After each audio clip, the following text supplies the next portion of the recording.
Hello,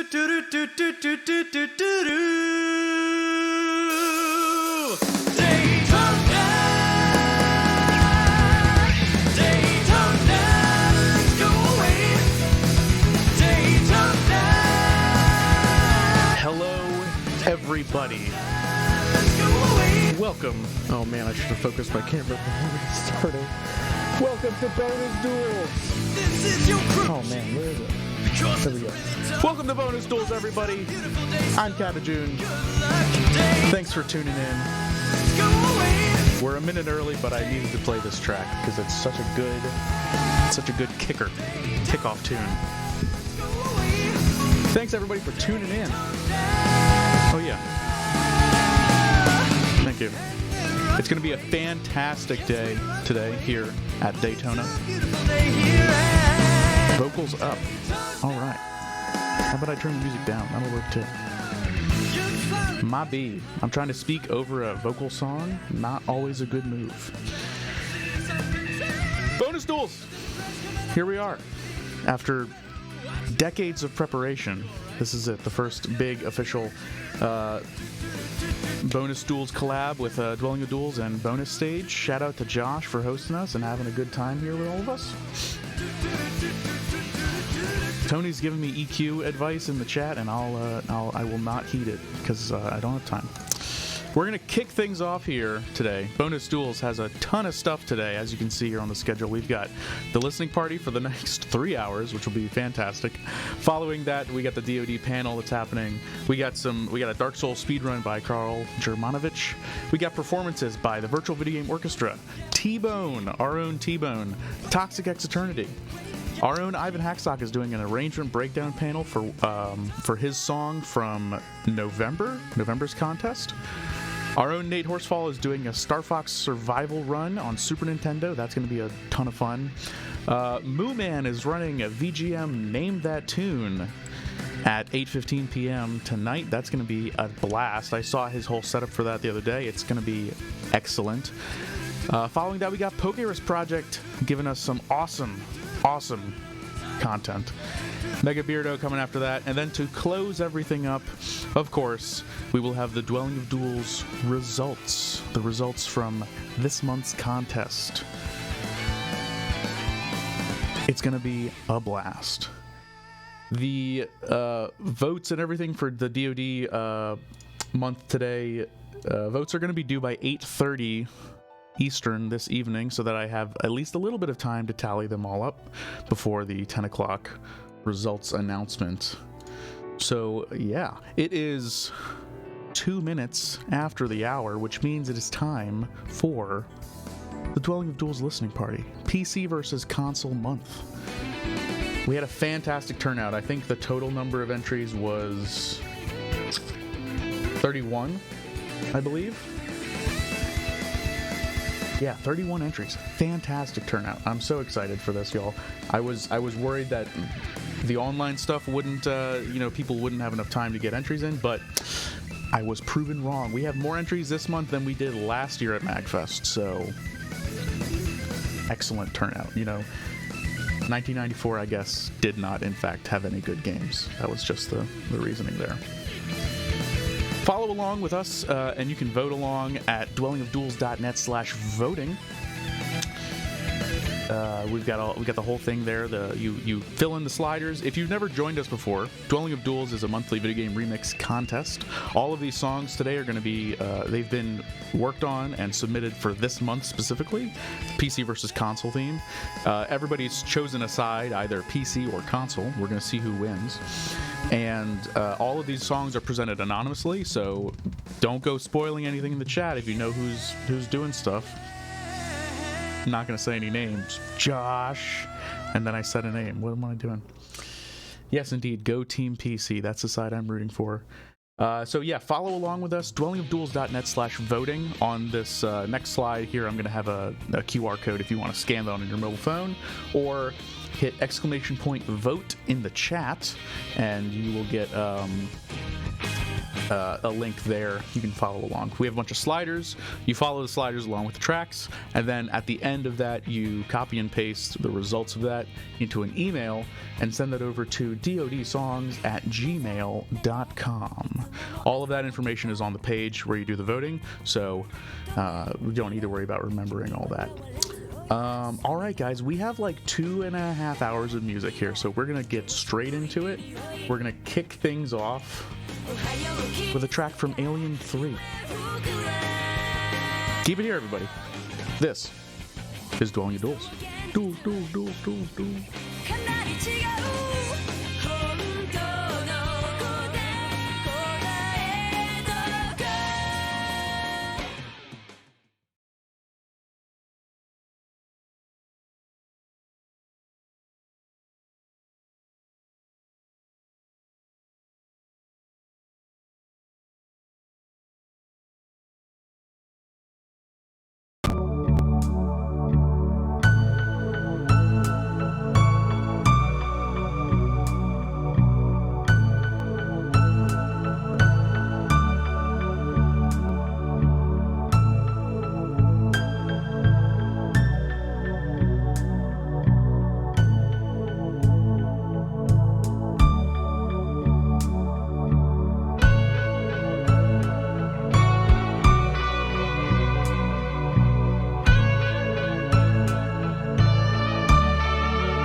change the world.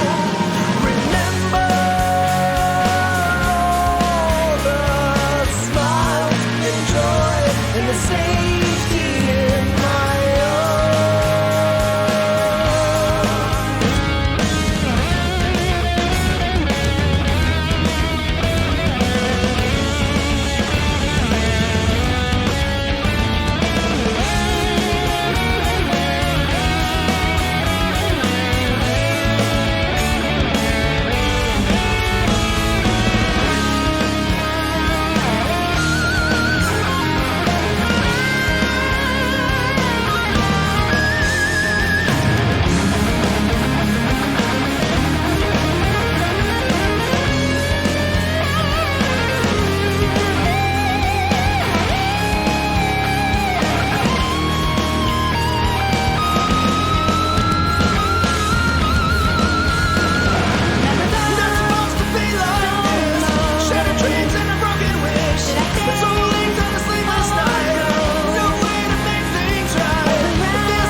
so confusing, man. I feel like an old man. What's up, everybody? We just heard the first 5 entries of this month's Dwelling of Duels.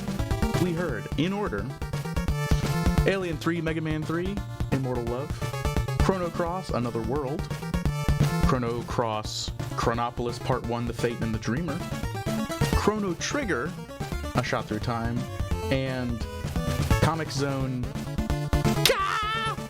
I think that's how you pronounce it anyways. Sorry if I butchered it. We've got a lot to go through. If you're just joining and you don't know what's going on, hit !vote in the chat or head over to dwellingofduels.net/voting. You can vote along with us and send all your votes on in at the end of this contest. We've got probably another 2 hours of music to go through, so it's going to be a good time. There is some fantastic content coming, fantastic tunes, and I just, I'm not going to waste any more time. We're going to get straight into it. We got a whole another block here with like Crusader of Senti, Devil May Cry, Dune, Final Fantasy, Downwell. Ooh, whoo. I'll see you on the other side. Keep it here, everybody. This is Bonus Duels.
chance, but you will never become a man. My chosen torture makes me stronger, and the life betrays the hunger. A freedom and a quest for life, into the end of judgment night.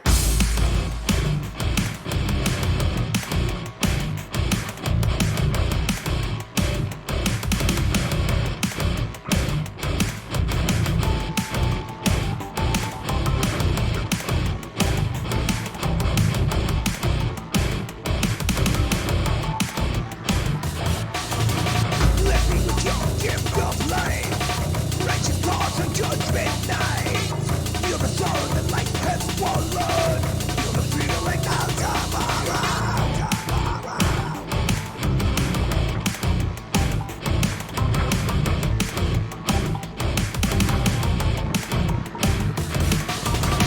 Stepping forth the door for souls to rise, with the tears of the victim's cries. Yearning more to hear the soft growl of a demon in the mirror on your kill before the time to kill them all. Pass out the righteous law.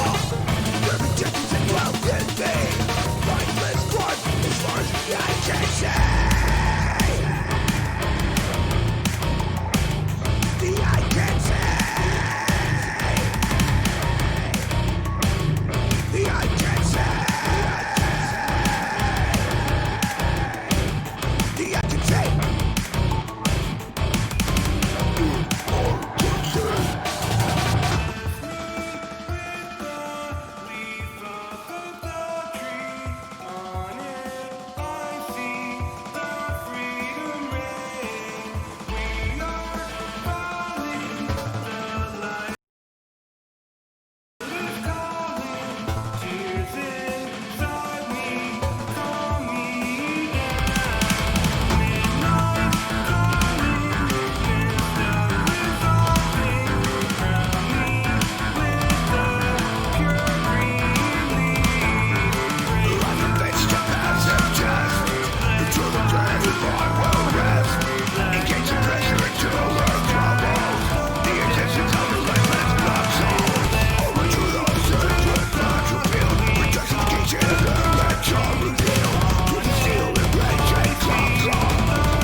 fantastic rendition of all of Dancing Mad.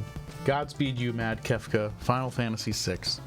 What an amazing arrangement. I hope everybody's voting, and I hope you guys all voted correctly for that song.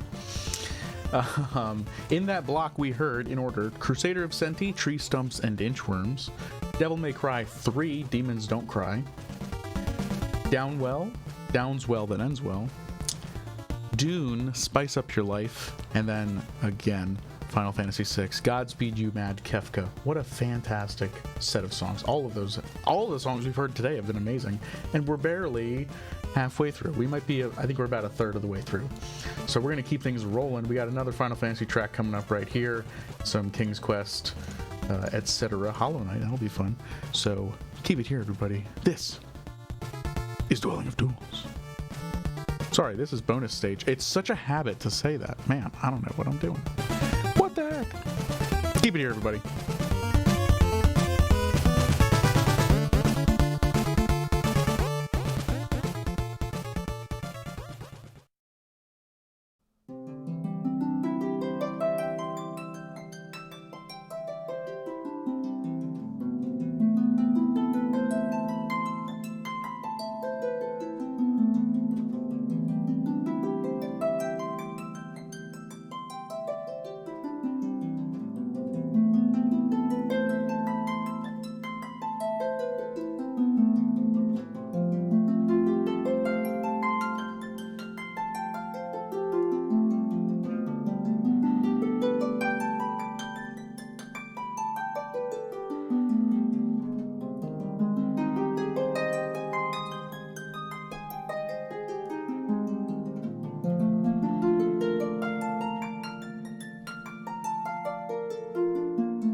Welcome back, everybody.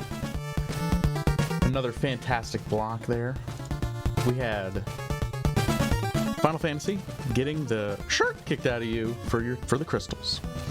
Grand Prix Circuit, GPEGA.exe. Hollow Knight, This Is Halloween. King's Quest V, The House of the Sludge Witch, and Kirby's Adventure Orange Oceans. Nice showing there. We're about halfway through. That's our third out of 6 blocks of songs. So buckle in, guys. We're getting through it. Real quick, though, I want to plug some fantastic stuff with the DoD Patreon that we've got going on. The Dwelling of Duels Patreon is over at patreon.com/dwellingofduels. I think I have a thing here. Let's see. DoD Patreon. Is that it? Yeah, cool. The link's there in the chat. You can check us out. If you kick us any amount, you get to see upcoming themes before they're announced. Next month's theme is up there right now. So you get a little bit of a head start on knowing what's coming up the next month, and the money from the DoD Patreon fund goes towards our paying the artists that design all these banners for us. Like this one scrolling behind me, which was done by Valentin Potkin. Fantastic piece of work for the PC versus console month. And in fact, I think I have somewhere where did I put it? Here, I even made a collage of all the banners that we've done this year. This got posted on our Twitter earlier, but yeah, we had a fantastic year of banners. Like this year, all of these banners have been funded by Patreon, by viewers like you, supporters. And so I want to thank all of our patrons out there. And yeah, if you guys want to join in, you get some extra perks, like a special room in our Discord server where we just kind of chat sometimes. But there's also you get special first access to some upcoming website features, which you might hear more about later. Maybe not. Spoiler. Anyways, we're gonna get right back into this block here. We got another set coming with some Mega Man, Gradius, Sesame Street. It's gonna be a fun time. Keep it here, everybody. This is Dueling of Duels.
everybody. We just heard a good selection of songs. We heard Mega Man 3, Get a Weapon, Magazoo, I actually don't know how to pronounce that, Megazoo, ASCII Adventures, Pilot Wings and Gradius 3, Certified Wings, Revival Xanadu 2 Electric Boogaloo. And then that last one we just heard was Sesame Street Search and Learn Adventures. That was called Probe and Unearth. That one should, I mentioned this in the chat, but I'm going to say it on here too. That one should have been an alt. That entry was not the minimum 2 minutes to be a main, and I apologize. I didn't catch that before the entries went live, but I figured it'd be best to just keep it in there because I had already received votes by the time that I noticed it. So if you can vote for it however you want, it won't be included in the final main rankings. It'll just be an alt. I apologize for that. My bad. I want to do a quick plug, so I was kind of showing off this. Let me see if I can switch to this here. I was showing off my shirt here during the during part of the listening party there. This shirt has been around for a long time, and I just don't think that people knew where to get it, right? But it turns out this whole design, like the original DoD logo and design and stuff, or this specific Oligard one, was made by our buddy Nate Horsefall, aka Fox Dragon, who's doing a run later today. But I wanted to drop a link to his Redbubble store where you can still get this shirt, and the money goes straight to Nate, so it helps him out. I'm going to drop it in the chat right here. Y'all can pick up a shirt, redbubble.com. Check out the rest of Nate's store on there. He's under Lightning Arts. I'm going to copy the link to his store as well. He's got a ton of awesome art that he's done for years, and I think including some old DoD banners that he did. Like, I believe you can get printed versions of the Blaster Master month and a bunch of other ones that he's got a ton of them up there. So yeah, please pick that stuff up. You'll give Nate a couple bucks through doing that, and I want to see you guys wearing these shirts next time we can all get together somewhere. I need to get a new one. This one's getting a little small, so I might pick one up too. But yeah, pick one up, represent, support your buddy Nate. All right, we are gonna hop right back in. We got this block is gonna be 4 songs here. We got some Shin Megami Tensei, Stardew Valley, Spider-Man, and Venom. Ooh, this is gonna be a good one. All right, everybody, keep it here. This is Bonus Duels.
Fantastic.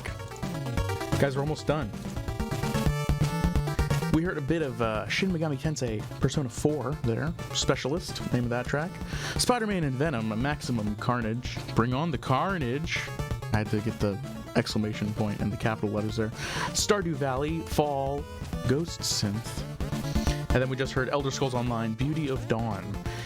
Guys, this is it. We are down to our last 4 main entries. Make sure you're getting all those votes in. Once that's done, I will come back on here and tell you how to submit them. You all probably know the deal. You email them to dodsongs@gmail.com. But I'll be here to remind you just in case maybe you forgot. In the meantime, there's a stack of pizzas in the back. Our buddy Minor FFF Fanatic ordered a whole bunch, so go grab a slice, load up, and because Bonus Duels has just begun. We're only 2 hours into this event that's going to go until 10 p.m. tonight, maybe a little bit longer depending on how things go. So got to fuel up. Keep it here, everybody. This is Bonus Duels.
sunlight lay that mystifying, incomprehensible city of an unknown world, Shangri-La, legendary city of Tibet.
that's all they wrote. That's all they submitted. That's all they arranged. That's it, everybody. That's the end of the DoD listening party. I'm going to recap those last couple songs we heard. Sorry, let me make sure that the playlist doesn't loop again, because that's bad. We heard Tintin in Tibet, Kathmandu, Tower of Heaven, The Lonely Tower, Ultimate Chicken Horse, You'll Always Find Me Waiting for the Train to Come Through, and then that last one was Unreal, Prisoner 849 Rides Again. That's all the main entries. So go ahead and, at the bottom of the listening page, or the voting page, I'm sorry, copy that entire block of text, copy the whole thing, and send it to me, just that message, over email to dodsongs@gmail.com. We'll get them all tallied up. If you want to go back and listen to something else during the rest of Bonus Duels today, you have time, as long as you get those votes into me within, by 8:30 p.m. Eastern. That is 5 hours from now. That is when the cutoff is for votes, because that's when I'm going to start tallying them up then, so we can have the results ready for 10 p.m. tonight. We have 3 alts that I'm going to play here. I have to go get ready for the next event that's happening here on Bonus Duels today. Here's the schedule. I'll show it to you right here. We have the Dwelling of Duels panel coming up in just a minute. Well, a little bit, half an hour. So we might start this one a little early, but we're not going to end it early, because Strifig has a lot of things he wants to talk about. So we're going to maybe start it a little bit early, but you won't get any less content because of that. And then we got a whole bunch of other stuff going on. Speedruns, performances, live performances, pre-recorded performances, panels, games, name that tune, etc. It's going to be a blast. Today's going to be so much fun. Thanks so much for kicking this off with us, doing the DoD listening party. We're going to play these last 3 alt songs, and I'm going to go get ready for a panel. Keep it here, everybody. This is Bonus Duels.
while you're ready to go live, it's 3:45. You ready?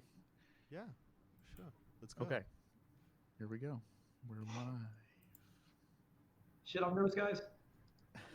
All right, we're live. Hello, everyone. Should be. Give it up to Austin, aka Katajan, for awesome listen party, and give it up to everyone who submitted because this was some crazy shit over there. Really great month. Thank you, everyone. My name is Traffic. You can call me Mikhail or Mikhail if it's more convenient to you. And welcome to the panel of DoD overlords. Today we're gonna discuss and find an answer to the big question: what is DoD? And before you made that joke, I'm gonna make it first, and another one just to be safe.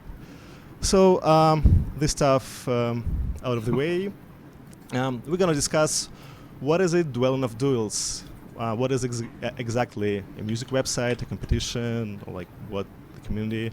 Well, how do you explain it to your grandma? How it should be written in Wikipedia article on DoD, and why it isn't there a Wikipedia article? We have credible sources. And to help answer this question, here with me several people who were involved with DoD over the years. So say hello to Crimson, Catagen, Fox Dragon, and Ryan 8-Bit. So guys, can you introduce yourself, what you did for DoD? Crimson, you go first. All right. I'm Crimson, also known as Born in Crimson or Crimson Kernai, and I created DoD. That's pretty much it. That's the claim to fame. All right, Austin? Yep. Who are you? I'm Katajun or Austin. You guys just saw me host the DoD thing. I've been running DoD since 2017, I think, and I'm the current Overlords, admin, I guess. Yeah, overlord. Overlords. The overlord. We call it overlords. All right, Nate, please introduce yourself. My name's Nate, or Fox Dragon, but that name's basically retired. And I did banners on DoD for, I don't know, like 8 years or something like that. Enough to get me some notoriety to show up here, which is pretty funny. But my first banner ever was in June of 2008. And then I did it for a long time, and then everybody gave me too much work, and so I had to quit. And so here I am now. Thank you, Nate. And our very, very special guest, Ryan 8-Bit. So Ryan, how was you involved with Duel of Duels? I don't know. I just kind of like inserted myself into things, and somehow people listened, and Crimson was like, okay, sure, yeah, run it for a little bit, and I came up with some voting systems and stuff like that. All right, and we have the sixth panelist, like our virtual guest, is Paragon, who was kind enough to give me some answers to my very, very long questionnaire. And so I'm gonna read some of her stories during the discussion. She was also the DoD overlord since 26 to, if I remember correctly, 2010 or 12, I think. I think it was 12. Anyway, let's go to the first section of our discussion, which is that shouldn't be there, which is DoD is a miserable pile of competition, as this guy would say. So first, let's start with a little bit of history. Crimson, could you tell us the story around the creation of Dwelling of Duels, please? Right. So Dwelling of Duels was created way back in the day when the mini bosses were on the old green easy board, or booger board as we called it. At the time, they were pretty much the only ones putting out any sort of guitar-based BG covers. And so there was a bunch of shit talking on the board going on when this guy named, I think he called himself the Slayer at that time, and Hiroku Saki later, about how the mini bosses were bad and how he was such a better guitarist, right? So he was shit talking, and then House the Great and Serena actually started shit talking back and saying that they were the better guitarists and they wouldn't like slay him every day and like out-tread him. So what I ended up doing, because I saw kind of an opportunity, I guess you could say, is I had the thought, okay, what if we put a competition together for this? And not only would we be able to resolve this difference and like objectively see who's the best guitarist, but we could also get some kick-ass VG tunes out of it. So I don't know if you guys remember, I think it was Guitar War was big at the time. It was an old website where you could do like musician duels against each other. So I thought about, kind of making a video game music version of that. And the joke in my head was that you'd log on to this website and then you'd get a message from like Shredder Kid 666 saying, "Show me your dwelling of duels." And so you'd like challenge each other to a musical duel, right? So what ended up happening based on that is that we did this, I set up this website. It was really shitty at the time. And then I tried to get these guys to submit songs, right? But eventually they got to a point where they stopped caring. Like they got so deep into the internet argument hole that they just didn't want to have anything to do with it anymore. And so none of the original guys who were arguing, Shredder, Serena, or House actually submitted a song. So it was me and Radney. And those were the only two entries. But at that point, I really wanted more video game music, guitar-based stuff, and I was a terrible guitarist, so I decided to keep just making new duels. And eventually, I had to browbeat people back in the day over AIM. Like every single month, I had to keep saying, "Hey, do a song, do a song. Maybe I'll wish you did a song," until they actually made them. But it just kept going, and that's the story. Yeah, I really love that the song that gave the competition its name was not actually in the first competition. Yeah, you guys, everyone can go to dwellingofduels.net and find the first duel called ambitiously Shredding Month. It actually also does not feature any shredding, but yeah. All right. So actually, what I would like to discuss right here, since we discussing the competition aspect of Dwelling of Duels, is the competitions really that important right now? Like, and how much it was important before, like in the old times, and how much is important now? Aren't we just like having a good time and hanging out with each other? So what do you guys think? Like, who wants to go first? Austin? That's a great point to bring up. I think people still like to win, and I think one of the biggest differences between modern era DoD and old DoD is that now there's actually prizes. We do have the deal with Impact Soundworks, so people can actually win things. Before it was just bragging rights, and being able to say, "Hey, look, I'm better than these people. I got these many gold medals and stuff."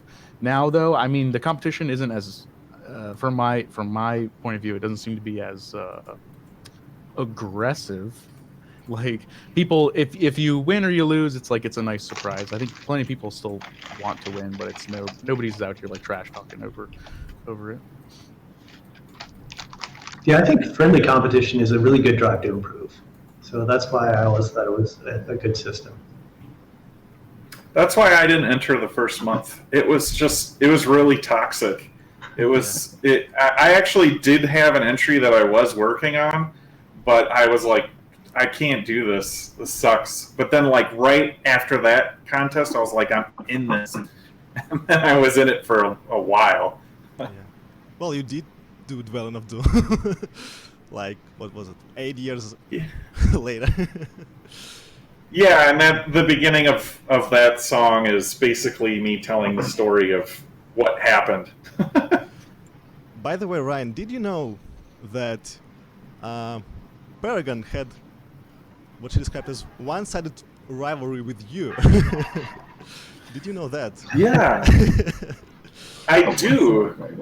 Yes, I recall that. He was always competing with me, I guess. I don't know. So, as somebody who showed up way later, how toxic really was it in the beginning? Were people really at each other's throats about it? I know that there was a period of time, you mentioned this a little bit earlier, Ryan, with the votes, where people were actually faking the votes and really rigging the system. But that always seemed weird to me, and I could never really understand it. How toxic really was it back then?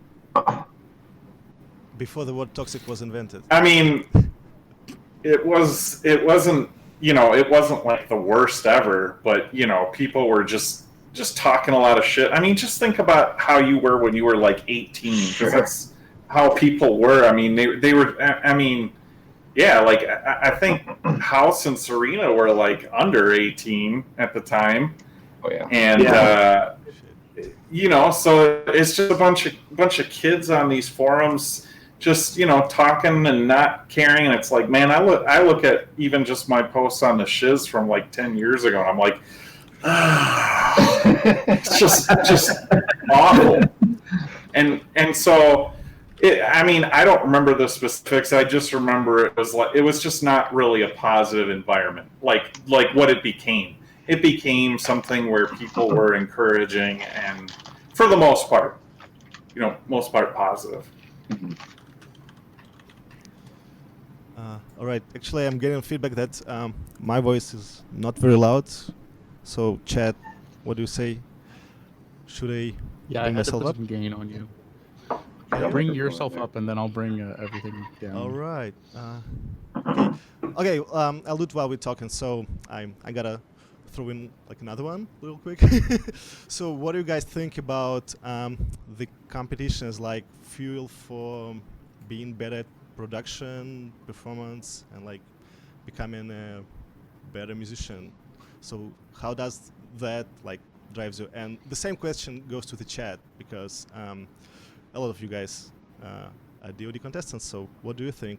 Is competition important to you, like as a drive to become better as a musician? I mean, the example for that I usually point to is Danimal, and listening to his first entry, which is really muddy and terrible, and he said this himself. Whereas, like, the more he entered DoD, the more he was pushed to kind of improve his production specifically, and now he's amazing. All right. By the way, did it become better in terms of volumes? I put a little gain on myself. Hello. Sounds Feedback. better to me. All right. But, All right. but I don't know, because I'm listening through a different thing. than Okay, you're sending out. speaking of Danimal, let's go to this little bit that I prepared for the panel, which is called Evolution of DoD Contestant. And we'll talk about like learning things a little bit more after that. So, okay, I'll turn on the website. So let's roll the clip.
Listen to that growth.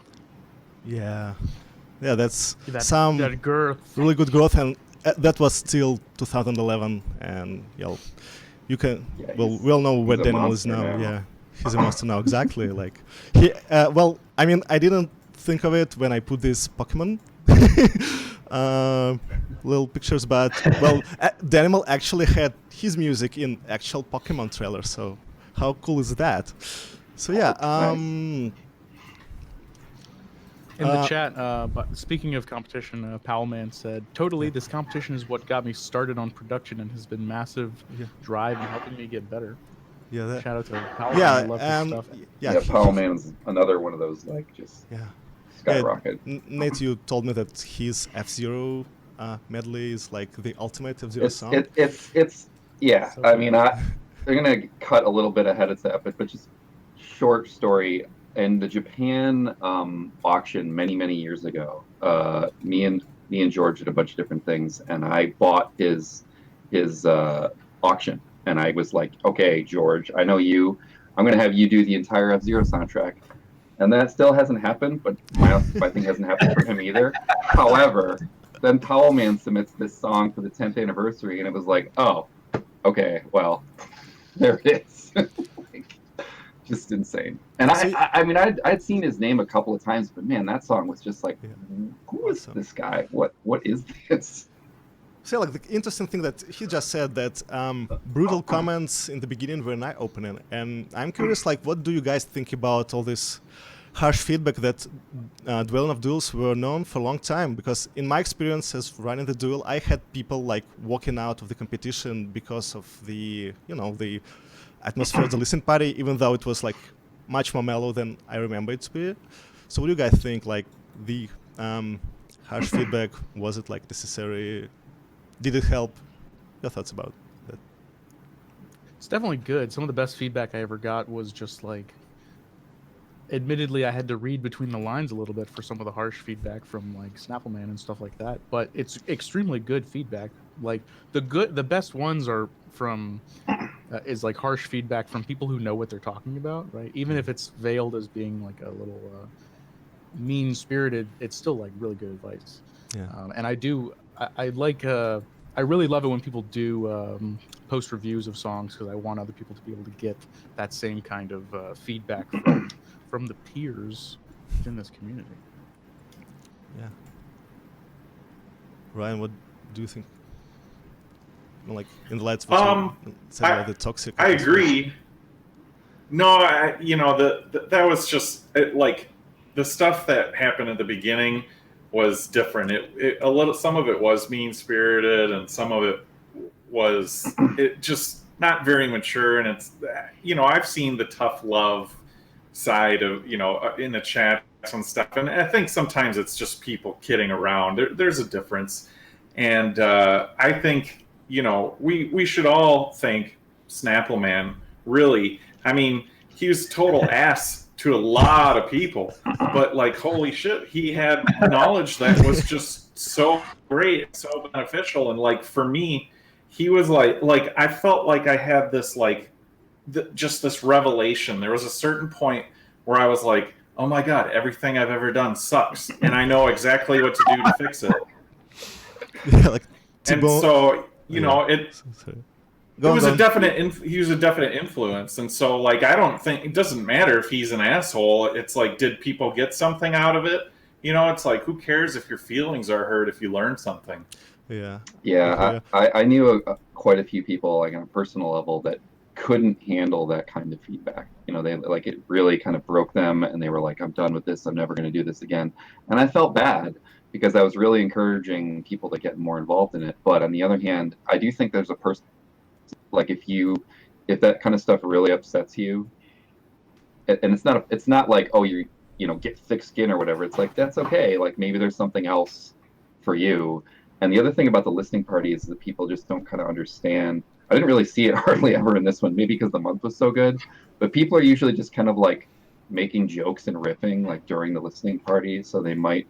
T-Bone had a pretty good comment. Yeah. I don't know if I want to repeat it, Best but comment it was just like really. You want to do it? Yeah. Like the best T-Bone said, best comment I ever got was someone said, "My drums sounded like robots giving pipes a hand job."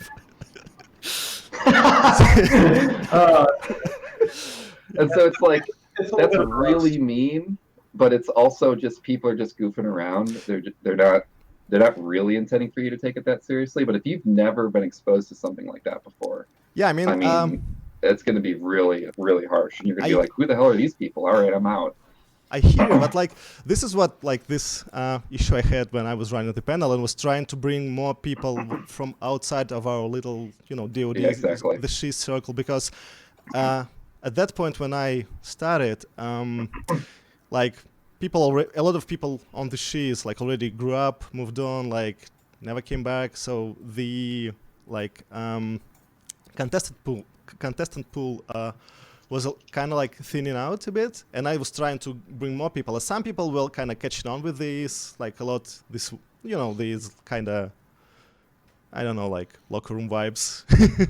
Like people Right. like we'll like the subtext we all are friends, but we're just talking like this because like it's kind of some kind of fun. But some people could not handle it definitely, and this was like, and I felt that this was kind of like the problem for me because I wanted to bring in more people. And like I'll read the Paragon's account. She said like in retrospect, I didn't like it, meaning the harsh feedback.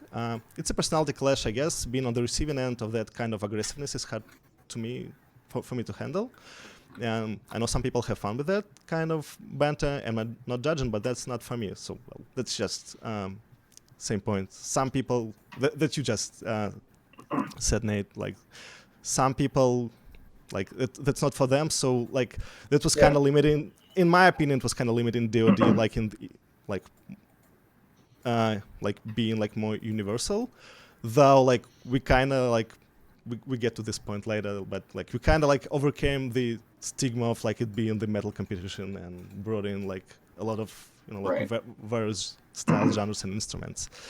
So yeah, like I think we need to move on, but I want to like end this section with another evolution of DoD contestant, and this one is actually the guy over here with us. It's Austin, also known as Catagen. Let's hear how did this baby grew up.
Thank I you. want to hear one of those of Ryan and see if the tone actually changes or if it.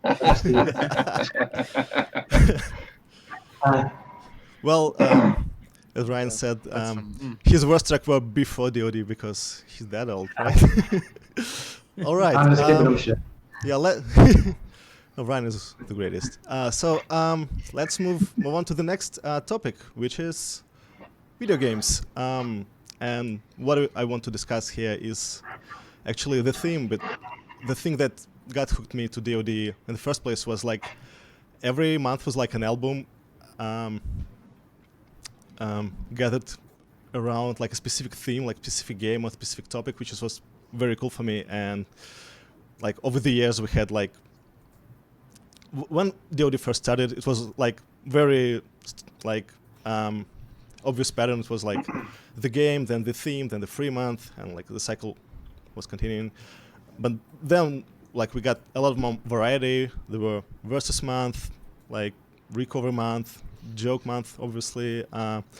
Like later we got bravery month, like when you had to channel the 1 minute song, which was like a really good breather after MacFest month, right? And what I thought was really cool was a month dedicated to persons. Like when I first heard the Vert month, I thought that this was amazing, and we had a tribute to Paragon, who turned over her overload duties, and yeah, we have like set occasions to have a personal month, which we had to devote it to our fallen friends, Kane and Demon. So okay, go away from that topic. So let's talk about what makes a good theme. What do you think? And what's a good month in your opinion?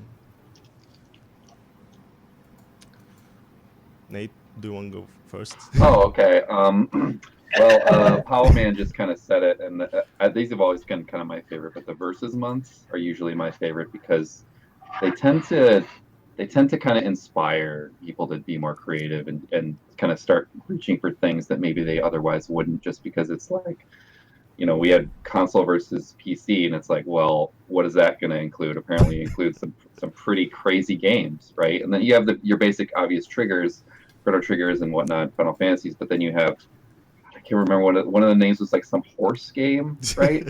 Ultimate Chicken Horse. Sesame Yeah, Stream Chicken game. Horse. Just like, Yeah, Sesame okay, Street. sure, yeah, Sesame Street, and so that's always I like that a lot because you really don't know. And what's what you're cool gonna about get. that? Sorry, yeah. Yeah. I mean, it's almost like a free month, but not quite. Yeah, you know what I exactly. mean? 3 months in disguise. Yeah. That's what we used to call it. But what yeah, Manifest is always- it's kind of drives creativity 3 months. because like people pick. Oh, sorry, Austin. People pick like sources that they did not consider for a regular free month. Okay, Austin, Exactly. you were saying. I think so. Like Angry Polar Bear mentioned in the chat, some of my favorite months are the ones that like have a very specific theme because you have to go not specific in the sense of like only cover music from one game, but specific in a sense of like how can I fit something into this exact box of this theme, like the snow month that we did. Like I did a cover from Donkey Kong Country 3 of like the ice level from there, but it just gets you thinking of like, okay, what are some specific games I can find that fit this theme, and then hopefully discover new games with new soundtracks you never heard of. Like if we did if there was like an edutainment month again, I think you guys did one before, right? If there was another one of those, I'd be going deep down on like I don't remember humongous entertainment entertainment month, games. but Maybe I'm Very maybe tempting. I might be confusing it with the list of potential themes because there was like it's on there. sports month. I think like that was the most left field that like I remember. Yeah. Well, before we got to some really crazy topics, like I remember like there was some months like that I could not figure out what's it about. Like one versus many, what is this? Like, and I asked Paragon, That's and a really like abstract Yeah. concept too. I well, like that. actually, it was like single player versus multiplayer, and we had a multiplayer month, which That's was too easy. collaboration month in disguise. Yeah, like that's what Paragon said to me. So, what makes a good theme, in her opinion, is the theme that includes source material that people care about, start from games they actually play it and have fun memories, and also some games that they want to see covered but never see.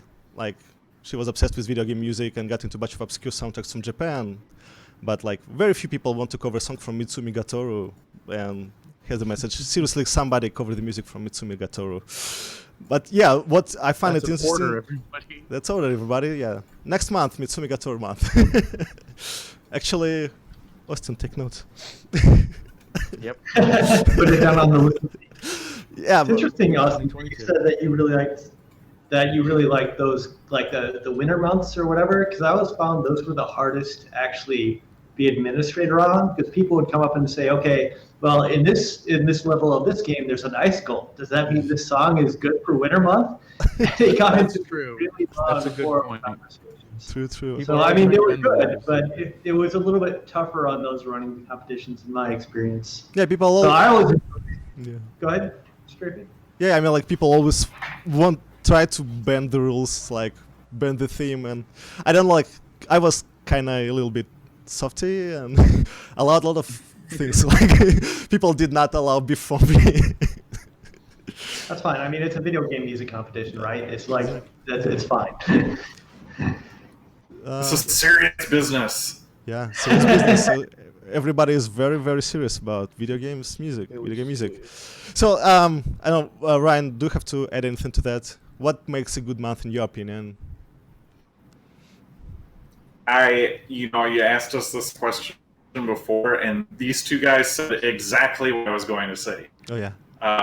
I love the versus months. I thought they were so much fun. Just, like Ice versus Fire. Oh man, it was just so much fun. I don't like it. It was like the best kind of competition. And yeah, I love when things are specific. I get it that people were, would try and like squeeze stuff in, and that was annoying. But I still really liked the ones where it's like, okay, you kind of have to be you kind of have to be a little bit more creative. It's like the free months are great and everything, but it's kind of like, well, I'm just going to enter this song I was working on. It doesn't necessarily have to be specific. It could be something you've been working on for a long time, versus something that actually comes along and tells you, this is what you need to do, and you probably didn't think of this. But maybe you can think of something to fit in there, like it was challenging. I guess to put it that way. It was also challenging people to pick some sources, like other than, I don't know, like another Chrono Trigger song, which is actually like the most covered game in entire DoD. I checked. So, guys, what do you think? Like in terms of themes, is there anything left to cover in DoD? There's plenty. I mean, you can be pretty imaginative. You can redo some themes every once in a while. Like every couple of years, you can have another like Ninja Gaiden theme or whatnot. You could just do more. What you really want is Ninja Gaiden more and more and more. Hell yeah, Ninja Gaiden. We need another Ninja Gaiden. I'll come back. I'll come back for Gaiden. See, right Another there. time where he's the only entrant, right? How long is the potential theme list right now? Do you have a general figure? It's split over like 3 different documents at this point. Like, what we do now is I get together with this year. Strifig and I got together and figured out just the whole year all at once, so that I wouldn't have to be scrambling to find stuff. Yeah. Last year I did it with Snappleman. We figured out the whole list ahead of time. But yeah, there's like, I go through the forums because people suggest things on there. Oh, this year we did a Patreon poll to ask like what were some themes people wanted, and we actually voted on them that way. Nice. Really Awesome. Cool. Yeah, I think like we got a year. Ridiculous. We got a year covered, and we had some leftovers, and some of them were good.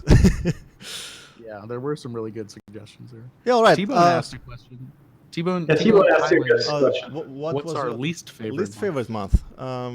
So I can start by saying it's not my least favorite in terms of theme, but in terms of actually trying to get it done. I always disliked the tornado of solos after the first one, just such a bitch to arrange everything, to get the judges, to make sure that they publish results, and again to push people into actually making the songs. Plus, trying to figure out what song to do for a tornado of solos is always like a huge debate among like all the guitarists who say, "Oh yeah, this is the toughest song.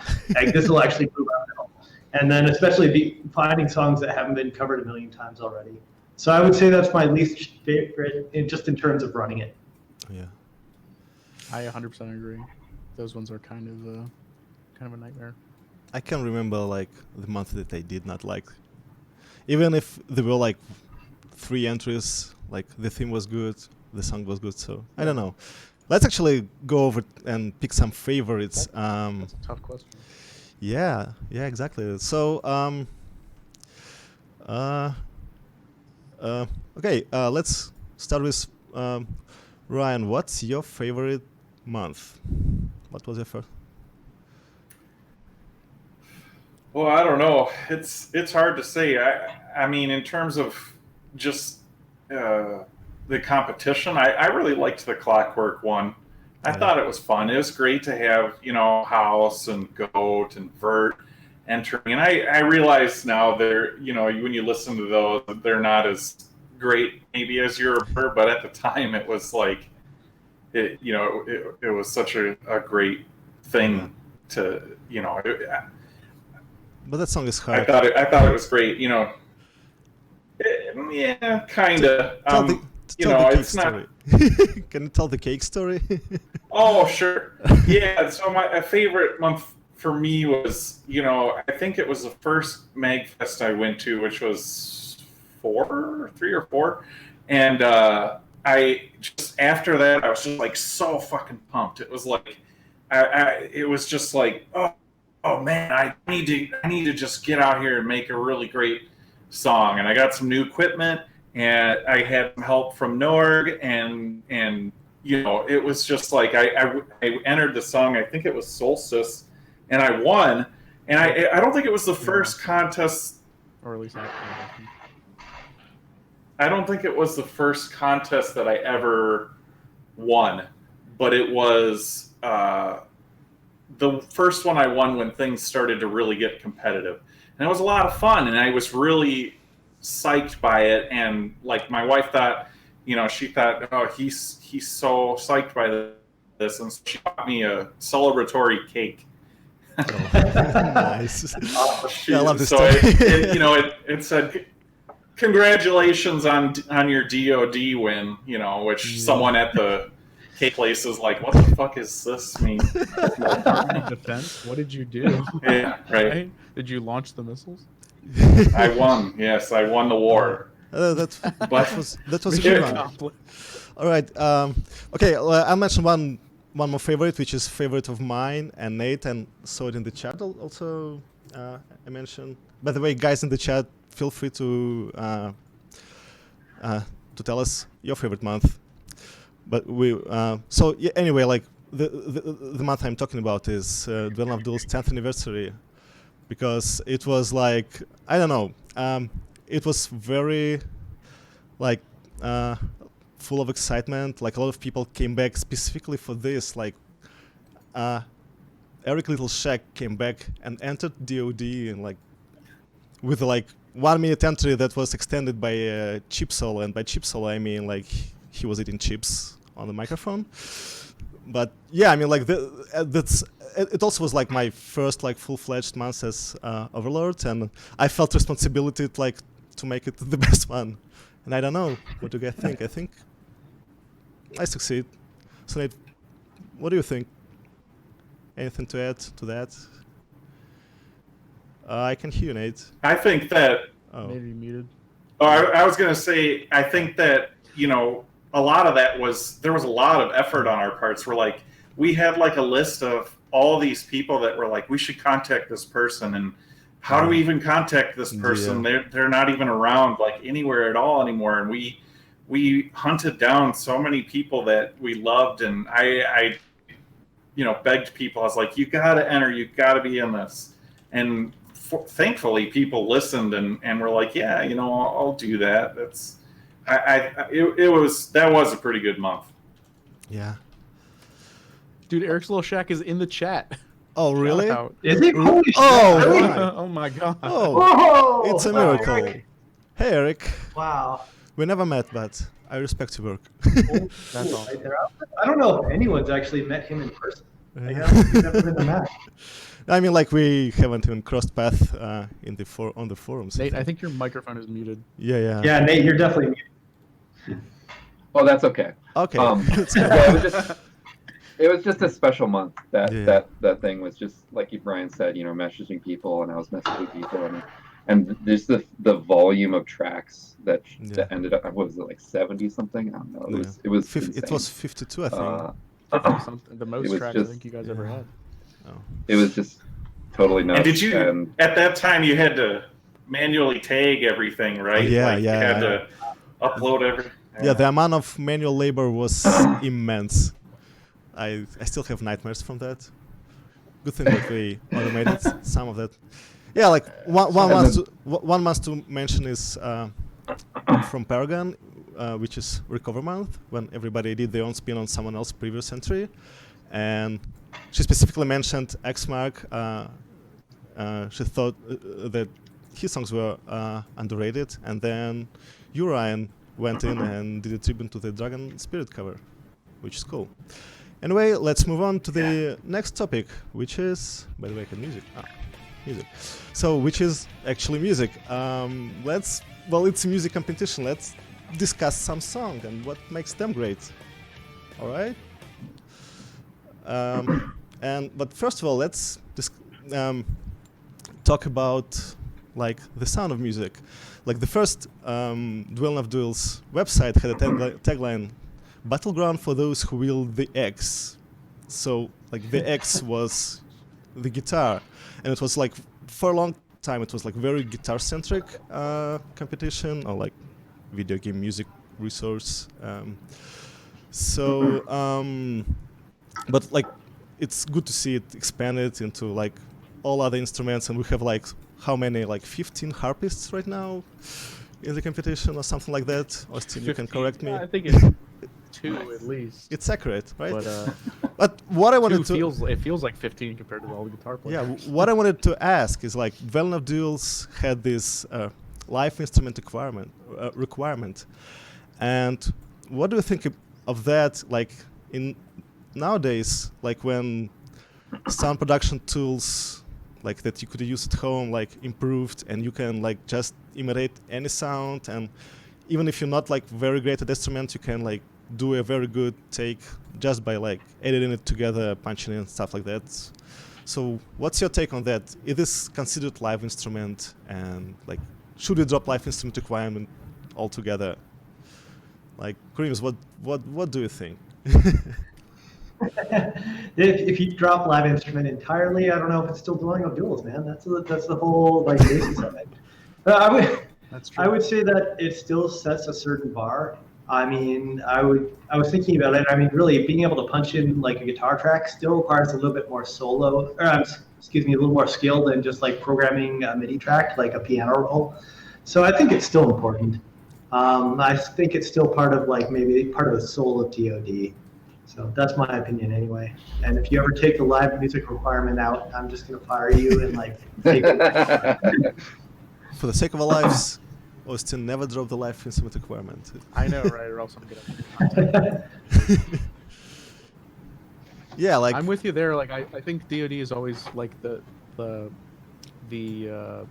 community that it's made of, like, because I mean learning how to do like recording is a lot different than learning how to do just like EDM production or like most other kinds of production, because there are a lot of skills you get from learning how to record whatever it is you're doing live, whether it's like guitar or harp in many cases, or like acoustic instruments like that. That's a whole set of skills that I think we have definitely polished up here.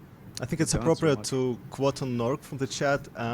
Like he said that he owes Dueling of Duels like because he learned to play electric guitar because of it. Yeah, it's pretty cool. Heck yeah. But what do you think, guys? Where did all the guitars go? Like everybody's playing harp and I don't know, saxophones and shit. I think that's great. Like I thought Hat should have gotten more wins when he started doing it because it was something different. It brings like more variety and different types of music, which is awesome. I mean, even I can only listen to so much metal before I want to try something a little bit different, have some other kind of spice. Yeah, and I think now, like maybe back when Hat was doing it, I agree that I always loved Hat's entries, but they always seemed to be more like they weren't as well regarded because they didn't fit the mold. But now, like in the past couple years, DoD has turned into so many weird eclectic genres. Like we even heard like some kind, like that Tintin track that we played earlier was like ridiculously different than anything I've ever heard in DoD. And it was extremely well received, and I'm excited for that. And that Kafka song, like, oh yeah, the Kafka. like I never like 15 years ago, like when I just started like discovering, video game music, I would never imagine like someone doing like proper Godspeed You Black Emperor style cover of anything, and this is Final Fantasy, which is like usually gets covered as a prog metal, even by the man himself. We still got some prog metal, the soul of DoD is still there. We got that Chrono Trigger Dream Theater mashup, which was, By the way, played that one plenty of times. Tony Dickinson, I don't know who this guy is, but he says that he plays all his orchestra instruments live on keyboard and never quantizes them. So that's a key to. Did he say keyboard? I thought he said he just fucking plays guy. them Plays, just like on violence. All he said he owns an entire orchestra. Sorry for misquoting you, Entire Tony. orchestra in this house. Yeah, I'm still expecting a full TSO entry someday, Tony. Yeah. Yes, please. All right. Closing up this particular topic, let's not ignore the elephant in the room, which is the infamous DoD tone. What is it exactly? Oh boy. Ryan, can you explain what DoD tone is? I don't actually have a metal zone, so That's a good beginning. yeah, that's. I don't know if I'm qualified to say, but yeah, just fuzzy 5 types of distortion. Yeah, that's about it. Yeah, full gain, no echo. Actually, I have like another. You have little- some examples, right? Yeah, I have another little like video bit, which is called the also evolution, but it's evolution of DoD tone. Let's see how the infamous tone changed over the years.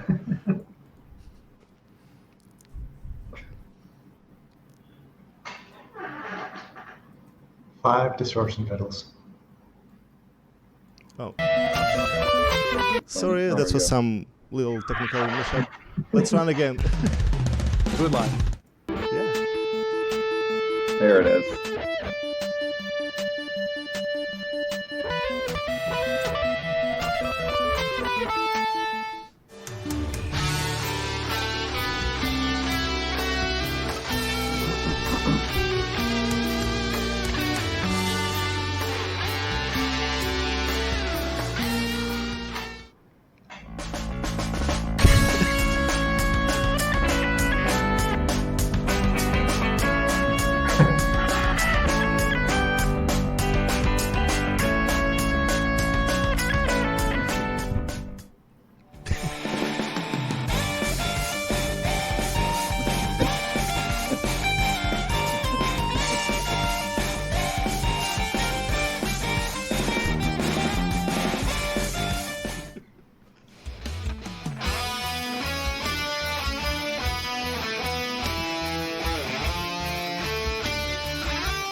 Oh yeah, we built the city on DoD tone, and like Nice memes. if anyone feels called out, I want to clarify that all the examples were by the people that you see in this little chat window. It's all Yep, us. Nate Horsfall Yeah. played Definitely me. Yeah. Well, yeah, except for Nate, but we have a clip from Paragon as a substitute. So yeah, that's DoD tone. So yeah, let's. I wanted to move- ask you, Okay. just out of curiosity, did you guys ever think that the DoD tone came from like the obsession with mini bosses? Because that's kind of like where it all started, right? And I always felt like that kind of sounded similar to what they were doing, like the garage band kind of like super raw sound. You know what I mean? I mean, it might just be just because that is a garage, that is a very raw sound. So that's what people with some basic equipment are capable Sure. of.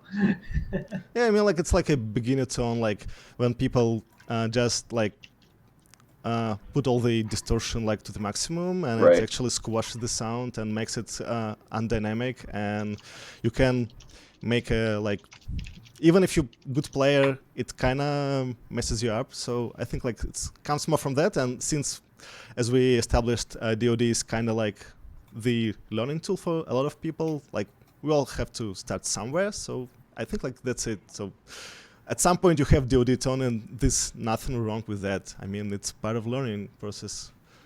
Like as you can hear from these clips from all these wonderful people, and some of them actually won Well Enough Duels at one point. So yeah.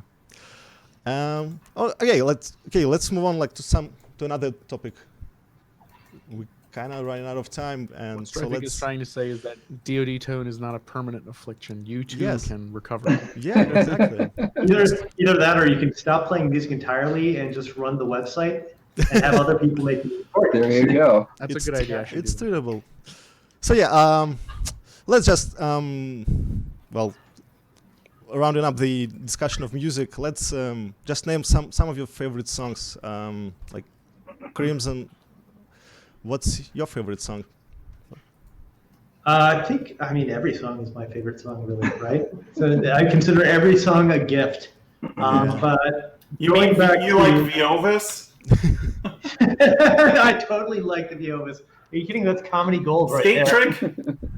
Skate tricks. Oh God, I didn't even want to remember that. Maybe not ZMet. I don't know about ZMet. Everything else, but I think I put down Crystal Flash just because it was just so groundbreaking at the time, and it was an incredible track.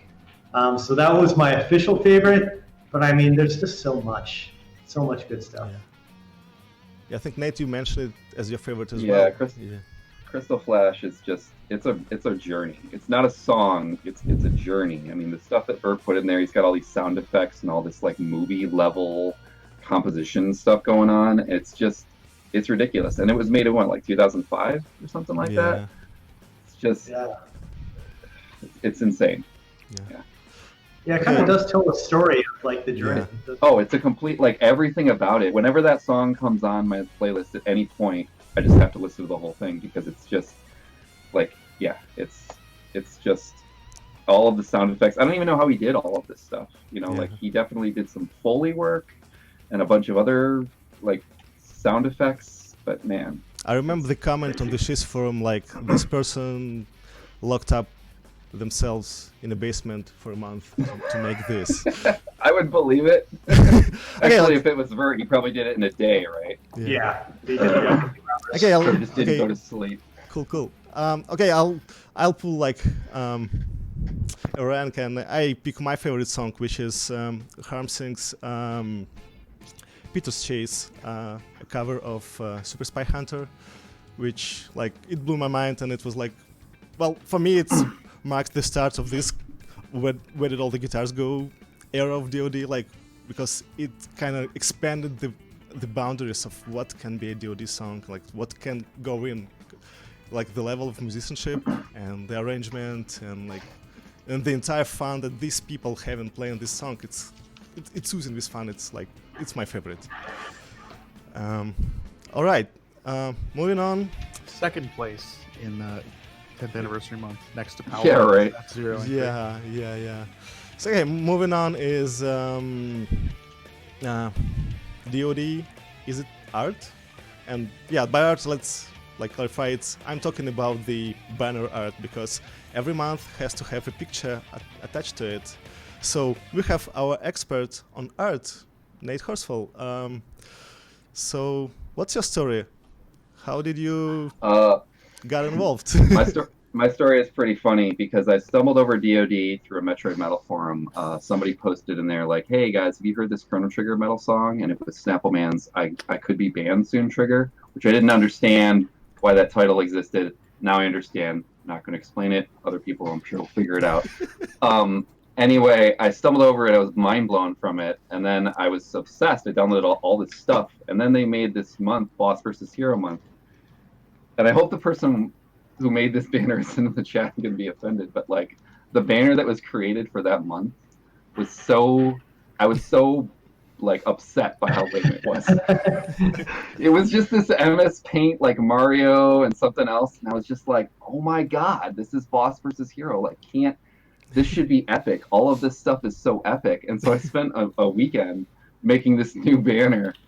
And I gave it to Paragon, and I was so afraid of talking to anyone. You know, you hear these songs, you think these people are just incredible, like musical gods.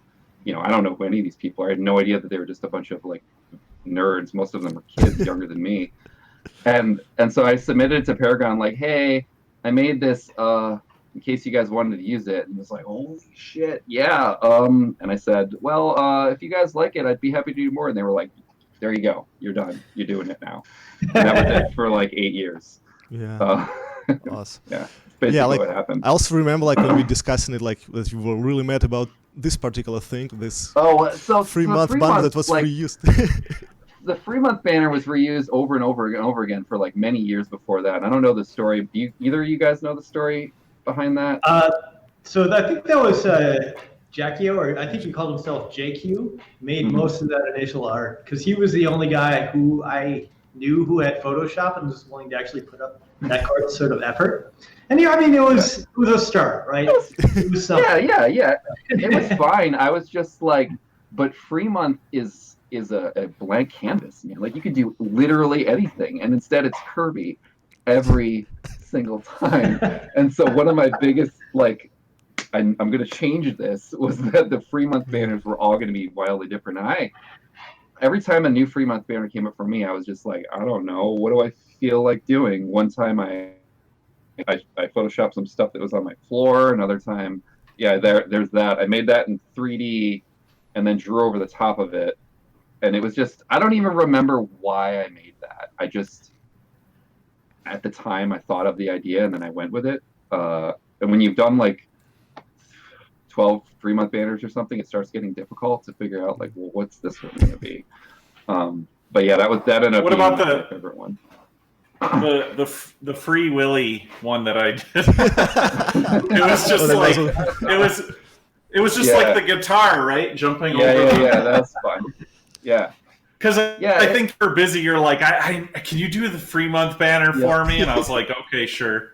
I mean, I'm an artist too, but I didn't spend a lot of time on any of the banner. Like the banners that have come out these days, really goddamn impressive. Yeah. Like holy shit, yeah. they're really good. And it's nuts. I really liked the Mario pixels versus polygons one. Yeah, I just thought it was really cool. Mm-hmm. Yeah, and there's just but there's the music that everybody creates is so epic, right? Why can't the banners be that epic? They should be, because it's album art, like Strifix said. It's basically album art, right? Yeah. And so I don't know about anybody else, but in the early months when I first saw those banners and they were kind of like MS Paint-esque, I was sort of put off by it, like, what's this really going to be? I don't know. And then I clicked the songs and it's like, oh, Crystal Flash, what the fuck? Like this deserves like a 3D rendering. Like, what is this? And so, yeah, like look at that, and then look at polygons versus pixels. Oh yeah. Finbeard he did all the pixel art himself, and I don't know what he did to make the polygons. Probably a lot of Photoshop. I think it's just sketched. So that idea was my idea, and originally that was going to be it was going to be a collab between Finbeard and my current roommate, actually, who's a 3D artist. And I was going to have each of them make half. Like I was going to do Finbeard, do the pixel stuff, but it was just going to be regular Mario. It wasn't going to be Lou Albano. And that's what makes it perfect. Like that's what makes it so good, right? Yeah. My roommate backed out because she didn't have time to do it. So then I was like, Finbeard, can you do something? He's like, yeah, I got it. Don't worry. And so he pulls Lou Albano, and he blew my mind when I saw that banner. Yeah, I'm really glad how much the artwork has become important enough for me to be on this panel, because it was just I just wanted to bring that into what Dwelling of Duels was. I just felt like Dwelling of Duels music is so good, the artwork, as best as I can, could be as good as that. Now there's a couple early artwork things, many months where we wouldn't even know what the month was until the month of, usually like a week before it was due, and then they'd be like, hey, what should we do this month? Ice month, I guess. Oh, okay, can you get a banner done by tomorrow? And it's like, fuck. And so that got really old, and I started to notice, for me, the reason I stepped down is because I wanted these things to have as much effort as the music, and I felt like I wasn't getting to do that. Like that Nintendo versus Sega banner, I worked on that for like a month, probably more than that, with originally with a friend of mine, and she couldn't finish it, so I did take over most of the Sega side. But originally she was going to do all Sega, because I didn't know anything about Sega. And man, it's real hard to find equivalent, like, notable characters on Sega when, like, the other side is Smash Brothers, basically, right? What's the Sega equivalent of Smash Brothers? You got to dig real deep. But I found that I wasn't able to start putting these kind of effort in there, and that's Streetfig's favorite one. and so I had to just kind of be like, sorry guys, I need to give it up to somebody else, because I just didn't think it was fair to be kind of like kicking these things out. I remember one of the banners, the last one I did, I think, not the last one, one of the last ones before I was at Eric Peabody Viking Guitar's house. Doing the album artwork for talking to him about his album artwork for Viking Guitar, and then I drove home at fucking 2:00 in the morning, did the free month banner, threw it out there, went to bed, finished the Viking Guitar, and I was like, this is not gonna work. Yeah, like that's the thing. Like everybody, like, kind of gets like a lot of real life stuff. Okay, like closing up the banner discussion, just like want to show this one important, because it was Phil that created this song, This one. Thanks, Ryan, for reminding me about this one. Oh, Nate, I still have your banner on my wall, by the way. Which Like one? in a place of honor. Nice, nice. All Yeah, there was a right, period of time where I was printing those out and giving them out. I have a Fun. question to Austin. Do we have like any more time? Because I feel like we have to close up to round the thing up. Yeah, it's 45.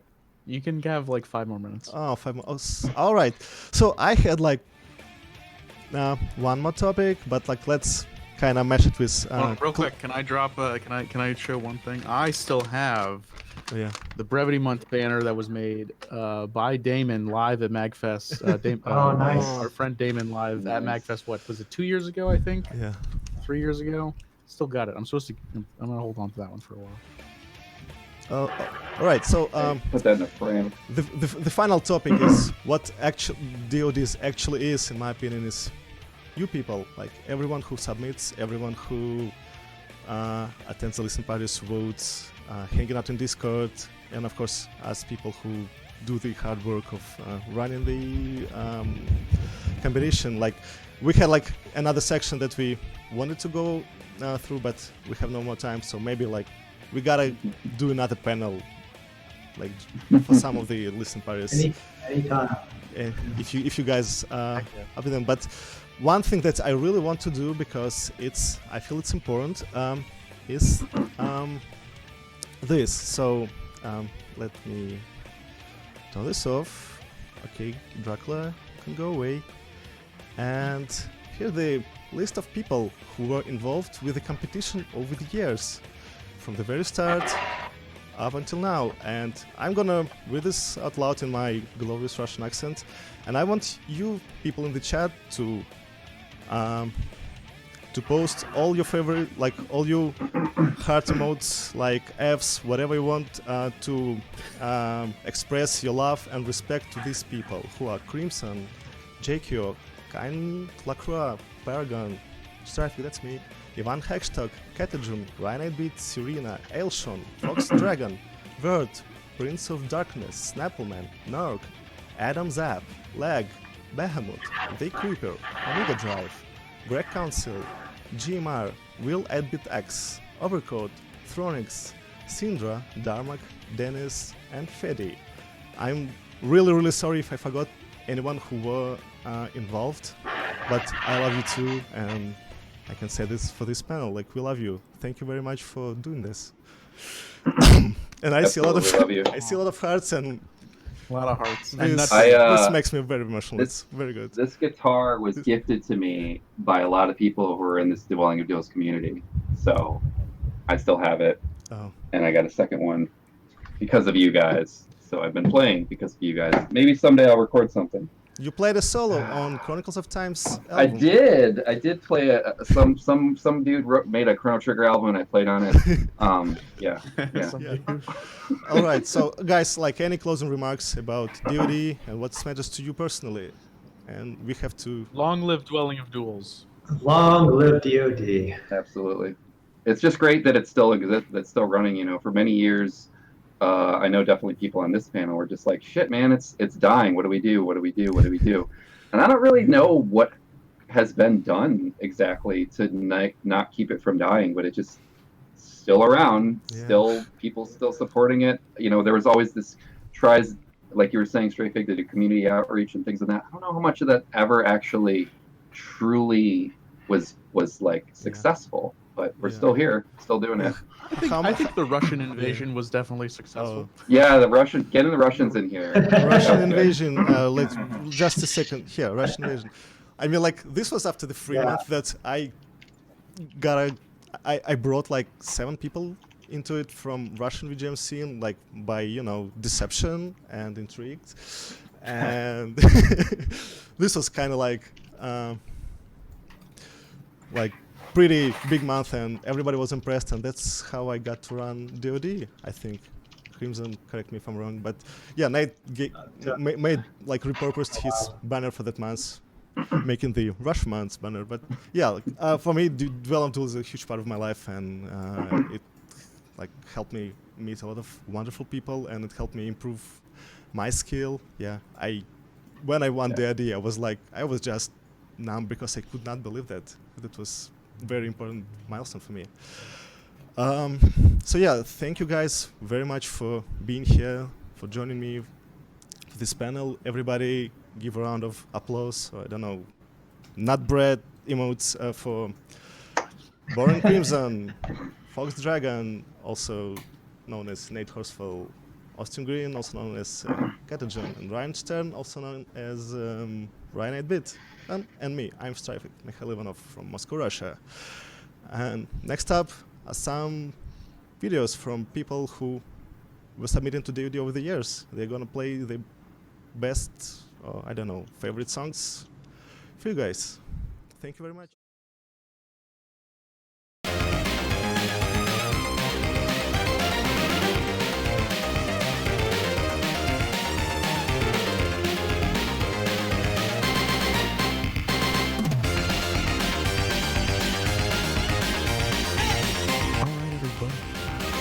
That was a Dueling Duels panel. Now we got Karl Germanovich coming up shortly. I'm using an NPR accent. I don't know why. We got Karl Germ doing some Dark Souls. We're going to play a couple DoD videos that Strifing mentioned first. Let's go ahead and hit them up.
hope is fear.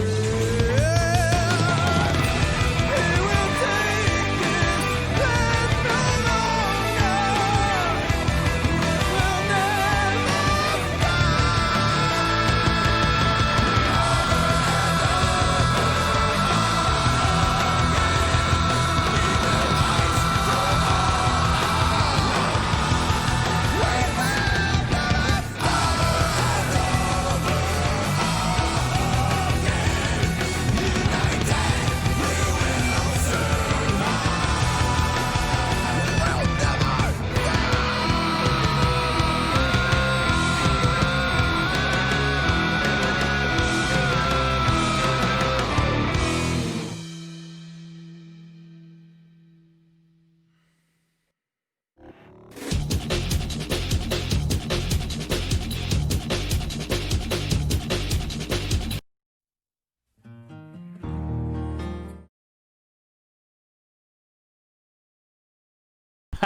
Whoops. 3D Pinball, you always know how to crack me up.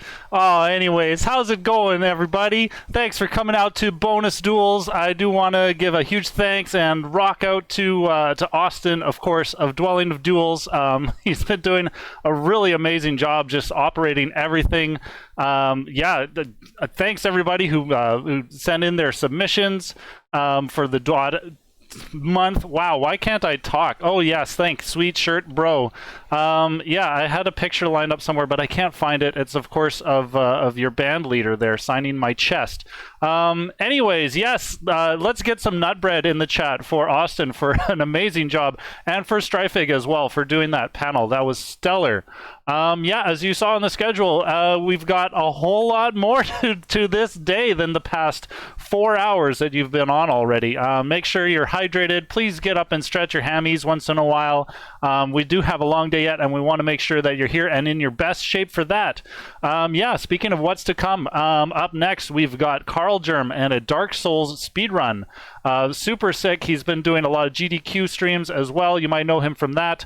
He's agreed to do a quick run for us, and it's going to be really awesome. After that, we're going to start with our musical performances. Of course, we've got the virtual video game orchestra are going to be showcasing a set of arrangements, as well as famous Dodd contestant T-Bone Ev, and then afterwards we're going to have some live Toxic X Eternity. So that's what we've got lined up for you next, and without any further ado, why don't we head on over to and see what Carl Germ is up to. Give it take it away, bud. Take it away, bud. Thank you so much. Hello everyone, I am Carl Germ. Shoutouts to the Shiz, shoutouts to everyone I know in chat. Today I'm going to be running Dark Souls Any Percent from Dark Souls Prepare to Die. So I'm kind of just going to jump right into it and kind of explain things on the way. So first we just need to put in our file name here. Gonna choose the female class, which will become important at certain points. Also going to choose the master key as a gift, and then the rest just doesn't matter. I usually just go through and pick whatever, and gonna get started now. Oh, my splits did not start, so gonna let this cutscene play out for a second. The age of Sorry about that. Off to a good start, as you can tell. Usually when I hit buttons, things happen. So okay, there we go. So we are off and we are ready to run. Can I get some the shiz in the chat? Okay, so one of the first things that you'll probably notice is every now and then I will toggle my right hand. That is usually at the start of a running animation. That saves a couple of frames, which in turn will save some time over the run. It's not the most important speed tech in the game, but it does save a little bit of time, so you know what? We do it. Another thing you might notice is I just did a lot of equipment changing while climbing that ladder. Climbing ladders, opening doors, things like that, it's very slow. We want to try and optimize this run as much as we can, so whenever we can fit menuing into doing something that we have no control over the character for, that's what we want to do. So I'm just kind of running through the first area of the game. It's a tutorial. I'm going to avoid certain items like that one there that I don't need. That is a really terrible shield with this build. I am the Pyromancer class, which will be important at the very end of the run. I have another fog wall coming up here, so I'm going to do a little bit of menuing here. Equip that item I just picked up, the hand axe. And then here, I'm going to get a running start. I'm going to come up here, get another running start, and burst through this wall like the Kool-Aid Man. It had nothing to do with that boulder that was supposed to be a trap there. I'm just that fast that I can go through the... Okay, so got the key. I'm ready to try and escape here, and now I need to fight the first boss. How's everyone in chat doing today? Do we have any gamers in the chat? Okay, gonna pick up this. The roll that I just did there was to hopefully give these guys a good pattern. That was a good pattern. Now I'm going to do a jump attack, which will give me a plunge on this enemy here, which is the boss. I got 415 damage, which is exactly what I want to see. Hopefully now I get a good RNG pattern. 1, 2, 3 hits. Now I'm going to throw this. I missed once. That's quite all right. Oh, I just took a little bit of damage there, so not ideal. He's really wasting some time here, but that's okay. Usually that can be a lot faster, but no big deal. Okay, gonna go ahead and quit out here because we just took down the first boss. Gonna immediately just jump right back in. The reason I quit out there is if you see on my splits over here, I have 2 timers running. One is counting the in-game time, the other is counting the real-time attack. So there'll be a discrepancy there, but the leaderboard is actually an in-game time. Okay, so right here I'm gonna try and set up a... Okay. Didn't get a quick little optimization, so you see Inlord Ran, Level Up, and Kindle at Bonfires. If I actually open up the key bindings menu there, I can skip that and just start running immediately. Again, doesn't save too much time, but anything that can save time, typically we'll try to go for it if there's not too high of a risk. Okay, and now I'm just making my way through, making my way downtown, walking fast, also running fast. And at the end of the run, I'm going to try and get something that makes me homebound. Which will make sense, maybe, if you remember that. Okay, going to take off the glove here because with the toggling that I do, sometimes I accidentally hit a button that makes me use that. And that's slow. So I just tried to clip through that dragon claw there, which didn't work. It's kind of a tricky timing. There's like a sound cue for it, but I miss it most of the time. So now I'm going to buy a bunch of items that I need for this run. I'm going to go down to the rapier here. Buy that. I'm going to get the east-west shield, then the short bow, and I'm also going to buy as many arrows as I can with my remaining souls. The reason I go down to the shield first, if I can, is so that it kind of just optimizes the menu a little bit. That way I only have to go up once, and then once I go up, I don't have to, put in another input. So again, just small optimization. That guy was coming for me hard. Just kick that guy out of the way. This area is actually extremely dangerous for the speedrun. All of these guys are likely to hit you, and I'm at soul level 1 right now with my character. So any attack is going to be a bad time. Okay, another unacceptable thing. I just missed a jump there that saves a little bit of time. Went through there. Okay, this guy hit me. Kind of shows you how much damage I take from certain things. Not too bad of a undead berg, though. So I'm going to come here, heal before this boss, do some more menuing, and... Alright, so I just picked up this gold pine resin from that chest. Hopefully I don't get hit by arrows here. It's a little concerning, but not too big of a deal. Alright, I missed a running attack because I am a bad video game player, but that's quite alright. We're going to stagger him. Basically just going to try and... With knowing this boss's hitboxes, we can try and avoid taking a hit. Yes, I am doing a hitless run of this game. So, that's pretty hype. I definitely didn't already get hit a couple times in this run. The true form of speedrunning, hitless runs. Okay, so now I am going to try and get another item that I need for the run. Gonna run over here and hopefully not get hit by the fire. Not a big deal with the health that I'm at. Just waste a little bit of time. Gonna drink up my juice. Gonna switch to the gold pine resin again. Gonna bring out my bow and arrow. Hopefully hit the drake here. I did. It's very easy to miss him here, but we're gonna bait him out with that arrow shot. We're going to attack his tail 3 times, and then we're gonna run.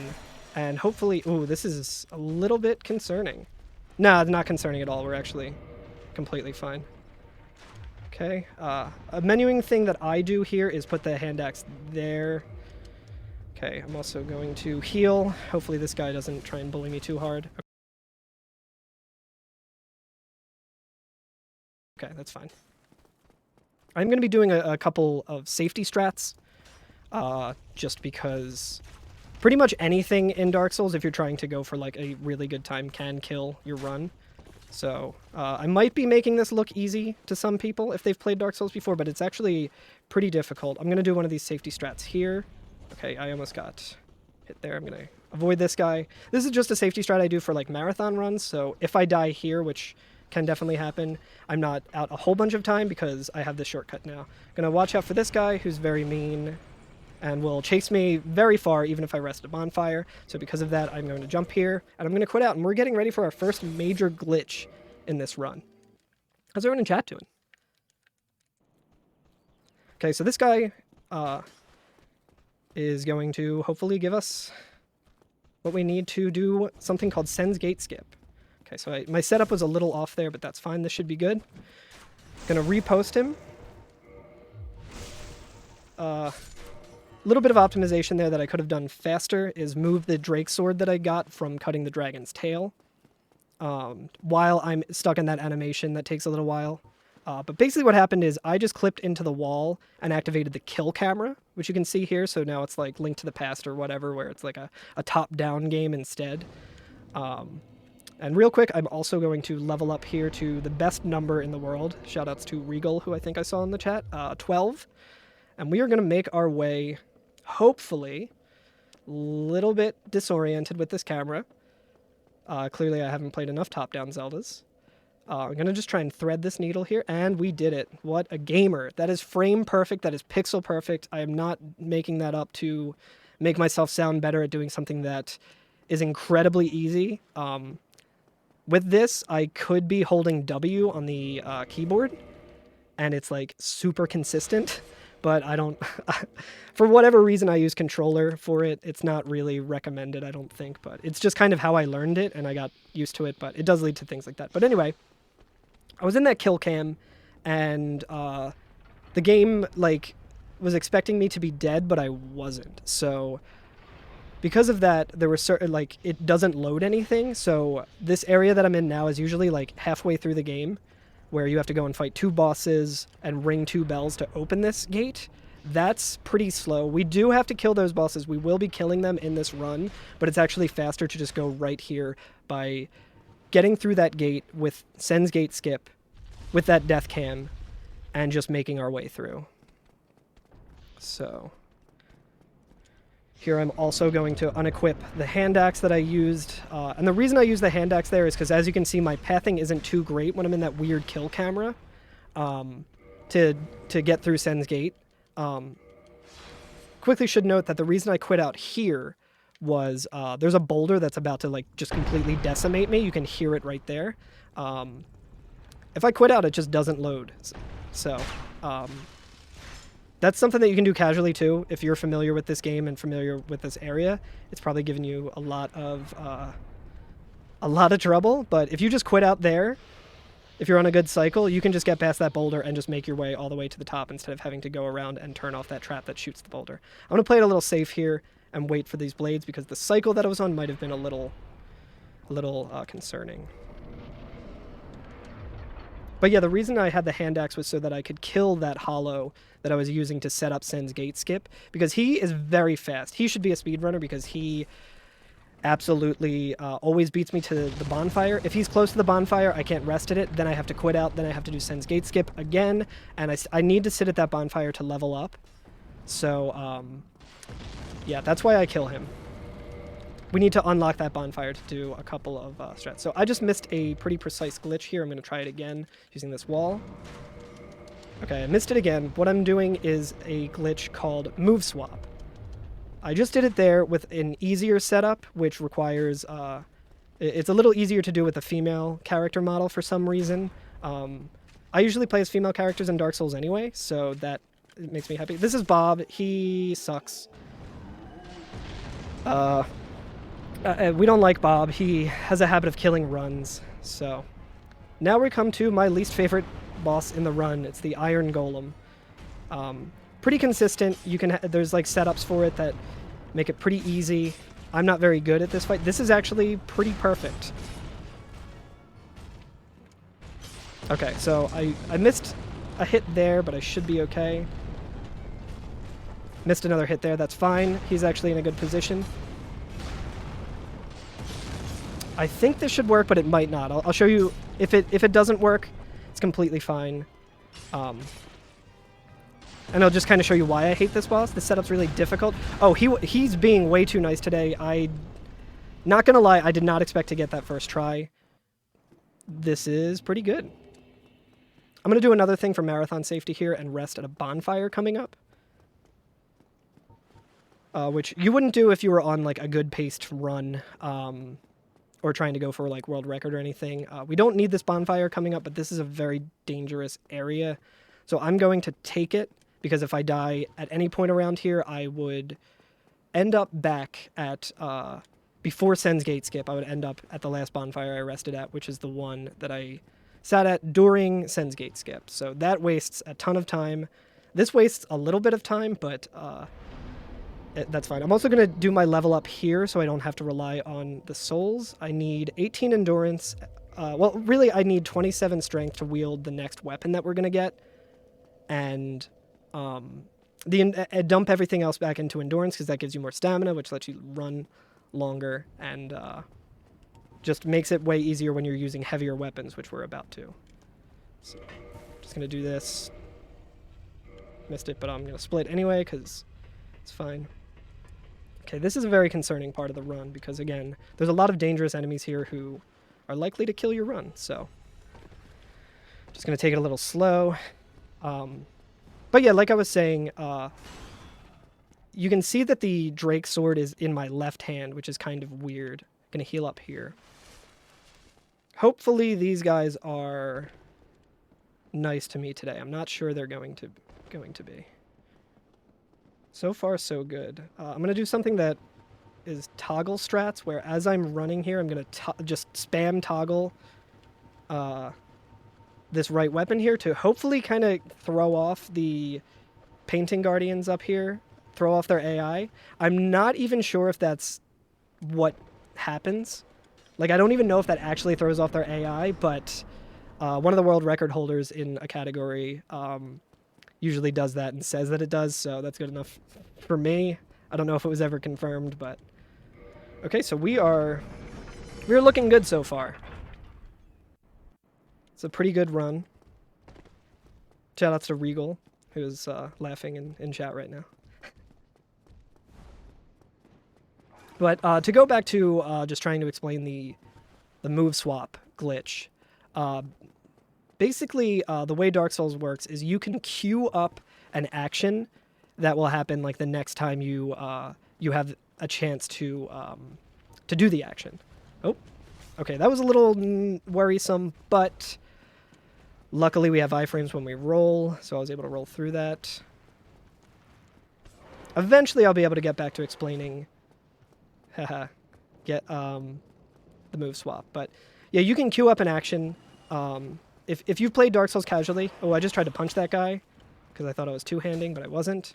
I'm just going to kind of roll here to avoid a potential spear to the back. I almost got absolutely decimated. Shoutouts to Rob, if he's in the chat. I know he recently was doing a playthrough of Dark Souls, just a casual one with Keno helping him through. I know he had a lot of trouble here with these archers. A lot of people have trouble with these archers. We don't really have trouble with these archers too much in the speedrun. They can still get a little trolly, but yeah, you can just get to a certain position there, turn around, walk away, and yeah, they kind of just take care of themselves. But okay, gonna also take this bonfire here, even though I don't really need to necessarily because I took the other one. But again, safety, I'm a lot closer to the boss here. We're just gonna continue on. This guy is kind of a pain. He's got kind of a weird hitbox sometimes, and he's killed me before while on a pretty good pace. So another thing I'm going to set up here is a glitch where I can dupe this homeward bone by being off of an animation. I'm going to pick up this weapon here. I'm going to go to use the homeward bone and then go into my menu, use a consumable item like the Estus Flask, and it will use a charge of the Estus Flask, but not consume the bone but the game kind of thinks you're trying to use the bones, so it's just an item duplication thing that you can do off of any animation, but I just do it there off of picking up that weapon. So I'm going to try the move swap again, and hopefully I can explain it now instead of just rambling on about whatever else needs to be talked about. I'm going to try for the fast one here, where if you watch my controller, I have to do some pretty precise inputs. So I missed it. I'm going to try it one more time. And I got it. So what I did was queued up two-handing my bow in my left hand, which bows are the only items that you can two-hand in your left hand.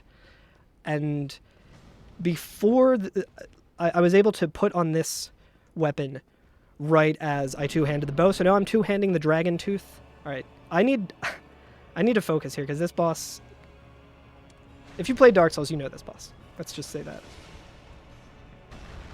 I'm going to kind of try and be safe. Basically, you just want to split these guys up and not get hit like that, which I just did. Holy, I can't believe I'm still alive. I'm going to try and heal, which might be dangerous, but I can't believe I'm still alive.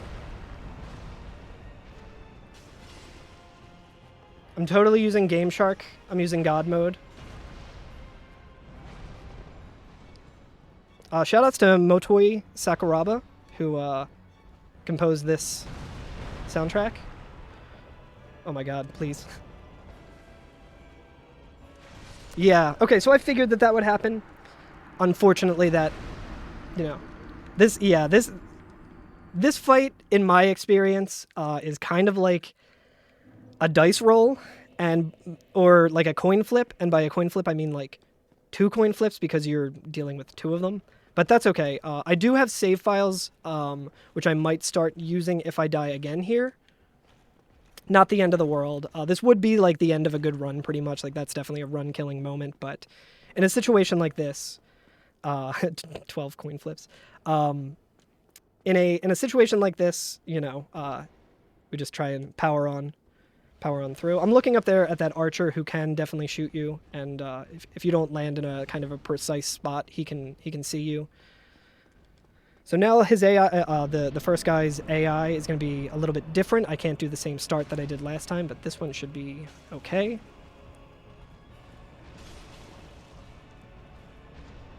This fight looks like it's already going a little bit better. Okay, that's much better. Would have been nice to have done that immediately, but hey.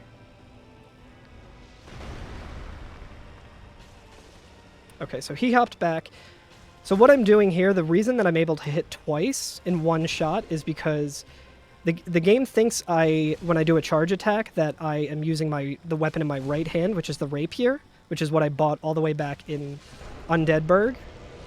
I'm very glad that fight went that way. That has not been going well in practice, so I was a little nervous about that.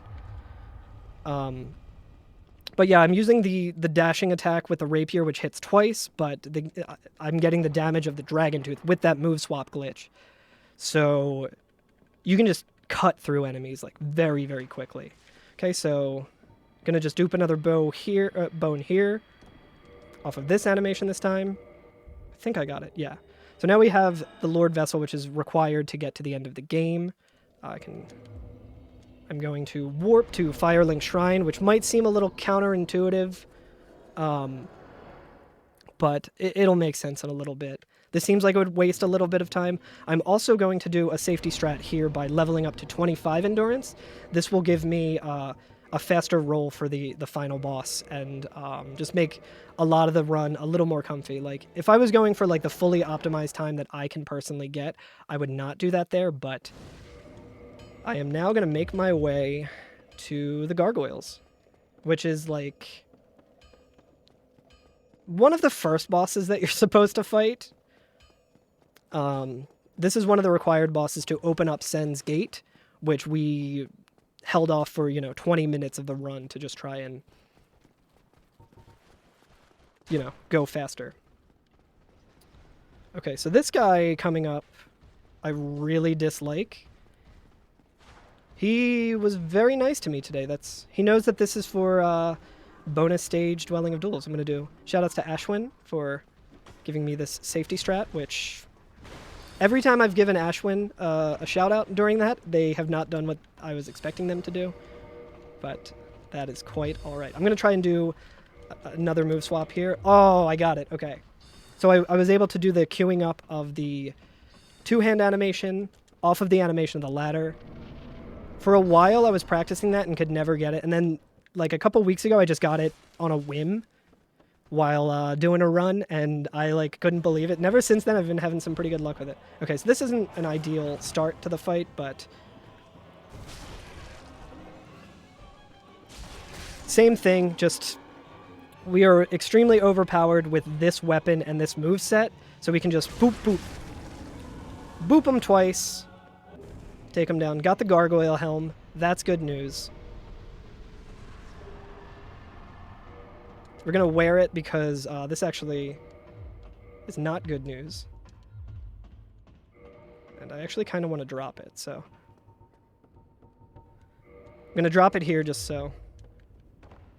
Oh, that would have been bad. I don't even think I need to drop that. Also, okay, so I don't need the souls right now. So what I'm going to do is just ring this first bell. I'm going to use the dark sign. I'm going to teleport back to the last bonfire that I was at, which, if you remember, is Firelink Shrine. Looks like it didn't, it seems like that wouldn't make sense to, like, be at a bonfire and then instead of just warping directly to the next one that you need, just going to Firelink Shrine, but we actually need to be at this bonfire for the next two things that we're going to do in the speed run. So that was Lautrec. You don't have to worry about him. He has a good ring. He's kind of a jerk, so we're just going to bully him right off the ledge. Again, if you play this casually, you probably already know that strat and do that strat. So now we're just going to make our way to everyone's favorite spot in Dark Souls, Blighttown. I don't think I need to drop anything, really, so I'm just going to continue on. I'm going to try and go fast here, obviously, with something called Blighttown Plunge. It's a little bit of a precise trick. It's very cool if you can pull it off, but also a little precise. I've been known to lose runs while doing it, so... Lagtown, yeah, exactly. Rip everyone's frames. It actually doesn't run too bad on PC, and we don't really see much of it. That ogre definitely could have hit me there. That's Shrek. Well, I guess Shrek is actually... This one also could have hit me, and that would have poisoned me and been a bad time, but... Gonna do a precise jump, hopefully. This is gonna be fine, I think. Yeah, so that's fine. Gonna just try and... I don't feel like going down the slow way, so... Just gonna do that. That's intended by the developers of this game to do, obviously. So, what I just did there was a damage cancel, a fall damage cancel, where if you can roll on the frame that you would normally take damage, you won't take any damage. So, slopes have weird properties in Dark Souls where it'll actually delay you actually taking damage from a fall. So we can kind of use that to get skips like that. Blight who? This is what's known as Blighttown Skip. No, I'm just kidding. There's actually a much faster way to get right here that is called Blighttown Skip that I cannot do because I'm not a god gamer. Yeah, Regal in chat is saying that he knows this part of the game, but he doesn't know Blighttown. Everyone should check out his video on Blighttown Skip if you want to see just how crazy this game can get. Okay, so she's jumping. I was able to hit her, which is fine. I'm going to try and aim here. I only did 2 hits so far, which isn't great. She's just going to throw up some lava here. I ran out of stamina. Going to aim for here, which is going to make her use that, which has... Oh, she's being pretty mean. I haven't died to Quelaag in a little while. So... Okay, so now this time I can actually showcase another, of all the things to kill the run, that was honestly not what I was expecting to kill the run, but that's no problem. She's kind of, we have her and then one more boss. We have her, one more glitch, and then one more very cool thing, so do need to wait for this elevator to come back up. So as soon as it starts moving, I'm just going to quit out and load back in because that's going to be a little faster than just waiting for it to make it all the way up. Actually, you know what? Yeah, what I'll do is I'm going to showcase the other way, the other strat that's a little easier and a little more consistent to get down to Blighttown, but it is much slower, but Quaylag. All right. I apologize if I've been starting explanations and then jumping into other explanations. As you can tell, like, this game goes pretty quick. There's a lot going on with it and a lot to explain, and I've kind of just been overlapping with like, oh, well, here's a cool thing, here's a cool glitch, oh, here's something else I did. I'm going to heal here just to make sure I have full stamina. I'm going to avoid these ogres again. Again, all of this is optional if you can pull off the Blighttown skip glitch, which is basically you clip out of bounds, you do something called air rolling, and you can make it down to where Quaylag is without having to see Blighttown. So we're just going to walk off this side right here. We're going to roll. Gonna roll again, hopefully land here. And yeah, this is another, this one's way easier to do. It's a little easier to set up, a little less concerning than if you miss an input or don't roll at the right time when you're doing the plunge strat. So again, it's slower, but I've had PBs where I didn't want to risk dying right here, which is where you land when you do the plunge. But yeah, it's kind of cool. You can see exactly where the routes kind of deviate a little bit. So what I'm going to do now is an epic speedrunner strat, which is use a thing called Gadget to quit out immediately. And then, for the sake of practicing, we are just going to do the ultimate glitch, which is loading a save file, which completely invalidates my run. You'll also notice my in-game time has changed. I loaded the wrong save file. He's cheating. The streamer is cheating. But yeah, so you can see my in-game time just changed. But we're able to just get right back to the Quaylag fight and fight her again. So for the sake of just trying to move this along because of all the other amazing things going on at this stream, we're just going to load a save file since it got a little bit stinky. Okay, I don't know what she's doing now. That's fine. So this attack can definitely kill me if I'm close enough, which she has a habit of trapping you in her, like, spider legs. And that's how that fight should have went, like, 5 minutes ago, but it's fine. This game is called Dark Souls Prepare to Die Edition. That's not a joke even for speedrunners, because this game will kill you. So, notably now, I do actually need these souls that I have. So I'm going to take a homeward bone. I'm going to return to the last bonfire I sat at, which is... That's the second bell, which now Sen's Gate is opened, and we're able to go to the final part of the run, which I'm going to try my best to explain. We're going to do something called the Homeward Wrong Warp, where we got to talk to this NPC who sucks. We have to talk to him a lot. He says a lot. He gives us a copper coin, which cool, I guess. We have to make sure we say yes here. We were supposed to say yes there, but I wanted to showcase that you can say no very easily. Now we have to pray with him. And now he'll finally sell us stuff. We signed up for his MLM email chain, scam thing. And now we can buy what we need to finish the run, which is a talisman and the homeward spell. And the whole reason I had to fight Quaylag and the gargoyles was to open up this part of Firelink Shrine so I can get to this area known as the Firelink Altar and place the Lord Vessel that we got when we defeated Ornstein and Smo. So we're going to place it here. Very important, we're going to attune our magic. We're going to attune the homeward spell. Then we are going to, again, warp to Firelink Shrine. What this does is it sets this area as our default position of where we last rested. That's going to be important for this wrong warp that I'm going to try and pull off here. So I need to do with a female character, I need to use the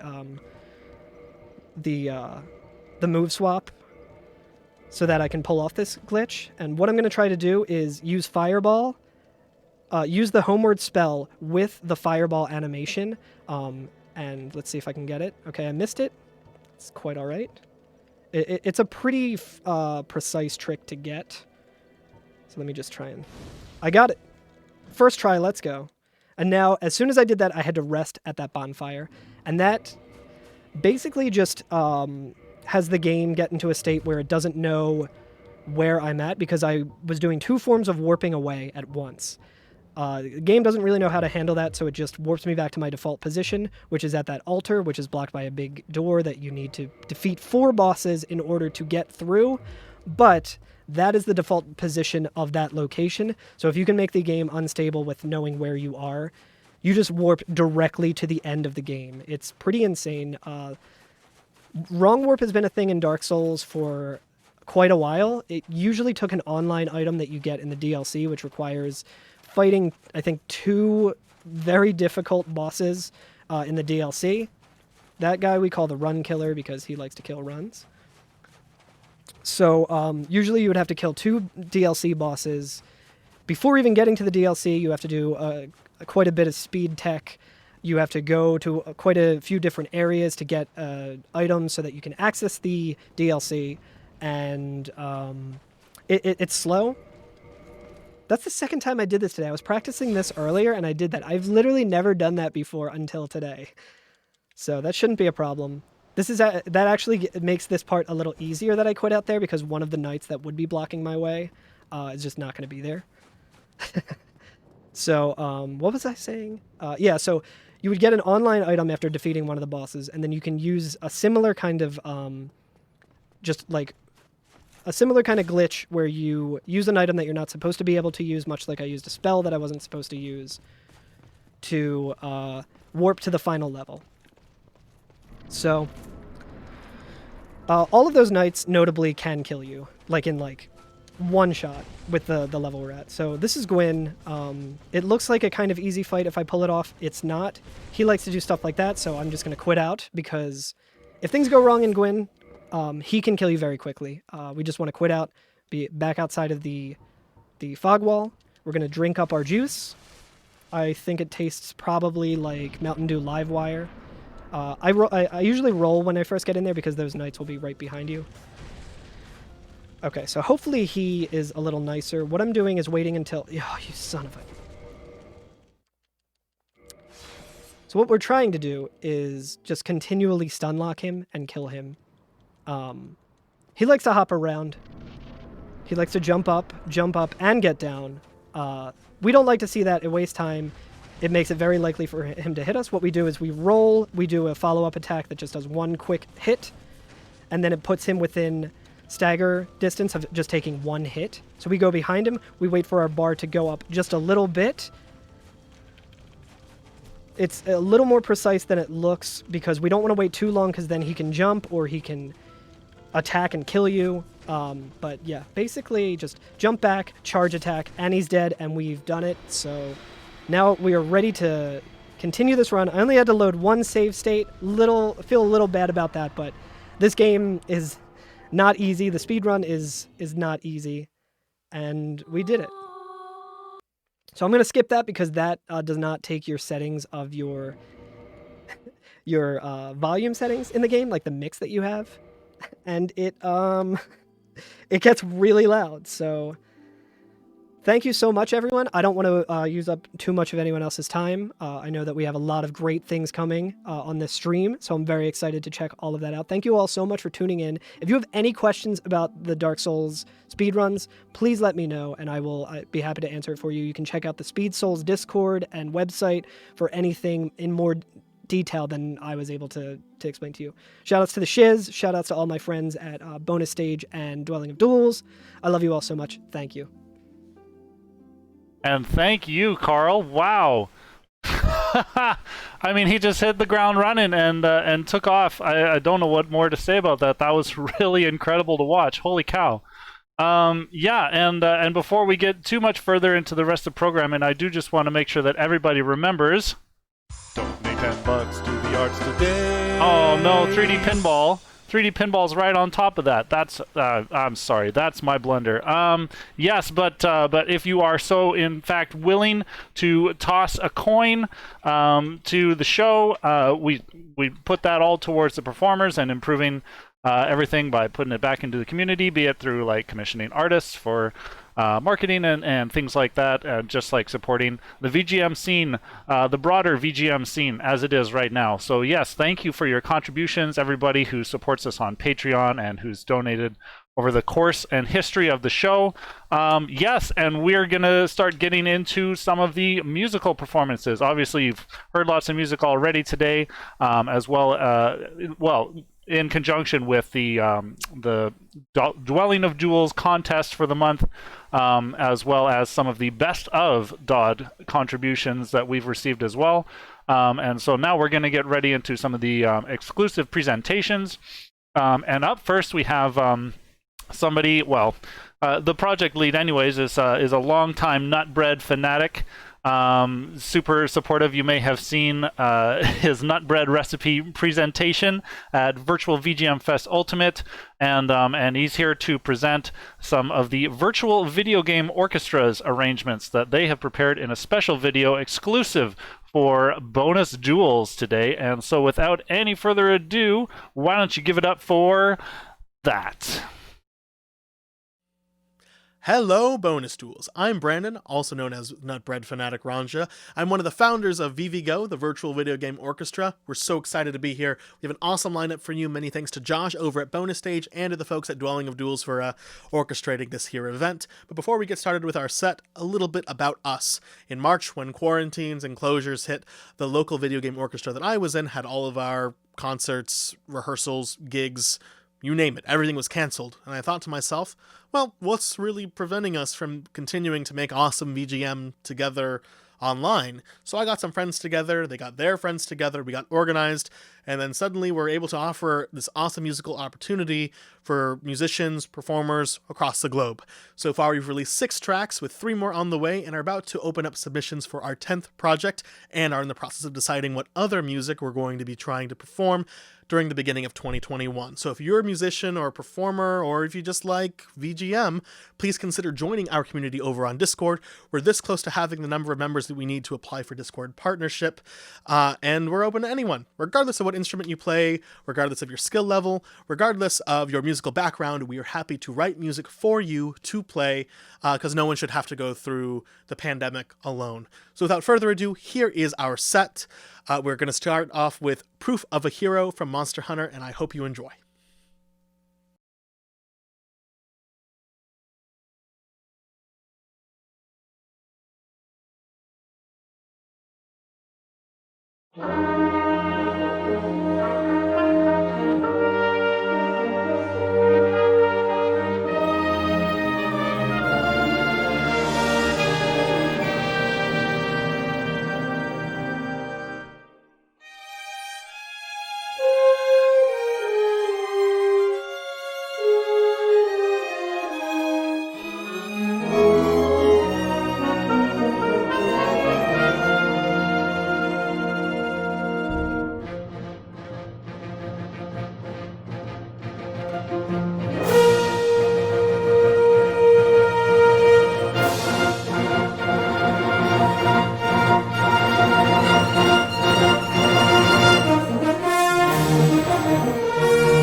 Our next track is actually our inaugural project. When we were first starting out, we weren't so sure what piece we should do at first, but then we quickly came to a decision. Got to do something classically VGM. So please enjoy Joey Joe on solo vocals, featured in Snake Eater from Metal Gear Solid 3.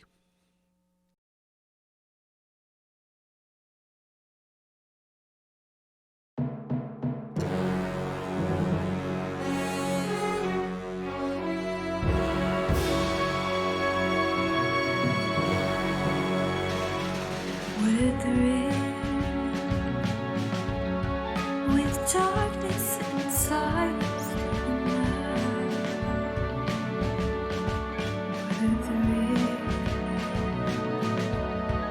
I'm searching in a mountain dew. Fear in my heart, but you're so supreme. I give my life, not for honor, but for you. My time, there'll be no one else. Crime is the way I've lied to you. I'm still in a dream, snake eater. Someday you'll go through the rain, and someday you'll feed on a tree frog. It's ordeal, the trial to survive for the day if you knew life. I give my life, not for honor, but for you. My time, there'll be no one else. Crime is the way I've lied to you.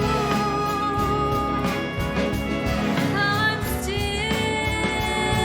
in a dream, snake eater.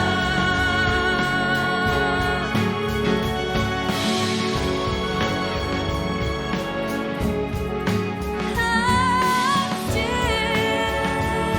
in a dream, snake eater.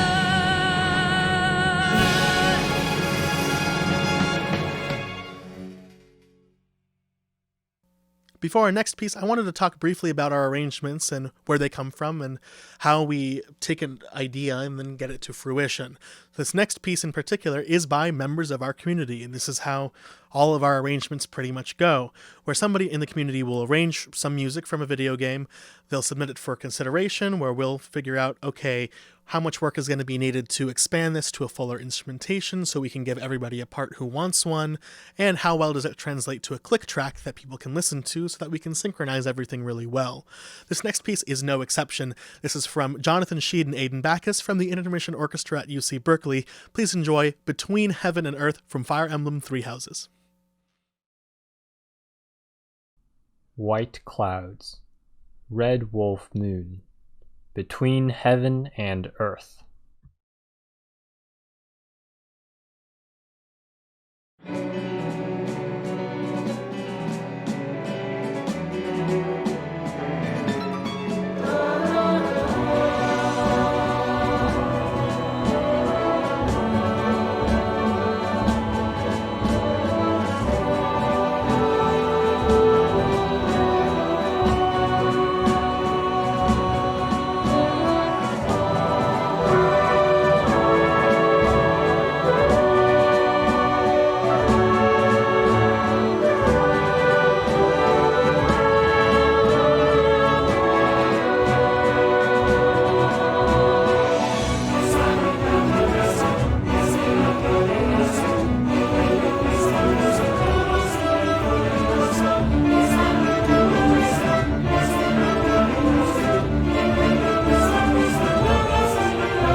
In spite of not being around for super long, we've had the immense fortune of being able to work directly with industry professionals, in particular with video game composers, whom we've worked with in order to cover their work. So please enjoy these next two pieces. Firstly, in collaboration with Gerard K. Marino, otherwise known as GKM, please enjoy The End Begins to Rock from God of War 2 and the Guitar Hero 3 DLC. And secondly, in collaboration with McLean Deemer, please enjoy Aurene, Dragon Full of Light from Guild Wars 2.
The next piece is the final piece in our set, and it is one that I hold particularly close to my heart. I feel that it embodies everything that ViviGo strives to be in bringing people together from all different walks of life to create something beautiful. This one was arranged by members of the community from all across the US who didn't know each other before joining us, and our post-production team spans worldwide, and seeing everybody coming together to make something this beautiful was immensely special. This one is dedicated to Helen Chan, whose death in March 2020 was the catalyst for us to start ViviGo in the first place. So please enjoy Ballad of the Windfish from Link's Awakening 2019.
Oh, wow. Okay, I didn't expect that to end so unceremoniously, but maybe I should have just been paying attention to the music. Everybody, Virtual Video Game Orchestra. Wow.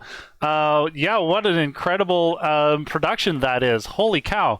I had the pleasure of meeting Ranja Brandon at in Reno when Runaway 4 was touring with Kirby's Dream Band, and we got to meet them. The Reno Video Game Orchestra, really awesome people. Brandon's a stand-up dude, all around. Great to have them on the show. Great to collaborate with, and yeah, if you guys want to check out his nut bread recipe, you can just go there in the chat. Use the command nutbread at any time. It's a really wonderful recipe, and actually, man, why don't I tie the YouTube video to that later on? But yes, again, thank you so much, Virtual Video Game Orchestra. We've been wanting to have you on the show for a long time, and it's nice just to see and hear that. Wow, that's incredible. And yeah, and they've got a really nice community, actually. Yeah, so if you are an aspiring musician, or just a regular one who's no longer aspiring, yeah, just go at them, and I'm sure you'll be able to hop on one of their projects soon. Yeah, and I also just wanted to catch a bunch of you. I see a lot of new names in the chat, and so just to say hi. First of all, thank you so much for being here. Welcome. And yes, we are doing Virtual VGM Fest. This month is a little special, but we usually do a show on the second Saturday of each month, free on Twitch, and we're always open to have new acts hop on board. So if you are interested in being part of the show in the future, don't be afraid to @ me. You can also send an email to bonusstagevan@gmail.com. Email is always nice and keeps keeps me a little bit better organized anyways. Yeah, and if you're a fan of the show, please, by all means, subscribe to the channel. You can also support us by donating on Patreon for a monthly kind of subscription, or if you're just like interested in this single show, want to just wash your hands of it afterwards, then you can also make a single donation via our PayPal. Thank you so much again for being here, and yeah, and one of the advantages of having this this virtual format for the show is that we're able to include, much like Virtual VGO does, include people from a global perspective, and so our next act is coming to us from Sao Paulo, Brazil, and some of you daughters, some of you bottom daughters. Oh gosh, I don't know how to conveniently abbreviate all of you folks, but you might recognize our next act. This is going to be T-Bone Ev, and oh, I do need to update my. It's not up next, Dark Souls speedrun. I forgot to update that, but I'll use my words for that. Yeah, and so why don't we go over and see what he's prepared for all of us. Again, this is T-Bone Ev. Enjoy.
It's all good.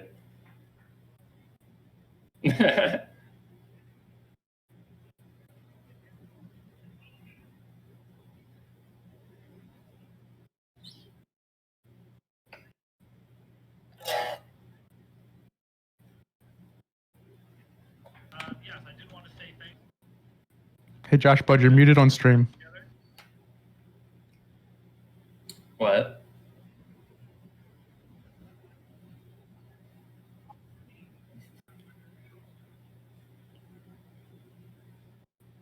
Hello. I don't know if I'm coming through. Oh, never mind. I had the wrong channel. Oh my god. Have I been streaming for like 10 months? What's wrong with me? Hello, everybody. Wow. I guess maybe not. Anyways, wow. That third time. Thank you so much to T-Bone Ev for doing that awesome presentation for us. I swear we're going to get back onto this. Yeah, thanks again, T-Bone Ev, for being part of the show. Our next act coming up, you might know him from Twitch. You might know him from YouTube. He's an incredible guitar shredder and video game artist. Give it up for Toxic X Eternity, and he did request a special wrestling intro. And so, without any further ado, Saturday at the Bonus Duels Thunderdome. Give it up for Toxic X Eternity. X Eternity. Yeah, dude. Okay, what's up, dude? What is up, everybody? All right, you guys hear me? Are we jamming? Are we doing this? Okay, we're doing it. All right. Well, hello. I play video game music. I play video game metal covers on guitar. I have a YouTube channel called Toxic X Eternity, and I'm going to absolutely rock out. It's 3 in the afternoon. Perfect, perfect time. I just woke up. We got quarantine going on. And I think it's a perfect time to absolutely rock the heck out, dude. So, I want to see what you guys want to know in chat. I'm going to start the first song, but if you guys have any game series that you like, let me know. I have a lot of covers. So, let me know what you want to hear, man, and have some fun. Rock out, open up this pit, and let's freaking jam, dude. Let's do this, bro. This is Donkey Kong Country! Yeah. Yeah.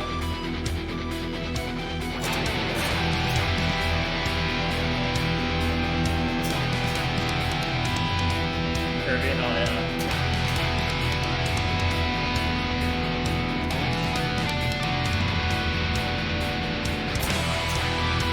Alright, let's see it, dude. Let's open up this business!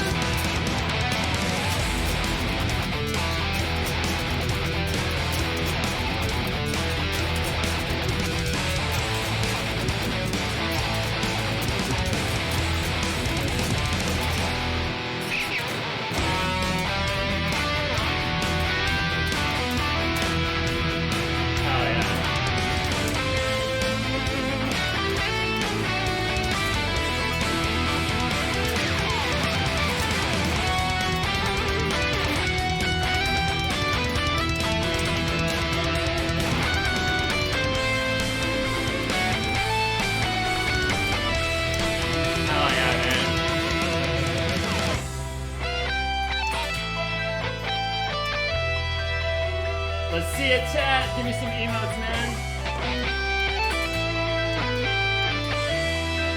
Alright, let's see it, dude.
Hell yeah, guys, dude.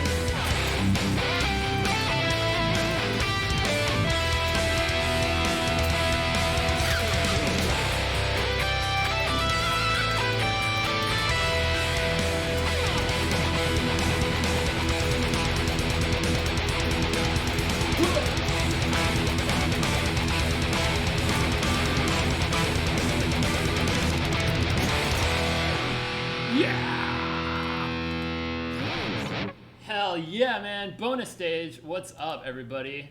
What is up, dude? Thank you so much, you guys, for being here. Let's freaking do it, dude. You guys have heard of Castlevania, right? It's a good game series. It's got a couple of good songs. You know what I'm saying? Castlevania, you guys like that, right? Hell yeah. Thank you guys so much, man. Castle who? I know, right? Literally who. And I also saw some requests too, man. I won't forget about you guys. Terrible game? Yeah, dude, it's so bad. Yeah, dude. Let's do some Castlevania. Hell yeah. And then I saw some of you guys requests, dude. We'll hit that up. Alright. This is Symphony of the Night. It goes like this.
I can't see you, but just do this in your freaking bedroom, dude. Let's go.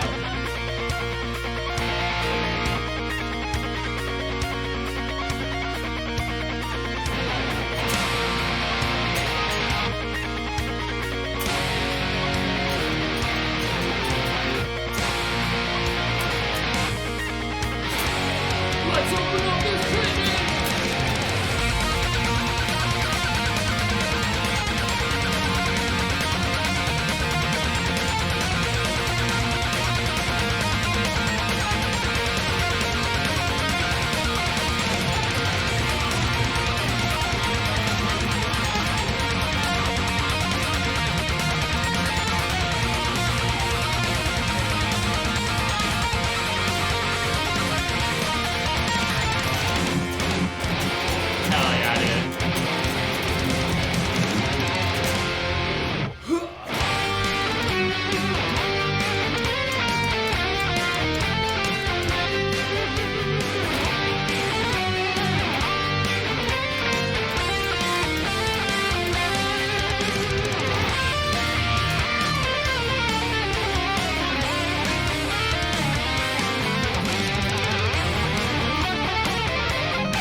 Hell yeah, man. You guys are beautiful.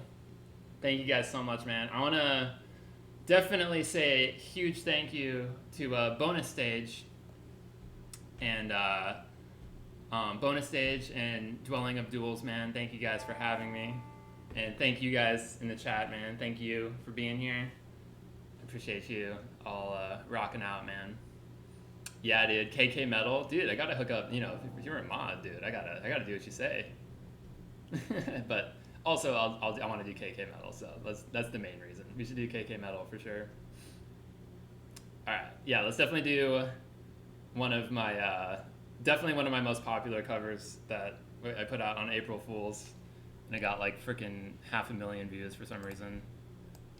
People are weird, dude. It's like literally, it's just because it's a funny song. It's a good song to make metal.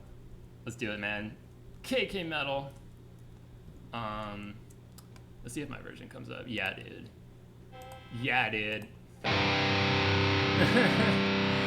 Hell yeah. We'll definitely do some Mega Man. I know, dude. For sure. I was definitely blown away by how well this video did. I really appreciate all you guys who watched this one. But yeah, let's play it, man. KK Metal. Animal Crossing.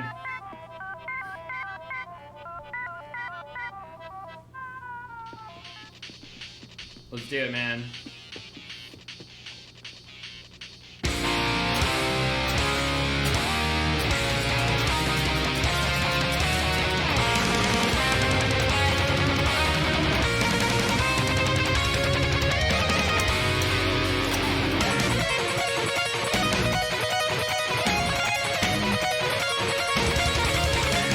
Oh yeah, chat!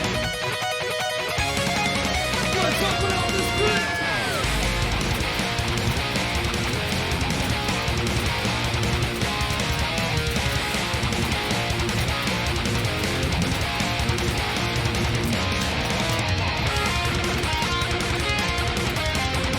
Yeah, dude.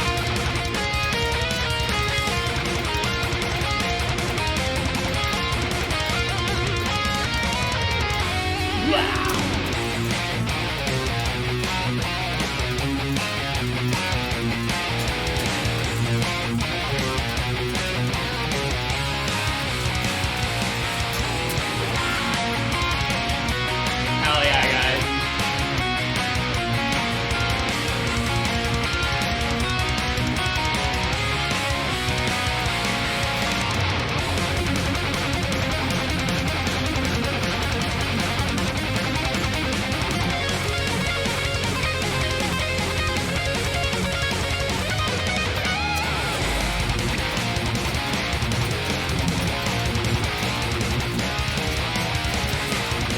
Hell yeah, chat.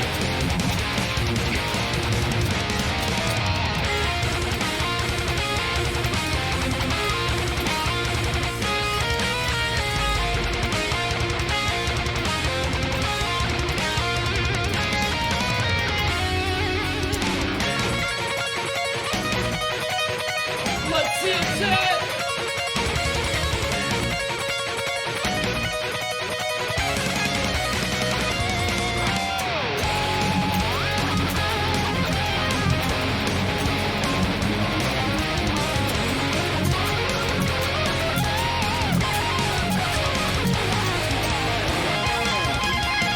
Hell yeah, dude.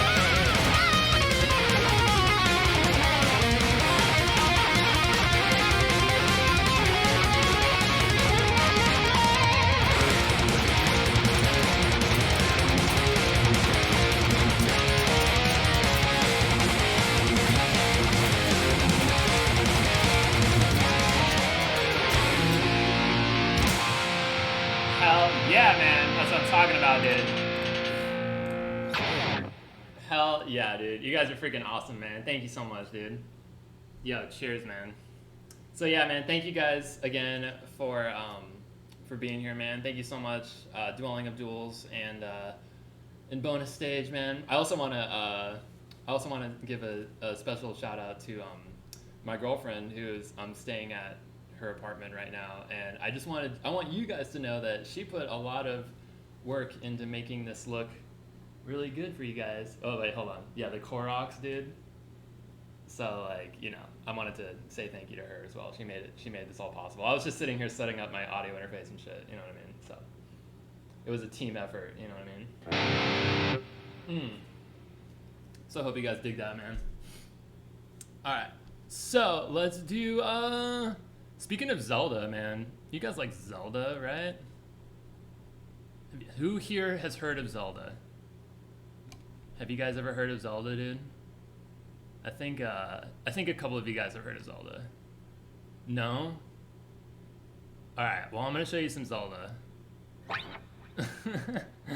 Yeah, dude. Alright, we're gonna do some Zelda. This is the first time you guys are ever gonna hear Zelda music, so I hope you enjoy it. We're gonna do an old school Zelda song.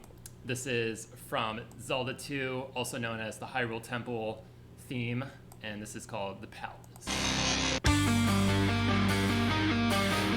Yeah, the dude in green, yeah, that's the one.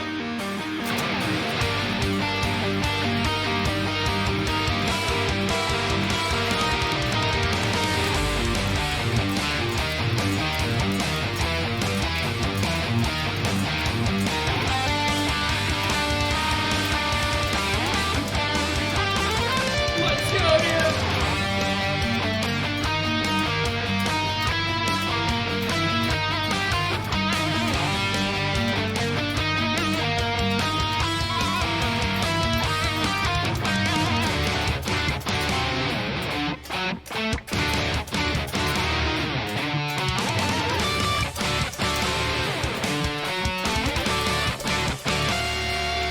Let's go!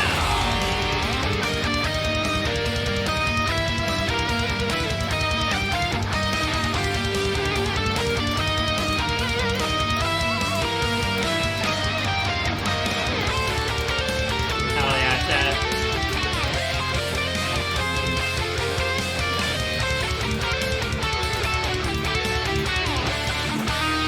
Let's open up this book!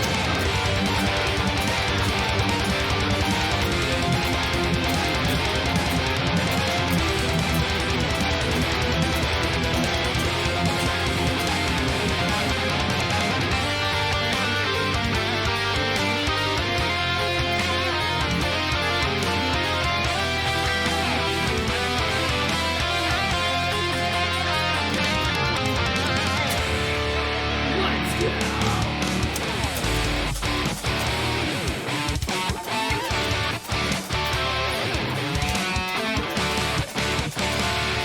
There we go, dude.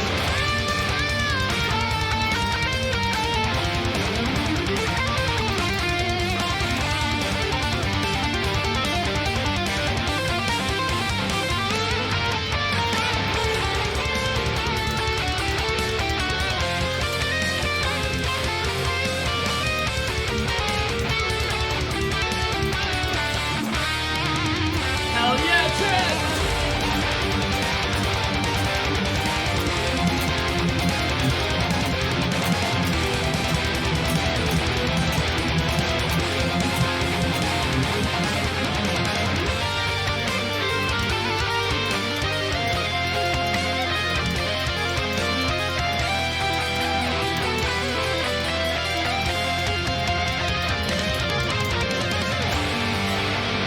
Hell yeah, man.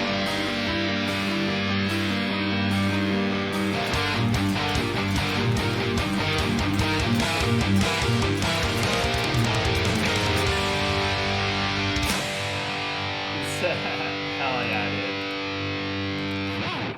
I like to imagine that people who haven't seen my stream before, like, are just seeing all of you guys who are like spamming the chat, and you guys they're just like, what is going on? What's happening to my wholesome stream, my chat experience? Oh man. Well, you guys are getting a taste. Well, I mean, maybe I shouldn't assume that it's only my stream that does this, but yeah, man, this is pretty much how it is, dude. This is how it is, man. Hell yeah, man. I'm so glad you guys are enjoying it, man. Yeah, again, man, thank you so much, Bonus Stage and Dwelling of Duels, man, for letting my rabid fan base come in and start fires in your chat, dude. They're going crazy, man. They're all crazy. They're nuts, dude.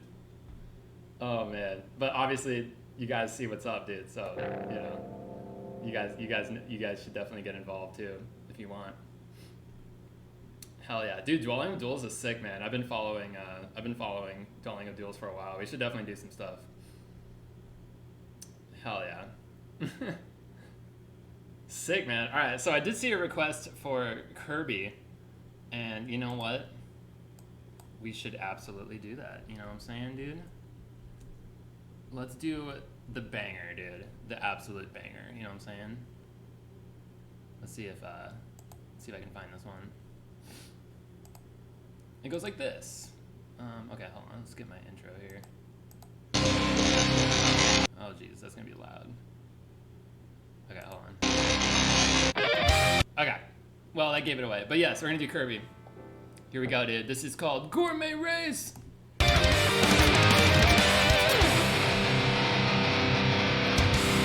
Yeah!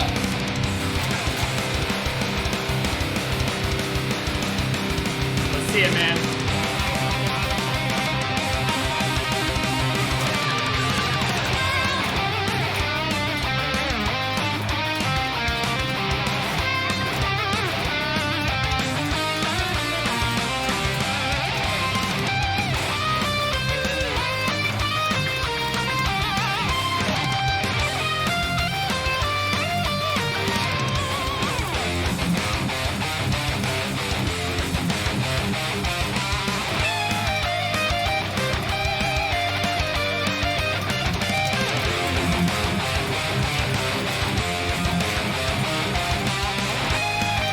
Hell yeah, Chad!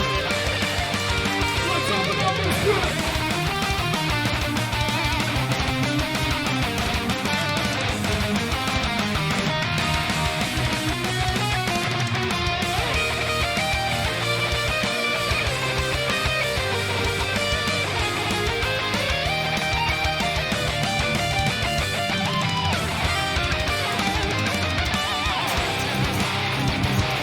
Hell yeah, Chad!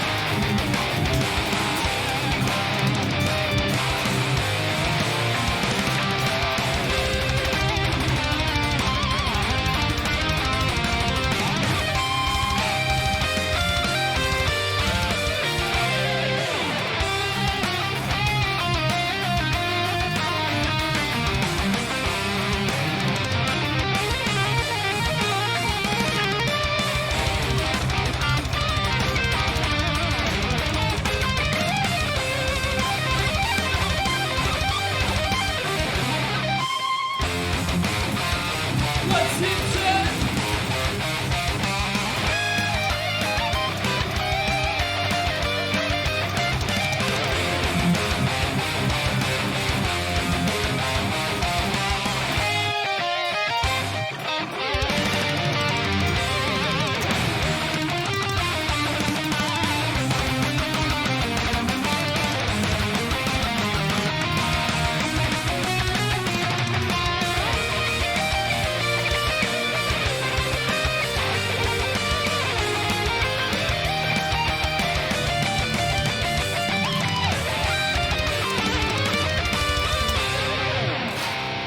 Hell yeah, man. That's what I'm talking about, dude. Hey, That's what I'm talking about. Hell yeah, man. All right. I'm assuming we got time for some more, right? Right? You wouldn't want to anger my fans, would you? No, I'm just kidding. We could do like some more though, right? Yeah? Okay. Well, dude, literally FF7, I was literally just about to say, dude, we should definitely do some FF7. I definitely feel like we need to do a particular FF7 song. Dude, hell yeah. Thank you guys so much, man. Again, man, it's a pleasure to be here, dude. Thank you. We should definitely do a particular FF7 song, given recent events, you know what I'm saying? Recent releasings of certain evil characters, you know what I'm saying? You pick up what I'm putting down? Particular angels with less than 2 wings. You know what I'm saying, dude? Alright, I'll shut up now. Let's do it. Let's freaking do Final Fantasy VII. This is One Winged Angel. Let's do it.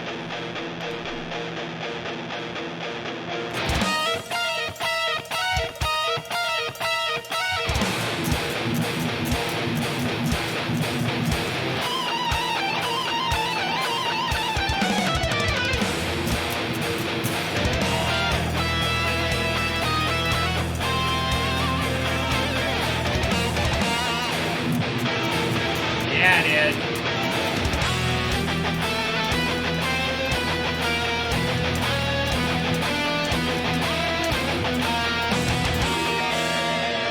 Hell yeah, man. Let's do it, dude.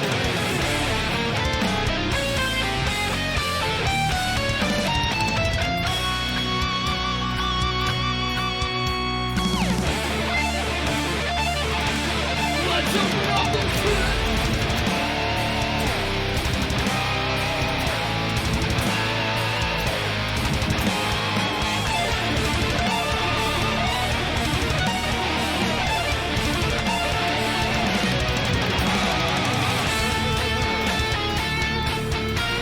Let's see it, chat.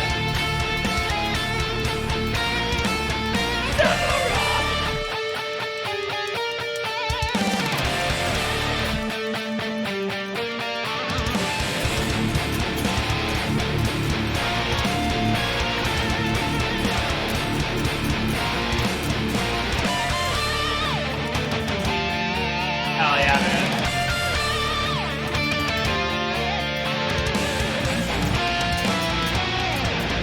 Hell yeah, chat.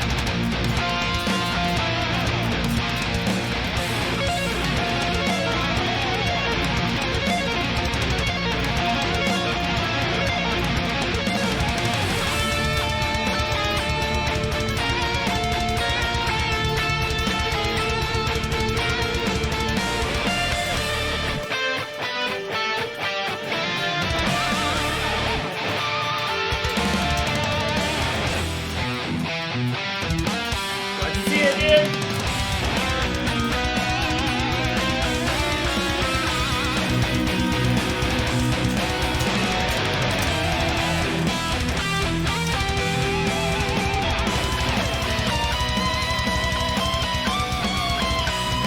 Alright, chat. It's time, dude. Chat, put it.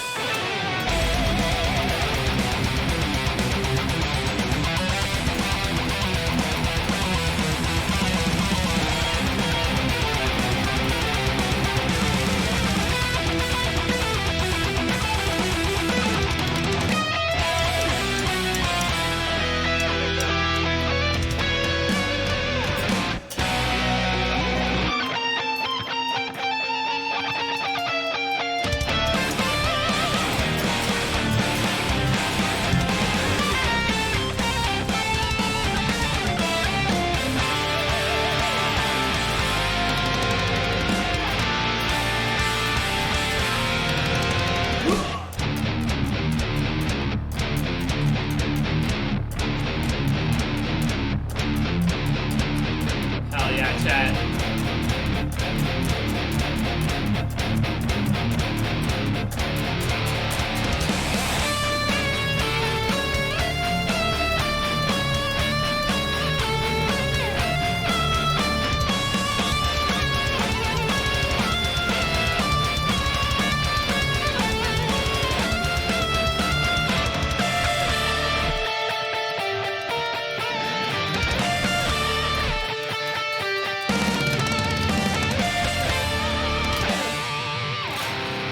Hell yeah, dude. That's what I'm talking about. Hell yeah, chat. That's freaking. This is so much fun, man.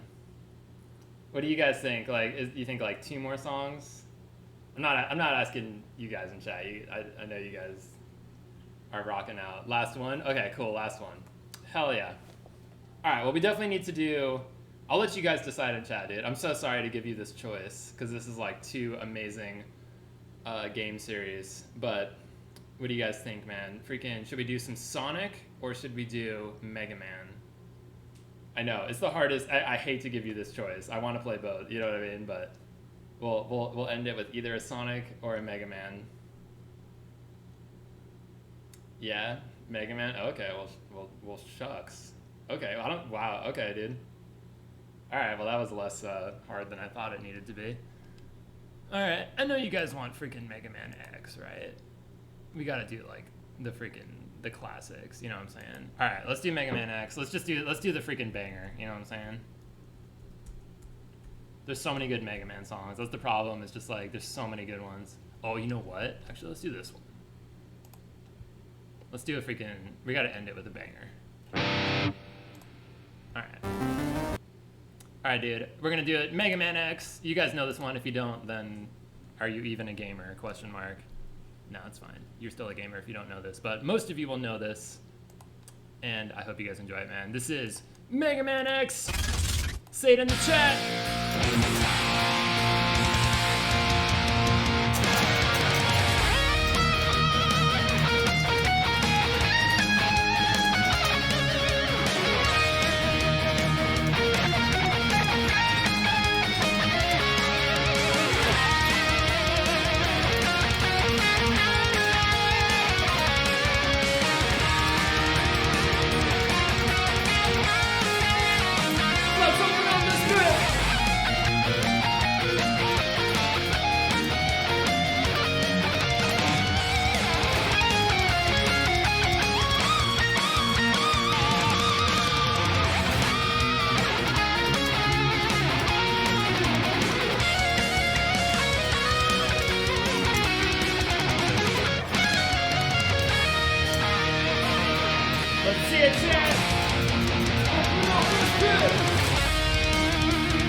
Alright, dude. Thank you guys so much, man. It's been a pleasure. Thank you so much, Bonus Stage and Dwelling of Duels, man. Hell yeah. I guess we're doing something now. Are we like, what should I do? I mean, we can do something if you want, man. Do you want to do something? All right, I'll take over for you there, bud. Wow. Thank you so much, Toxic X Eternity. That was awesome. Holy cow. Amazing skill, amazing tone. Yeah, just an absolute shred god. Thank you for gracing us with your notes. Yeah, and if you want to support Toxic X Eternity, you can go check out his Twitch channel and yeah, his YouTube channel, as well as follow him on social there. He is pretty regularly active over on his own Twitch, so if you want to go and check out more of that, be sure to follow and subscribe, possibly. Yeah, and that's all we've got from him for tonight. We are wrapping up our first big music block, our big first performance block, I guess you could say. So thank you again to the Virtual Video Game Orchestra, to T-Bone Ev, and to Toxic X Eternity for that. Yeah, and I'm going to start passing things over to Austin again, my wonderful co-host and collaborator on this epic event. Thanks, everybody, for being here again. We hope that we're entertaining you sufficiently on your Saturday. Yeah, but Austin is going to kick things off here with some of his best ODOD submissions submitted by many of you in the chat. And so I'll be back in like an hour or so anyways. But yeah, Austin's going to meet you on the other side. Take care.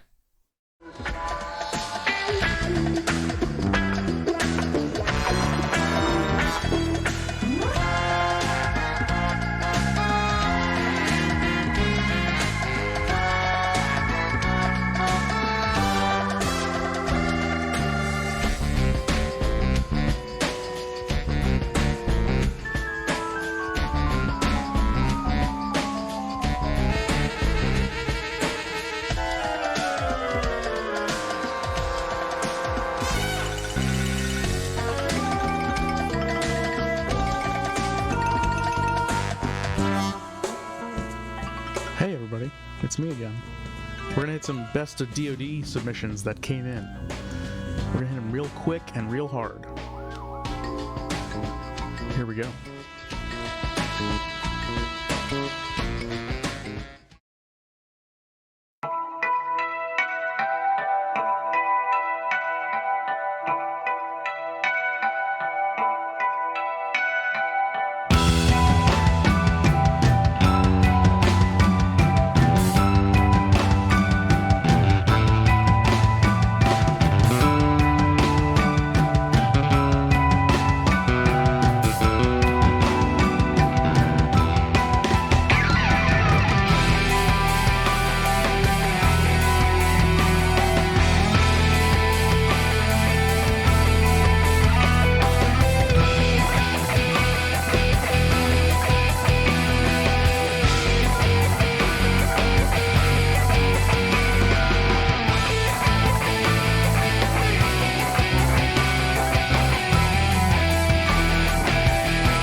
All right, everybody.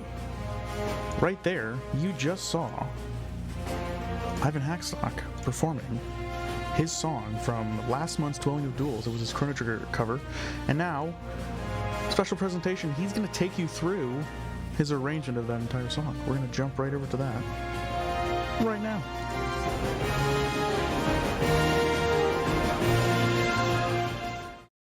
Hi everyone, this is Ivan, and I'm going to be doing a quick overview of my song from November 2020 Dueling of Duels Jazz vs. Funk Month, and this was a cover of Corridors of Time from Chrono Trigger.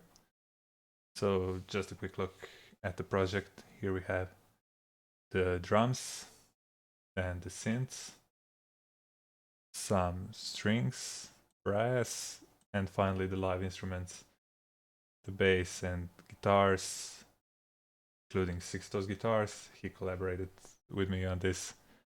And at the end, some reverbs, which I'll explain later. And just a few quick words how I came up with this arrangement. So I was listening to a lot of city pop, J-pop, K-pop, which has that 80s disco funky vibe. So I thought I would do something in that style, and I noticed a lot of those songs start on the fourth chord. I thought, well, what song can I come up with that starts on the fourth chord? And Corridors of Time first popped into my mind, and yeah, I decided I'd cover it. So yeah, it turned out okay. It won third place in Jazz vs. Funk Month, so I guess it's okay. So let's start with the drums.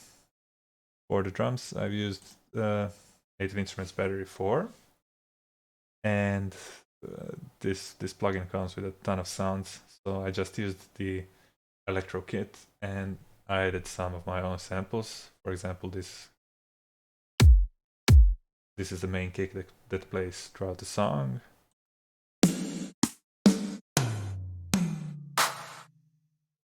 You can see sort of modern, but with some processing you can get it close to that dancey style, old school.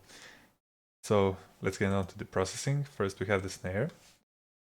The snare goes through some EQ, rolling up the low end, boosting the low mids, doing some cuts here because of some nested frequencies, and boosting the highs. And that goes through a compressor. This compressor is just used to, as you can see, attack low, release low, just to get that initial peak a bit tamed. Next up we have the kick. And the kick also goes to some EQ, cutting out the very low end, the noise down there, which we don't need. Boosting the lows a bit, doing some cuts here and in the highs, and making some more space in the middle. Goes through Reacomp. I just used the preset here and tweaked it a little. The steady rock kick preset worked fine for the purposes. But these drum sounds from Battery 4 are fine by themselves, so there isn't really that need for too much processing. The kick also goes through Supercharger just for a bit of extra compression and saturation. And next up, the toms. I routed all the toms through the same channel to make my life simpler, and they aren't doing too much throughout the song, so there wasn't really any need for making them all each into their own separate channel. So the toms go through this EQ and some saturation and just some clipping to make them not pop out too much. Next we have the clap channel, just rolling off the high end and getting rid of some harsh frequencies here in the upper mids. Cymbals are just, high passed, removing all the nasty low end.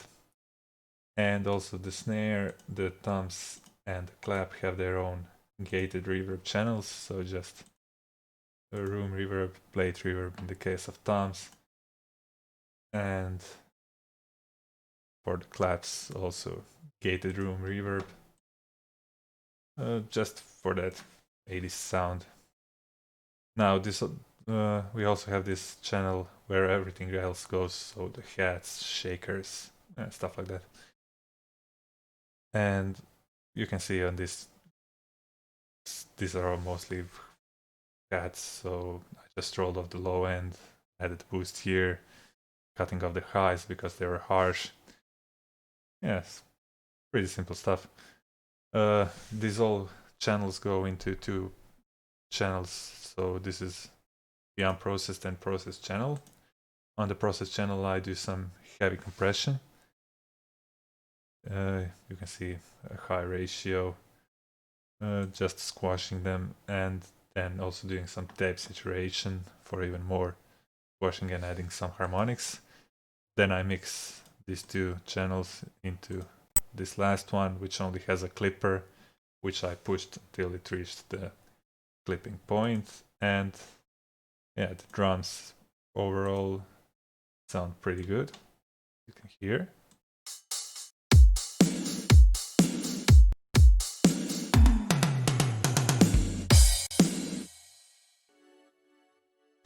Simple stuff, but what I wanted to say earlier, I forgot. This very arrangement is simple, so there aren't many things clashing with each other, and since I didn't use a real drum kit or trying to make it sound real, it was a lot simpler, and these samples are already good on their own. Yeah, not much processing there. So, next up, we have the synths. The first synth is this bell pad, for which I used Massive X, just a preset. This goes through a cutting off the low end and also cutting off these upper mids to make space for everything else, since this pad plays throughout the whole song, just sort of as a background effect. And it also has this bumper, one-up bumper waves, which gives it sort of a side chaining effect, even though I didn't do side chaining with the kick. So just doing some rhythmic stuff throughout the song. You can hear.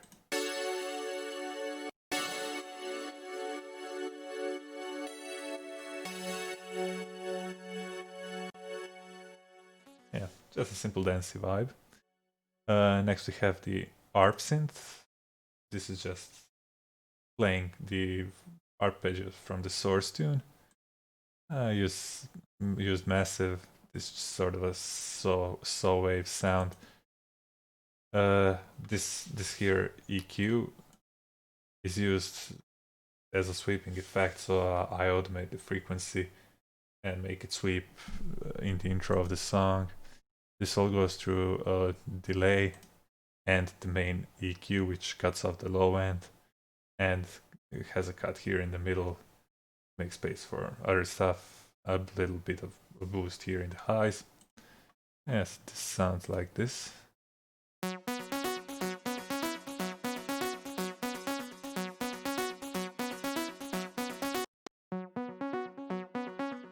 can hear the sweeping.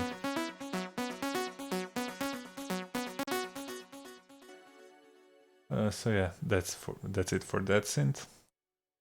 Next up we have this super saw, for which I used OBXD. This is a freeware plugin, or maybe donationware, I'm not sure. And I used just a jump preset, Van Halen, everyone knows that. So cutting off the low end, getting rid of the middle to make space for other instruments, boosting the upper mids a bit, and just some light compression. And this is playing simple lines throughout the whole song.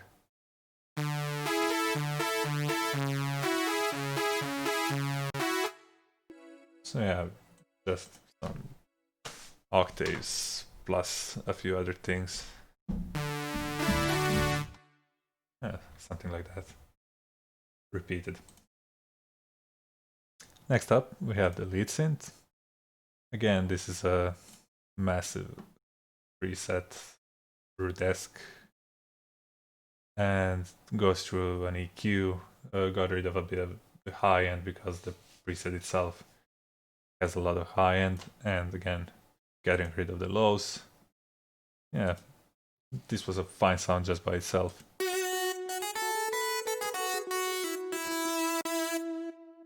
A nice, sweet lead sound.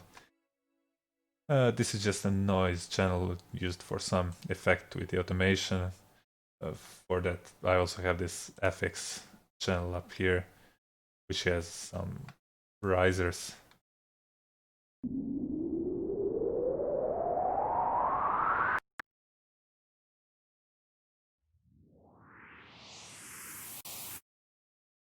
Yeah, you gotta build up more hype for some sections of the song.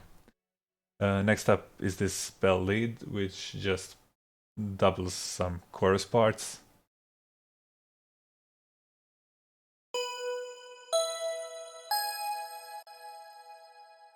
Yeah, a simple lead, again massive, no processing here needed at all. And next up, this synth doubles the bass in some parts. As you can see, massive, just another preset, a bassy sound, but I got rid of the very low end, not to make it clash with anything, and just a bit of chorus to make it stick.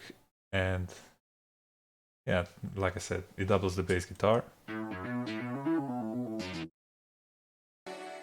Just for an effect, to give it a bit of a boost in some parts. Next, this is just a lead, barely noticeable lead, but to fill up some high end in the parts, providing sort of a counterpoint to the main lead.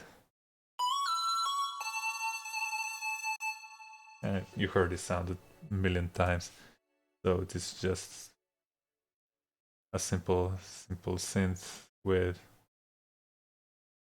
almost no processing, just getting rid of the low end junk. And finally this synth, which I haven't named, but this just doubles the leads.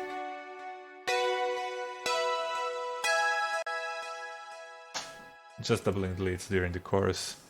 And again, Massive X, some preset, piano sounding.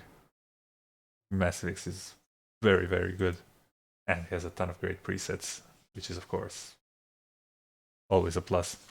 Yeah, so yeah, some EQ, getting rid of the low end and cutting off the mids a bit to make space for the guitars, which also play these parts. And some compression, light compression. And again, going through delay. Some of the other synths here I didn't mention. I didn't have to add delay because the presets have delay built into themselves. So that's another neat thing about Massive and Massive X. So next up, we're done with the synths. Next up we have the strings. I separated the strings into staccato and long strings to make my life easier. So I don't have to do any key switching, stuff like that. And I used Spitfire Intimate strings for the staccato and Spitfire Epic strings for the long strings. They are both pretty similar sounding, running both in Spitfire's audio engine. For these long strings, I just removed the low end, gave it a little bit of a boost in the highs. And for the staccato strings, I got rid of some of the mids to make space for the lower strings and also other instruments for long strings. But long strings are playing lower parts, and gave it a boost here in the high end just for some sparkle. And next up is the brass. The brass, I used Native Instruments session horns for that. Yeah, I wanted that cheesy brass sound, nothing too realistic, something like play on a workstation. So this goes through a bit of saturation, then a doubler to make it wider and give it more punch, going through some reverb, and this EQ, getting rid of the low end, and just some nasty frequencies here in the highs and here in the mids around 1K, making space for other stuff. And again, this is an effect, again, a sweep, which also happens during the intro, just automated frequency. So yeah, that's it for the brass. The brass, I should probably play these so you can see what lines they're playing, both the strings and the brass.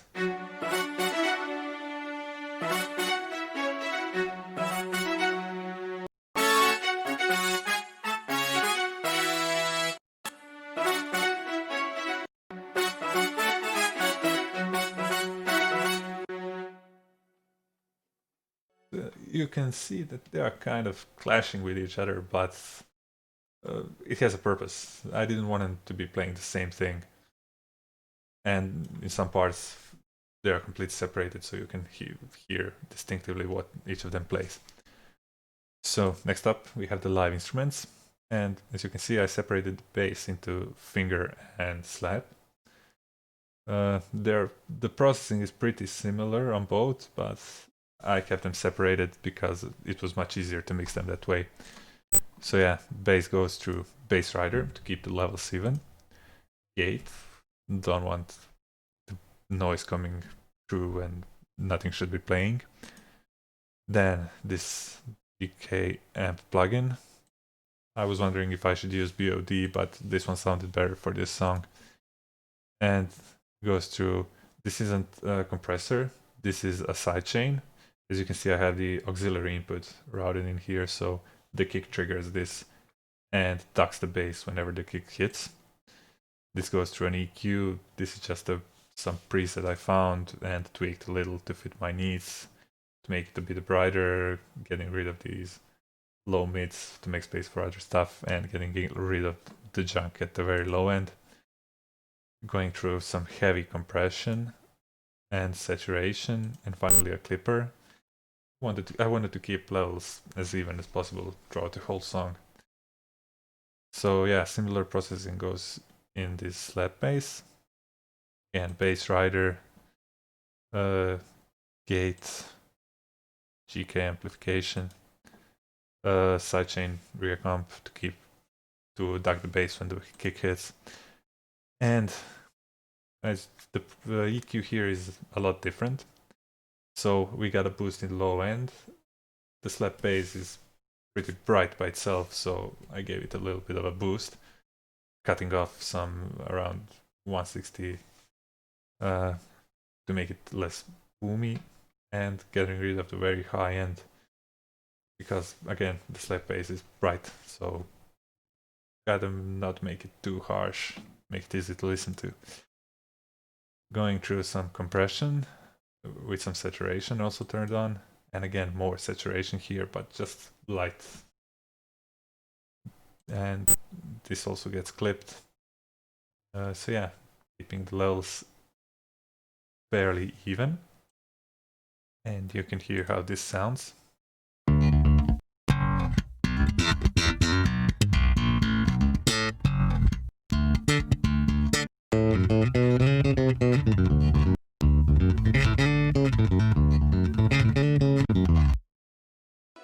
Sounds a bit bright on its own, both the finger and the slap bass, but in the context of the song, the kick is providing most of the low end, so there wasn't really much need for other stuff. Next we have my leads. So this is just my guitars going through Mercurial Spark plugin and some compression. And I have the left and right leads separated. They're playing the harmony, the main harmony from the source.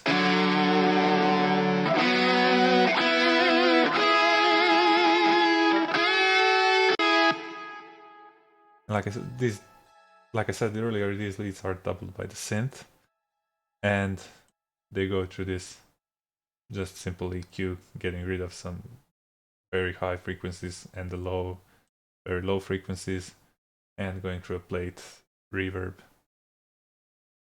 for some sparkle and just for an effect. And that's it. These two just play throughout the chorus. Next up we have the rhythm guitars.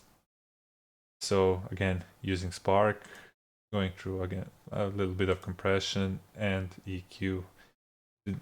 These guitars play throughout the whole song, so I cut off the mids to make space for everything else. Got rid of the low end, and I wanted to use my Fender for this, but I recorded a draft with my Ibanez, and it sounded pretty good, so I didn't bother re-recording it with the other guitar.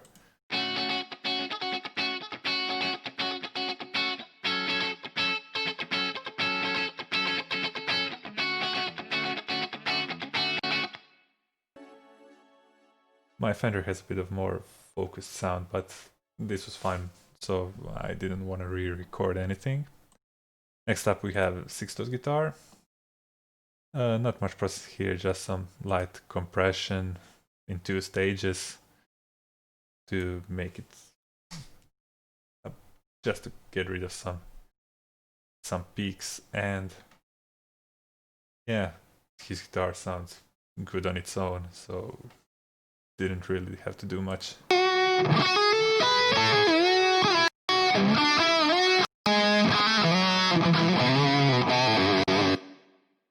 Yeah, it's Sixto. What else would you expect?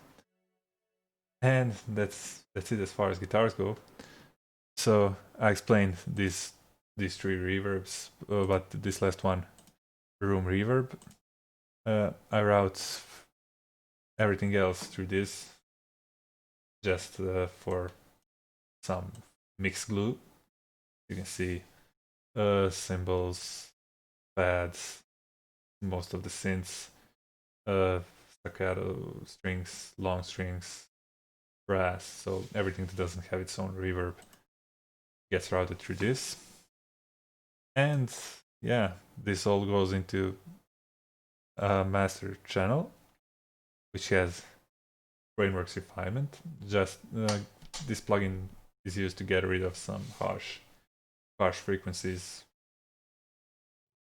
And I use it really light, but you can get some heavy, deep, harsh effect with this.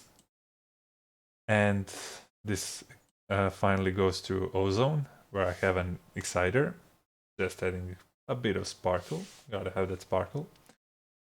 Imager, making the low end just a bit tighter and the mids and the highs wider. Some dynamic EQ to make the maximizer less pumping, and the maximizer, I didn't give it too much of a boost. As you can see, mostly the threshold is crossed mostly by just the ceiling is crossed mostly by the kick and the snare, and not much else.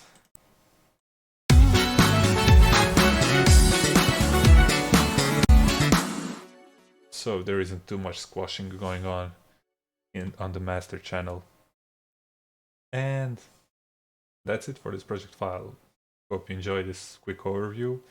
And like I said, the arrangement itself is doing most of the work here as far as the mix goes. So there really wasn't much to show, but I hope it was enough to give you some ideas for the future. And stay tuned for the rest of Dwelling of streams, and see ya.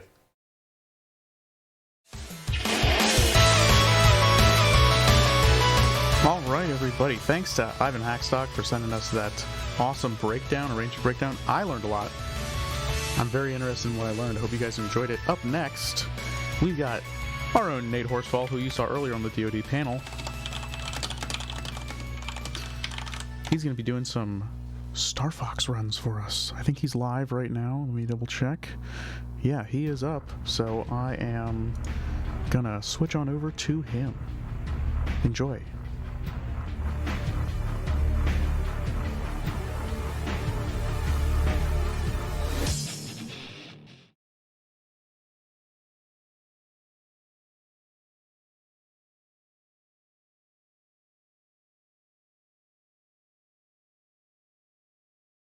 Austin says I'm live. So hi folks. So I'm going to start the stream by saying this is not a speed run.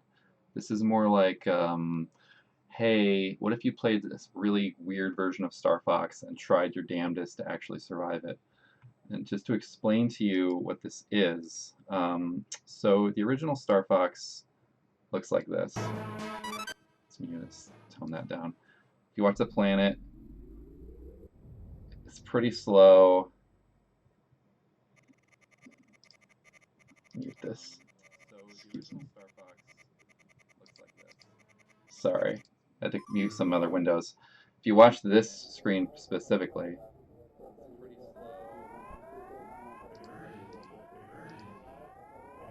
close this. It's very, very, very slow. It's kind of laggy. You know, Star Fox was an incredible game on the Super Nintendo that had 3D graphics, right? And so it just wasn't really that fast. And so when I play this version of it, it's basically overclocking it. It's just really weird. And so basically what happens is there's some echo. It looks like it's happening. I'm trying to get rid of that. Basically what happens is this version right here is way faster than it's supposed to be.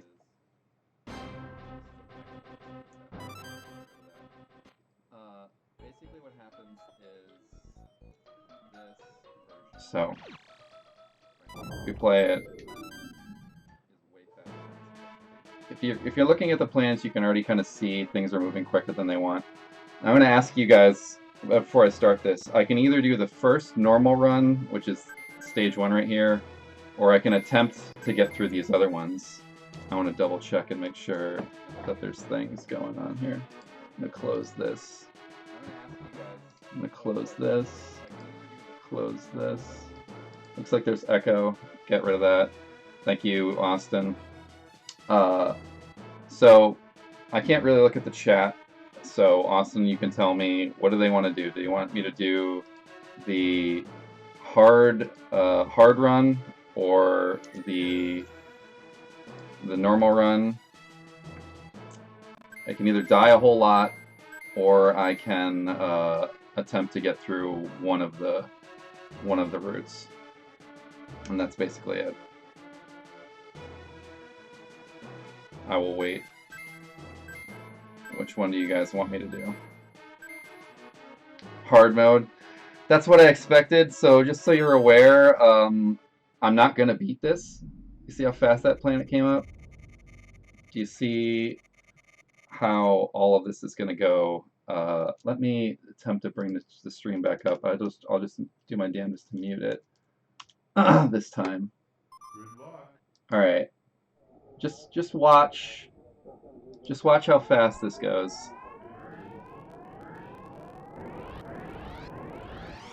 It doesn't even finish the song. So it's basically like playing in like super smooth version, but everything is faster and everything hits harder. Everything kills you much quicker. If you screw up even a little bit, you pay for it really dearly. So it's kind of a problem.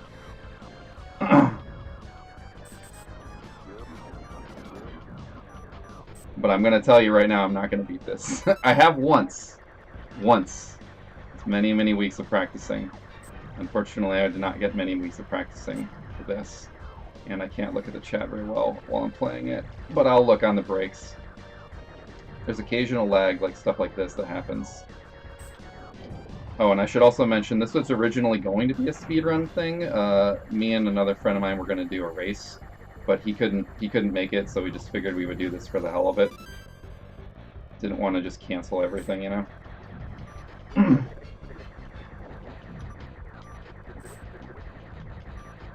One of the worst parts about this hard mode is that if you screw up and you die and you lose your powers, it's very painful to get it back. Also, everything is much more sensitive because everything is running at higher speeds. It doesn't register sometimes. So you'll go through a ring. Okay, you'll go through a ring and it won't register it, or you'll go through a wall and it won't register it. I should explain, this emulator is basically playing at whatever speed the computer can handle, and so it's just going nuts. This is running off of Z-SNES. I highly recommend giving it a shot. It's actually pretty hard.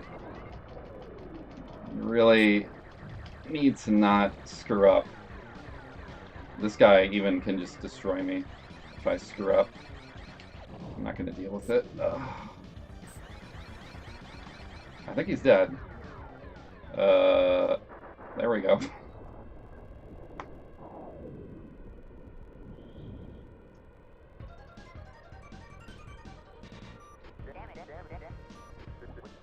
Yeah, that went pretty well. The other ones won't.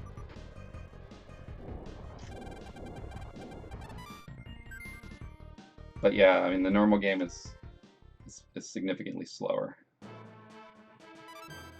And stages like this, if you start screwing up with the asteroids, you just start getting them utterly obliterated. So you gotta be really careful not to do that. I'm basically gonna be spamming roll the entire time. Also, I should mention, it's possible, particularly on the hard mode run, that this run will go longer than I have a lot of time for. So, you know, Austin, just let me know if I'm out of time and we'll just call it. just instead of thinking as this is like a speed run or any kind of a run at all, just think of it like sitting down with me in my room, playing this goofy version of Star Fox, and watching the absurdity. And we'll see how we get. Yeah, the teammates, if you don't save them like immediately, they get pretty much destroyed.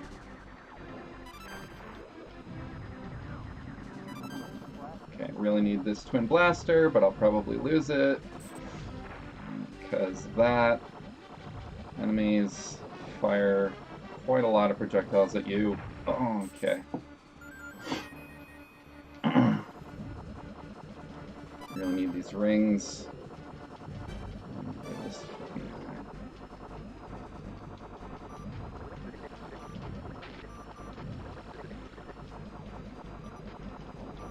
Slippy, thanks for blocking my one up. There you go. Anybody who's played this game should know about the troll asteroids that are coming up. The original troll face. Missed the bomb. There he is. You're gonna get away from him. Get away from that guy. He's gonna cause you a lot of problems. Really need to get away from that guy. Okay. Alright, not too bad, not too bad. So far, so good. I really needed this twin laser on this guy, because he'll reflect stuff back at you when you're shooting if you don't have that, which really sucks.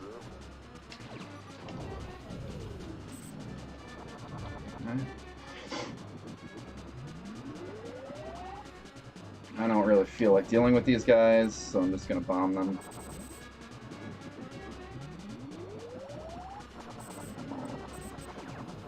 Try. There we go. Alright, this guy's pretty much done, which is pretty lucky. I will take it. Oh, yep, one more.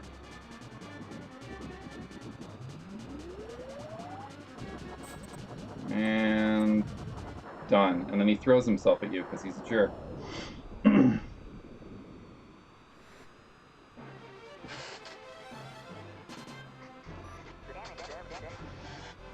Oh yeah, the soundtrack. Like, everybody just does Corneria, but the rest of the soundtrack is actually so good. I love the asteroid. I love the asteroid level. And I got a life. I got extra life. That's gonna need that. There's not gonna be a world record here.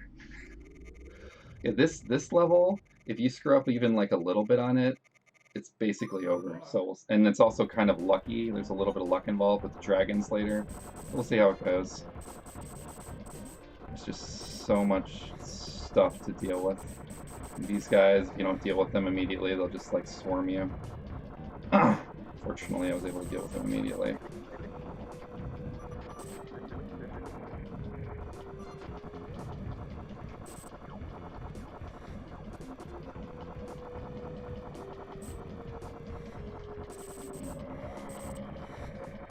Okay. Okay. Kind of lucky there.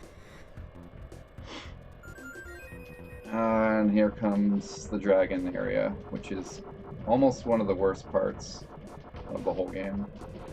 Because you can't reflect anything back at them, and again, if you get swarmed, you're done. And even though I'm doing pretty well, it could be over in like 1 second, so we'll see how it goes here. Falco's not helping me by getting in my way. Thank you, bird.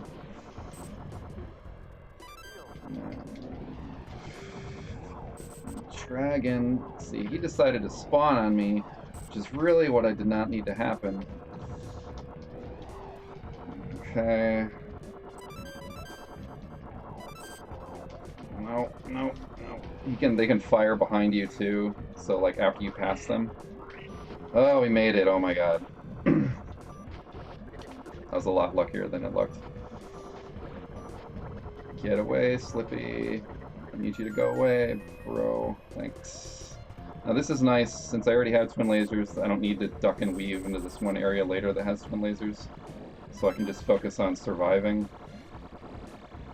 Well, there it is. I don't have to worry about that. Okay. Okay. And then this boss, which again, a little bit of luck. See how it goes. No, no, no. Okay, okay.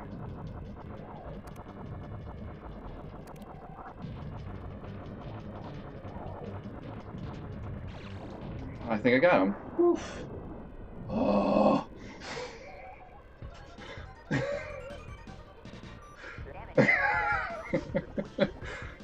So far, so good.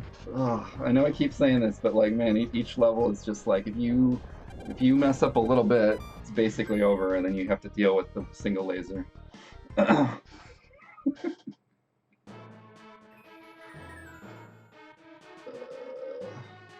right. Thanks for support, chat. This one's pretty rough too. See how lucky we get.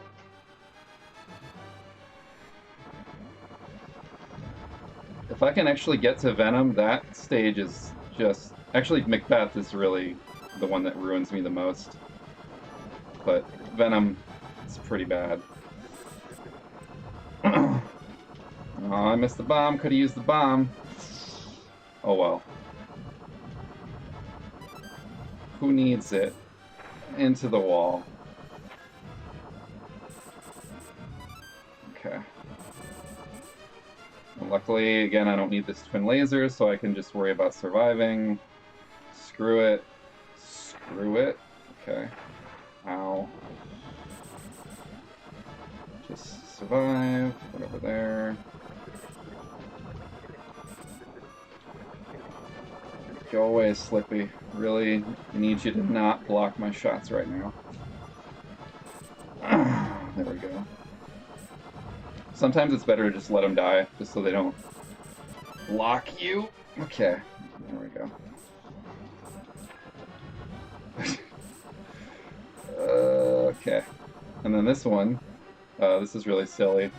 I've found that the best way to survive this area, and I don't know if it's the way to do it, but for me it is, I throw myself into the bottom half of the corner and I just roll constantly, because there's a whole bunch of these like things that will fly at you over there, and they're basically random, so you just can't really avoid them. Okay. Those guys are over there to basically put you back on track, because the developers knew that you could do that. Alright, I didn't really want to do this, but there's a bomb that I kind of want to get in this area that I might risk trying to get. I don't know if it's worth it. No, it's not worth it. No, I can beat this guy with twin lasers.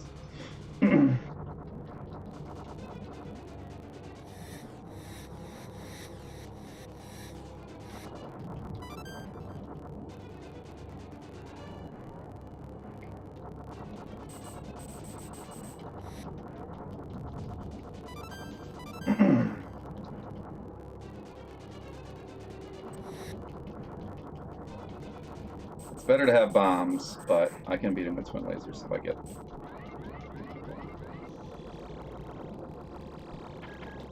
And... oh! I think it's okay. I think I can get him. I don't like this guy. Okay, there we go. Need you to not do that. Okay. Almost, just like one more hit on him. There we go. He's done.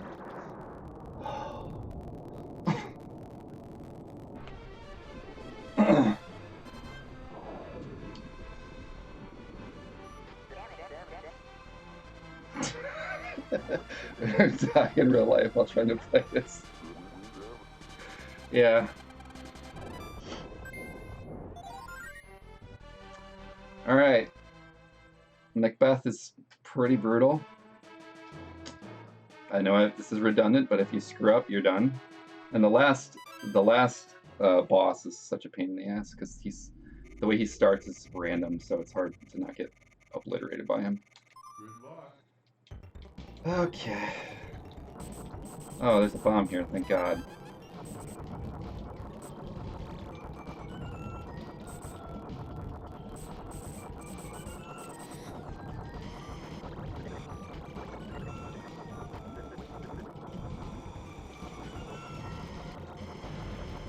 You gotta take those guys out like immediately, or they'll just overwhelm you. Real big problem. I really need a little bit more health. There we go.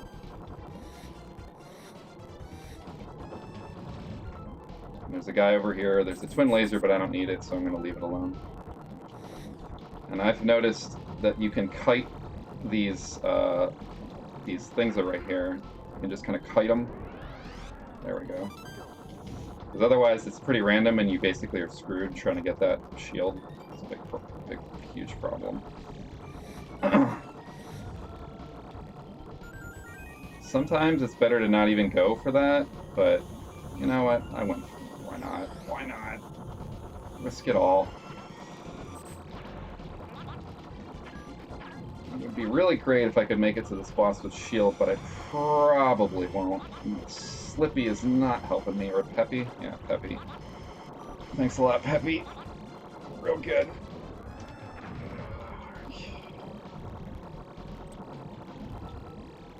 Okay. This guy can be a real pain with his missiles and his little plasma shots. This missile right there. This right here, he spawns this thing that is going to come at me, and it did.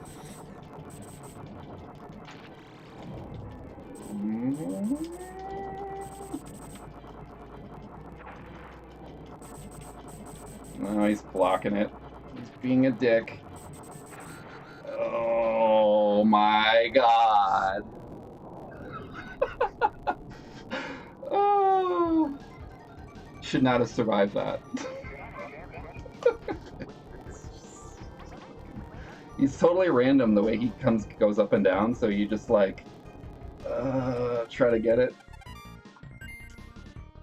Well, we got good news, folks. This is the best run that I've had all week.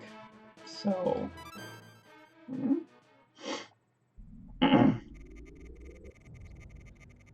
Eric, yeah, no problem. I'll die right here and we can start over. This is a big problem because I don't have any bombs, and fighting this last boss without bombs, it's a war of attrition, and I usually lose it. It's already a pain in the ass on the other one. Oh, these missiles, though. These missiles on the normal mode, on the normal game, they're already a pain in the ass to deal with, but on this harder mode, it's just a relentless storm of missiles constantly coming at you. How many bombs? You have to take them out, or otherwise they just overwhelm you. You start missing like one or two, and then forget it, it's over. Falco, I need you to stop doing that for a couple of minutes. Okay, well, survived it. These guys are going to shoot at me. I don't like that. I'm going to get rid of them before they do that. Give me that bomb. Oh, I missed the shield. That would have been better. Oh well. Let's go over here.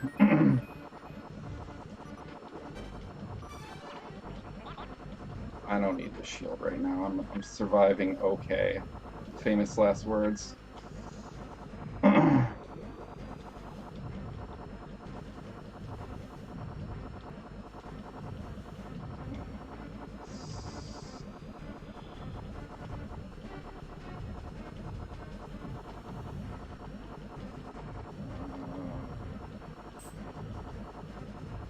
Okay. Almost. I really would like one of these rings. I guess I don't need it. Alright.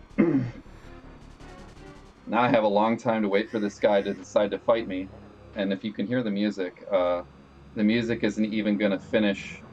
He's going to start attacking me before it gets to his part, which is kind of funny, but we can just chill here. So I can read what you guys are talking about. Yeah.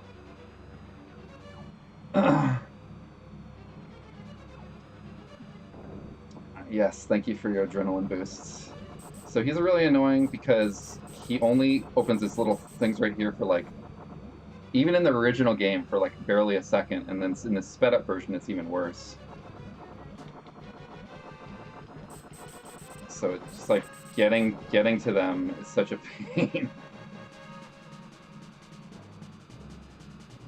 Yeah, this guy takes forever. This is going to be the rest of the night right here, is fighting this loser.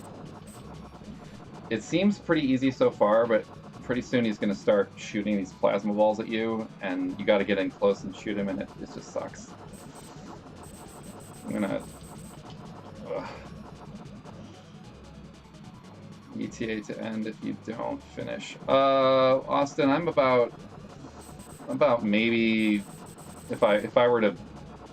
But tell me this, Austin, because you're texting me right now in this chat. How much more time you got? We'll just see how far we can get. It's such a pain. I could use a bomb on him, but I'm trying to hold on to it.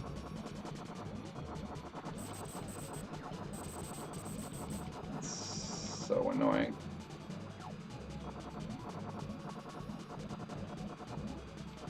Scheduled to end at 8 something. It's getting cut off.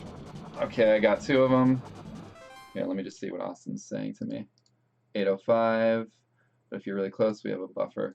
I would not say I'm close, but I would say close enough to see Venom. You know, basically just if you got like, see if I can get through this guy. If not, don't worry about it.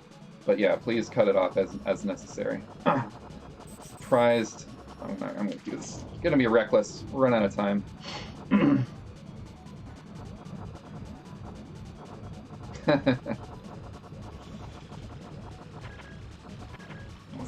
Let's get to reckless.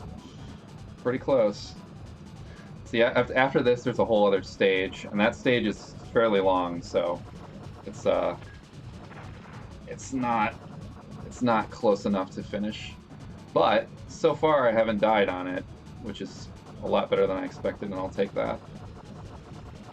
I apologize for how annoying this guy is. He's basically the worst. He's not even really that hard. He just kind of wears you down with how annoying he is. How about this, Austin? If I die right here, we can call it. And if I beat him, then we can call it. We'll just see who wins. He does, because fuck this guy. There you go. It's a nightmare. He's the worst. So you can call it there.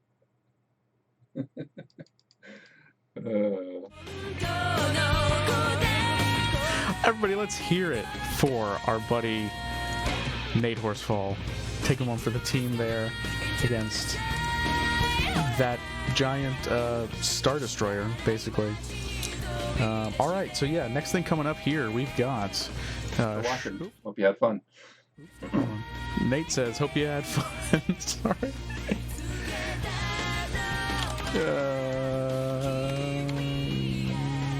Okay. Yeah, so up next here, VGM named that tune in about 10 minutes, which means we have 10 minutes to play more Best of DoD videos that we've had scheduled and have been slowly eating into their time, and I really want to get them out because we had so many. Whichever ones we don't get played tonight, or during like the main part of the show here, we're going to play them at the end of the show after the DoD listening party. So we're going to jump on over to those here. Let's go.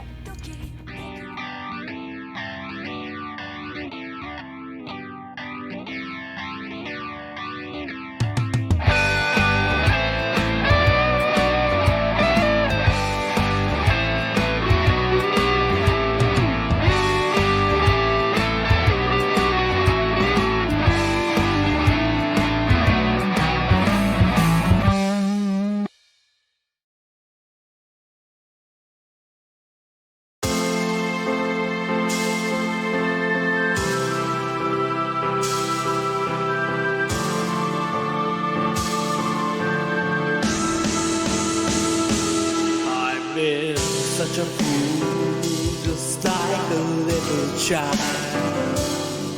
running wild and chasing after painful dreams. But I tried, and I lied to myself. So I smile at you while I cry to myself. I love you, no, I can't even say how I really feel.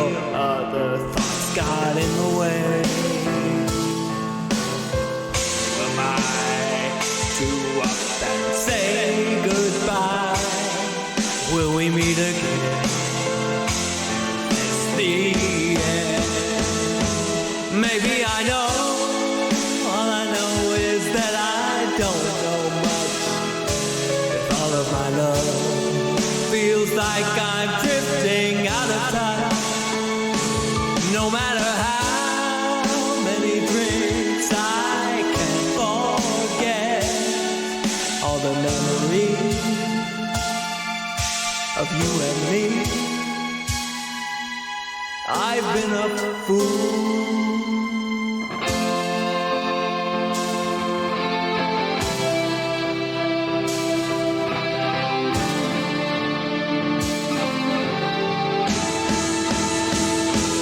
No, I don't need your love or your sympathy. I'll never forget all the things that you did to me. Won't even try. Deep down I can't deny all the memories of the tears you cried. No, I don't need anyone but you by my side. It's always been true. There's no way I could run and hide. But if I try, will you still say goodbye to the memories of what used to be? I've been a fool.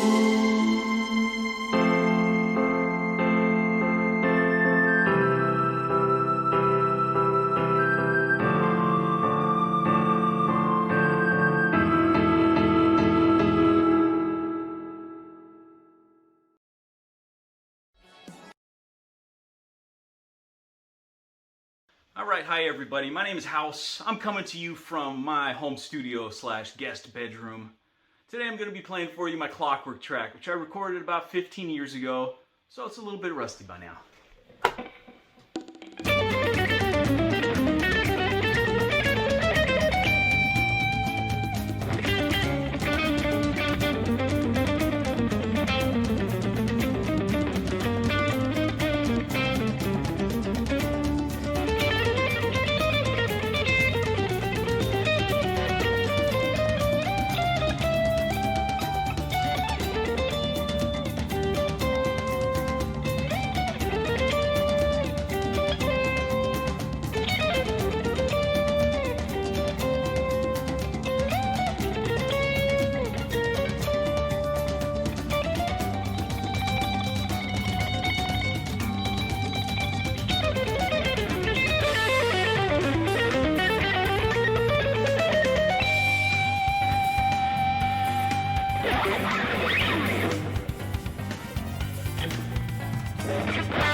House the Great, love you, man.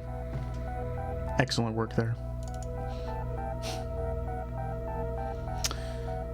We're going to go back on over to Josh, who's going to be emceeing the next block here. We got some VGM Name That Tune happening. Josh, take it away. Oh, thanks, Austin. I think I will. What's up, everybody?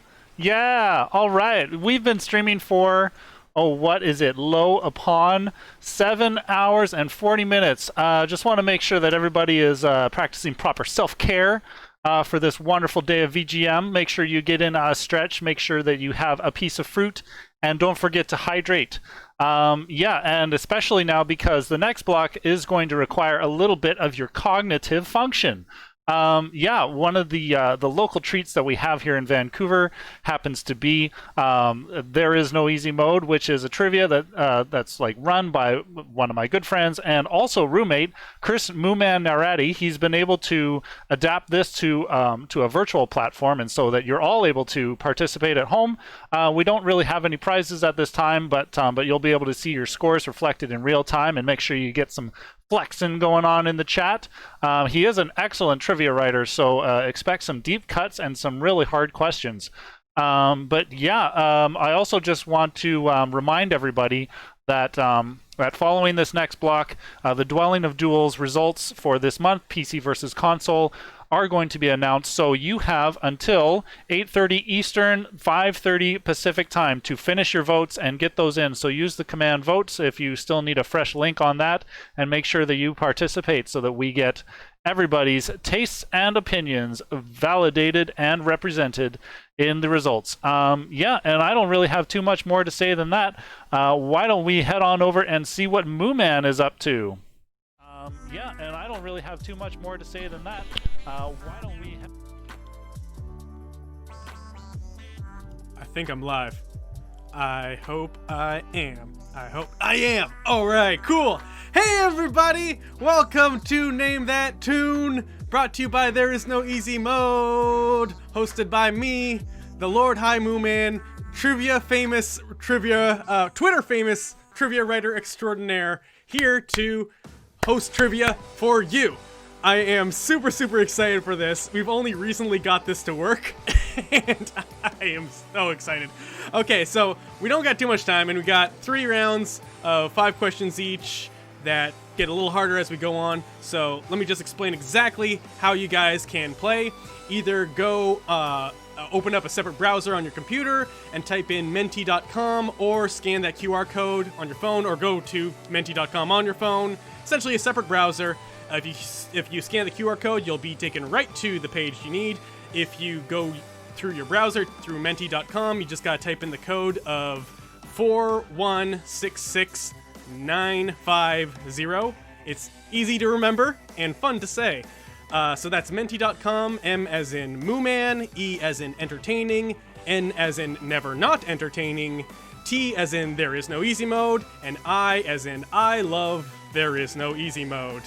And we got some people already joining us, I see, which is wonderful.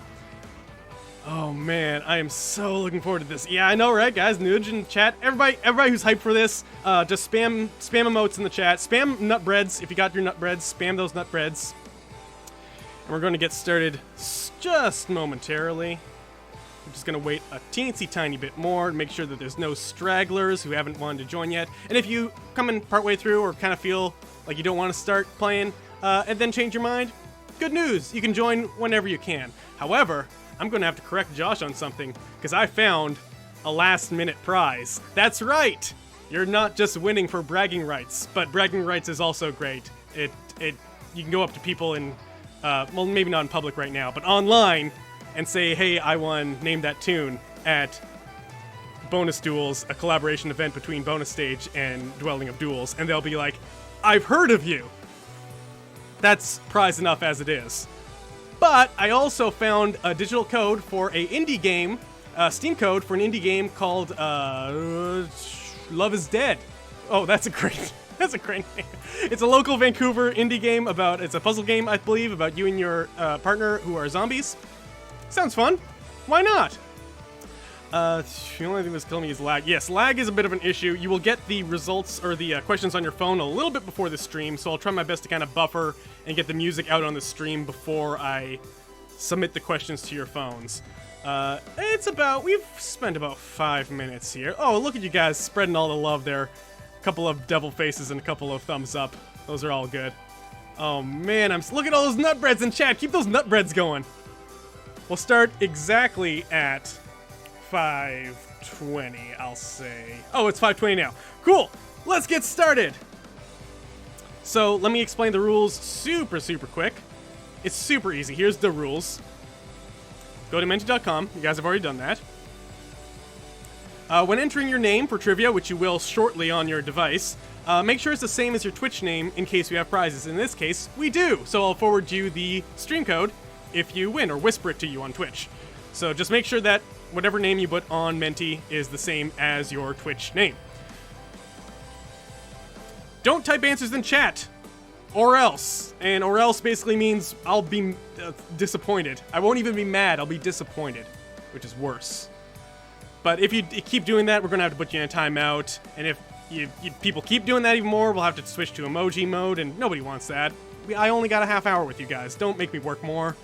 Mods, if you do see somebody saying a bunch of answers in chat, just give them a 10-minute timeout or what have you.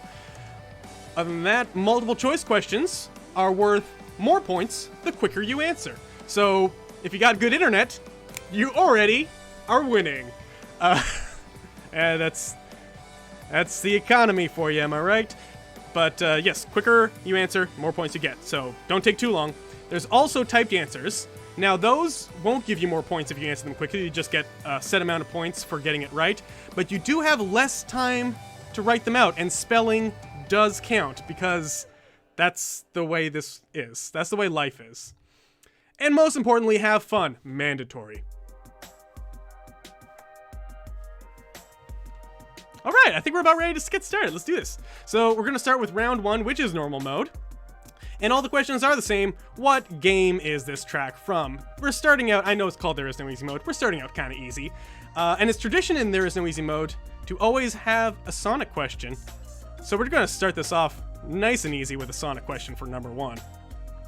Look at all these lovely people playing. I don't know who any of you are. It's lovely. Alright, let's do it. I'm going to stop my background tracks and start the action. Let me know if the music is too loud, too soft, or too just right. That's also a problem. Here we go.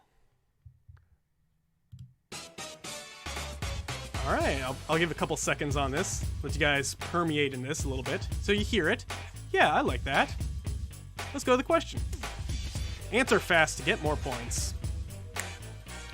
What game is this track from? Is it from Sonic the Hedgehog 3, Sonic & Knuckles, Sonic Mania, Sonic Generations, or none of the above? Answer quick to get more points. The timer will automatically disperse once everybody who is participating has given an answer. So at most we have 45 seconds left.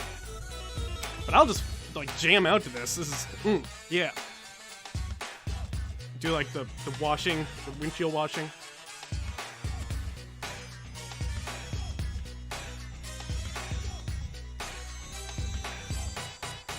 Bonus stage van. Mooman is such a treasure. You're killing it, bud. Thanks, Josh, in the next room. Alright, 20 seconds left.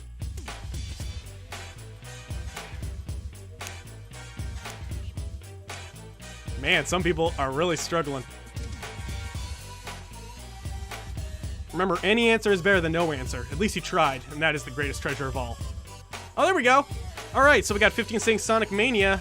One person saying none of the above. They're like, I think this is from Knuckles Chaotix.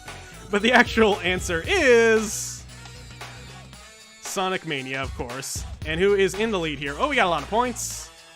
Who we got? Who we got? Bonus stage. I feel like bonus stage fans shouldn't be answering. Sure. Corey's Beard is in second place. Oh no, they're tied for first. Wow, this is some tough competition. Some Mike and Callan. I know who those guys are. Virtual VGO. You guys killed it.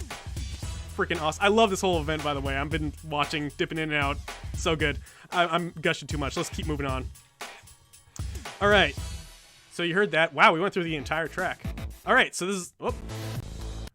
Yep. But what? There we go. All right, so I don't know what the hell that was. This is the second question, question 2. Picking a lot of funky tracks tonight. Answer fast. Get more points. What game is this track from?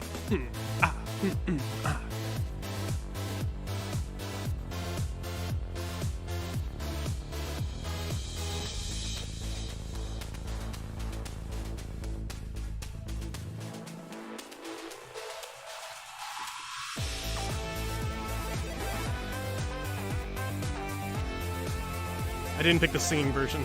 But, oh, that might have been a hint. Oops. Forget I said that. Anyway, you only got 30 seconds left anyway, so. Can we get the track list at the end? Oh, sure. Yeah, sure. The answer is always C. That is actually a good strategy. If you don't know anything, just pick one. Law of averages. As long as you don't differ from that letter. At least I think that's how it worked. I was an arts major. I did not do math. But I'm pretty sure, statistically, that'll work in your favor. 5 seconds left. Answer something, you guys. I'm freaking out. Broforce, Enter the Gungeon, Crypt of the Necromancer, Sayonara Wild Hearts, or none of the above. You guys love that Crypt of that Necro Dancer. Yeah. I believe it's a local Vancouver guy who did the soundtrack for that. Correct me if I'm wrong. All right. Oh, yeah. Thanks for shouting out my Spotify playlists. I love those. Join the Discord, by the way, if you want me to keep spamming you guys with new music that I find. Let's see who is in the lead now.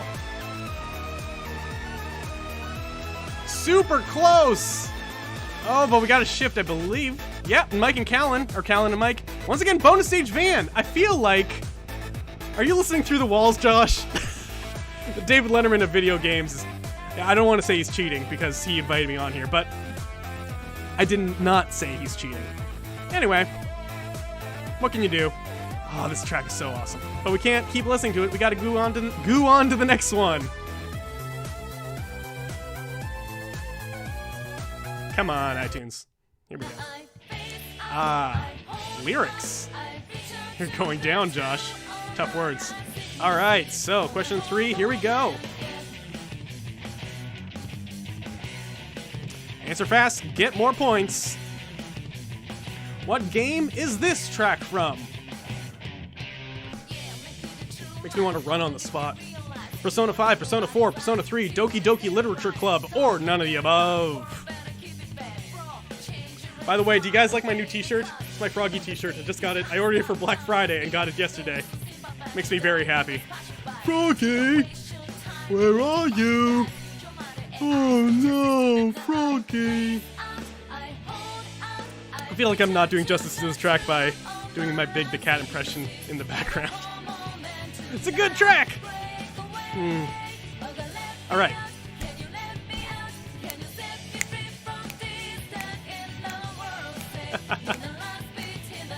Did it come with a fishing pole? I wish it did. A fishing pole that continuously breaks because I don't know how to play the game. Alright, so 10 seconds left, folks. 10 seconds left. 3, 2, 1, and time is up. If you did not answer, I feel sorry for you. Massive Persona 4. You guys know it. Not one person said Doki Doki. I'm a little bit sad about that. I wanted one person. Oh, do we got a shift in balance here? Do we? Not really. Not really, but man, is that close. It's such a tight game. It's so tight. All right, next one, question. Are we only on question 4? Wow, okay, gotta speed up. Okay, let's listen to this one a bit. It's a little soft. Yo, turn my headphones up. Turn my headphones up.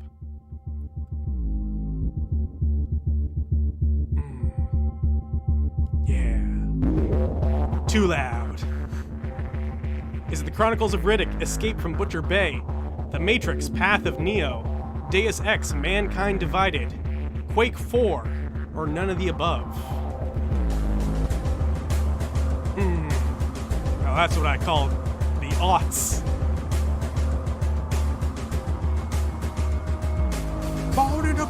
Bang, the biggest said the boogie, so up chug the boogie. Bone in the bone and bang the bang, biggie dizzy, biggie said the boogie. But my name is Moo Man. That's my name. Yeah. All right, the aughts. Am I right? The aughts. Oh no, Ian, you're bombing this. I thought you were a music man with the piccolo and the piccolo. I'm sorry, Ian. All right, 3, 2, 1. Time is up on this one. Ooh, pretty divided. That was none of the above. Ooh, this might be the deciding one. Ooh. This is from Half-Life 2, you guys. This is from Half-Life 2. Oh, wow. Let's see the standings here. Cold Brew 71 coming through with that satisfying brew. Oh man, yeah, reach to the top. There you go, earn that. And he's fastest too. He obviously knew his Half-Life games. And that was... We got one more, yes, here we go. A little too loud this time. This also makes me want to run on the spot. Answer fast, get more points. What game is this track from? Ooh, what a switch for a question I have. Is this from Lufia 2, Grandia 2, Tales of Symphonia, Skies of Arcadia, or none of the above? I really like putting the answers in that order because it was just fun to say them in that order. Lufia 2, Grandia 2, Tales of Symphonia, Skies of Arcadia, none of the above. 35 seconds left. Is that a Studio Ghibli movie? No, this is chill/relaxing hip-hop, low hip-hop chill beats to study, relax to girl. That's her full name. Lots of guesses here. Well, martial art, by the way, I loved your set at bonus stage ultimate, I believe it was. Awesome stuff. If you're having a tough time on normal mode, I have bad news. It gets harder from here. Time's up. Skies of Yes, you guys remembered Skies of Arcadia. I've been jonesing to play this game again. Oh man, them Sky Pirates. Great job, guys. Oh, you made me happy. My little Sega heart is beaten. I'm still thinking. The Dreamcast isn't. Cold Brew, you went down! Cold Brew! You were beating Josh momentarily! Cold Brew, come on! I had my heart set on you, Cold Brew! Okay, cool. Well, that is the end of normal mode. So let's move on to hard mode. Hard mode is all the same question. What is the name of this track? All right, so we're no longer doing games. We're going names of the track. That's why it's harder. Because nobody knows that shit. Except for maybe you guys. All right, here we go. Okay. I know this. I know this. This is a typed answer. So all corrects just give you maximum points, which is, I think, 1,000. Look at that there phone. Spelling counts. Gotta spell that word. You gotta spell it right. Or you might not get those points now. Too spooky, it's spooky. 17 seconds left. Too spooky, 13 seconds. Guess I'll just go off the mood of the song. Funky Flights, that's better. That's I mean, if you got 3, 2, 1. Time's up. Oh, we got, I get to see what you say. Bloody Tears. Some of you guys went too specific with the name of the game and all that stuff. I wanted just the name of the track. What a Horrible Night. That's a good guess. Castle theme. Castle Banks. Oh no, sad face. Well, you guys tried, and I salute you. Let's see who got this one.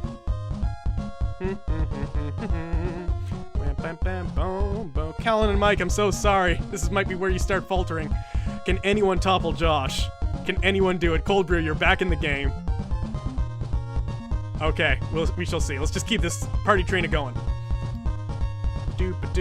Question 7. Okay, this is question 7. All correct answers give max points. Ooh, yeah, he's jiving with it. What is the name of this track?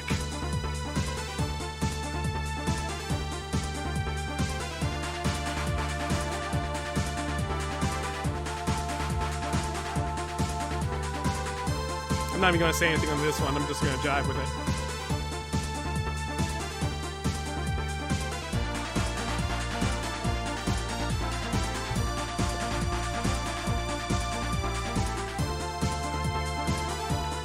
Two, one, here we go! Hopefully autocorrect. Yeah, Cat Jam, Safety Dance, 80s workout mix. Very good.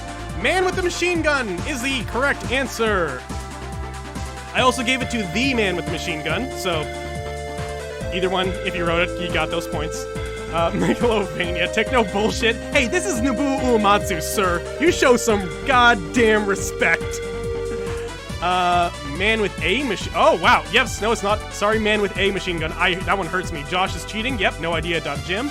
Peanut Butter is my jam. Some Sonic song I forgot. Bloopy Doopy Doo. Great guesses. I love Bloopy Doopy Doo. Bloopy doopy doopity doo, bloopy doopy doopity doo. Let's see the standings, and here we go. Hey, Josh. Oh, Cold Brew, you took a hit too. Well, now I'm cheering for Martial Art Band. Sorry, Cold Brew, you had your chance. And the Hackstock, they're also up in there. He's still in it to win it. Let's move on to the next track. Okay, you're bringing it down a little bit. This one I gave lots of different types of answers because this track is known slightly different, not vernacularly, but like it's referred to as different things. Oh, I did Cat Jam for 2 ones? Cool. I forgot which pictures I put for each one of these. So yes, this one's gonna be a little bit hard, I believe. Maybe it's not, depending on. I'll give you guys a hint. So the theme of Bonus Duels, the Dwelling of Duels, this time was console versus PC. So the hint is every one of these tracks are either on a console or a PC. I'm helping. Time's up! Terran 1, Terran Theme 1, yep. StarCraft, I don't know, yeah. Terran Theme 1 it is. And if you just wrote Terran, I was lenient, gave you that one. Terran 1, Hype Deadlight. Terran Theme, yep. Thank God I picked all these alternate ways of answering this question. You can't hear the song. Ooh, that is an issue. But I don't know what to tell you, because apparently other people can. If you're having difficulty listening to the song, let me know in the chat. Hopefully I can do something about that. Terran 2, no. Josh is cheating, still. Stairway to Heaven, kinda.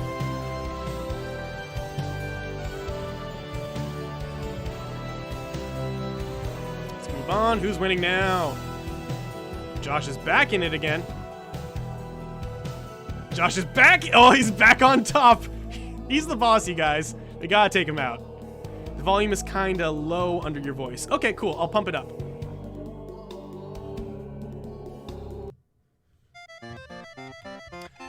Well, we're back on another multiple choice question. Question 9. Answer fast. Get more points. What is the name of this track? Multiple choice, so you got a 1 in 5 chance. Jolly Roger Bay, Gangplank Galleon, Lockjaw's Saga, Clomp's Romp, or Treasure Trove Cove.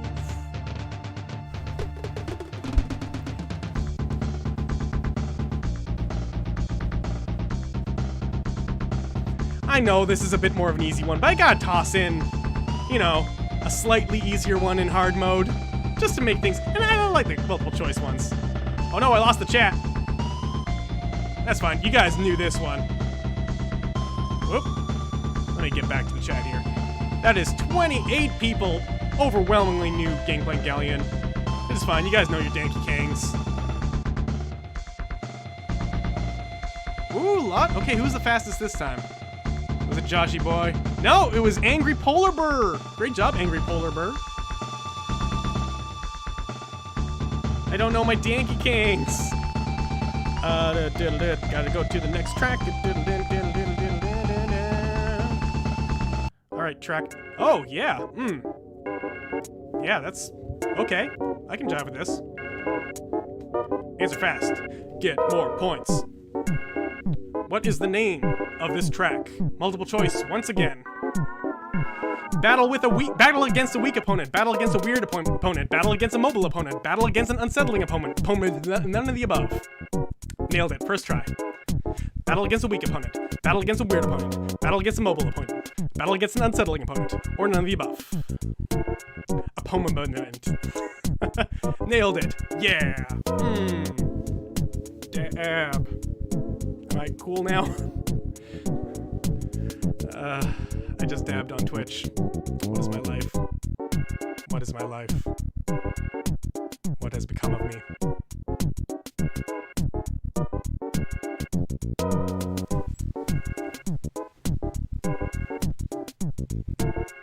I jumped the shark. Yeah. I feel like if Josh wasn't winning, judging by the name of his band, The Runaway 4, he's probably got this one.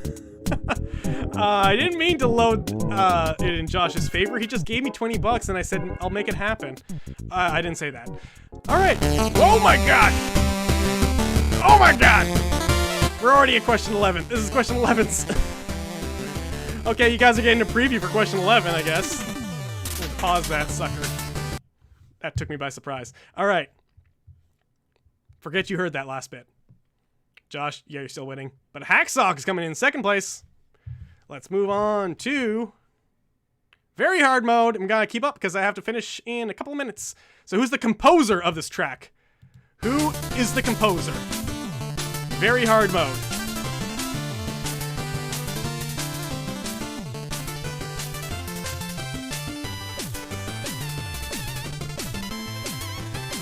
Only got 30 seconds. No answers in chat. No answers in chat.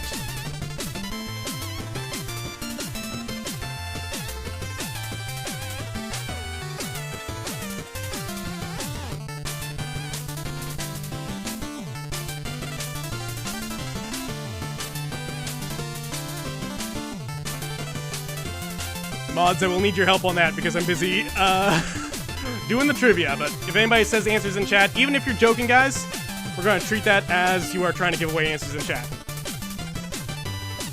Alright, yes, Jake Kaufman and Vert are both correct.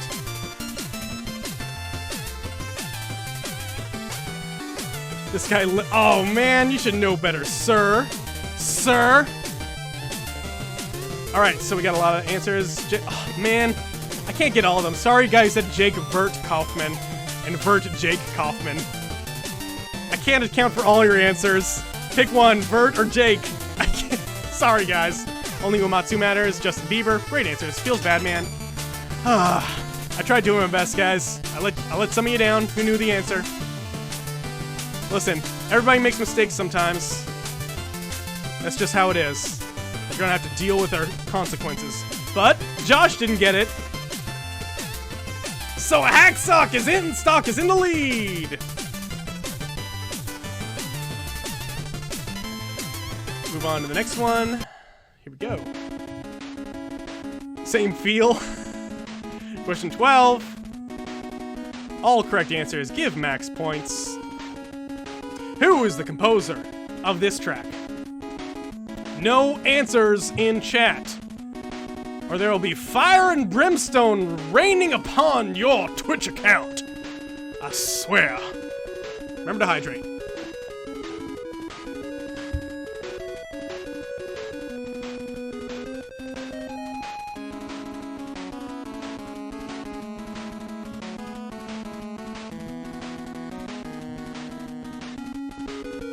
Two, one.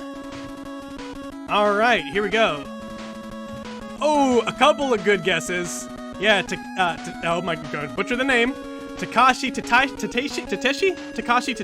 I believe that's how you Takashi Tateshi. I believe that's how you pronounce it. He was the composer of this particular track from Mega Man 2. There was some helps from other composers and stuff, but this was Dr. Wily's theme number 1, and a lot of good guesses. Sorry, Tatashi, I needed full name on that. It's not Masume. Yeah. Well, you're not wrong, but can't give you the voice for that one. Oh shoot, I'm gonna go overtime a little bit. Josh, I'm sorry. I'll go as quick as I can. We're gonna make it super, super hard because I'm gonna take away all the banter. Question 13. Hacksock, keep winning. I believe in you. Question 13, here we go. Get hyped, guys. Get hyped. Here we go. Answer fast. Get more points. Multiple choice. Who is the composer of this track? Is it Bob King, Robert Lord, Bobby Prince, Dick Duke, or none of the above?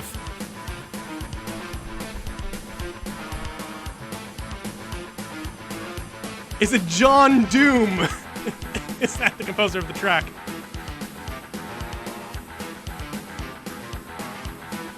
Come on, guys, answer quick. I'm over time, guys. Keep answering. We got 30 seconds left. Yeah, Hackstock, you're doing A-okay by my accounts. Doing pretty. Craig T. Nelson. Okay, Snappleman, you have redeemed yourself by answering Craig T. Nelson in chat, so I will no longer be angry at you. It's okay, we patched things up. Nothing but love.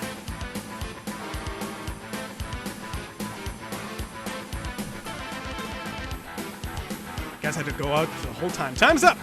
Who is it? None of the above? No, it's Bobby Prince! Whose full name is like Robert Capman Prince III or something like that. I didn't know about this until I looked this up, but yes, good old Bobby Prince. Well, that's the end of that track. Don't go to the next one. Here we go. Come on. See leaderboards. We got one more question left. 2 more questions left. I lied. Who's winning now? Hackstock.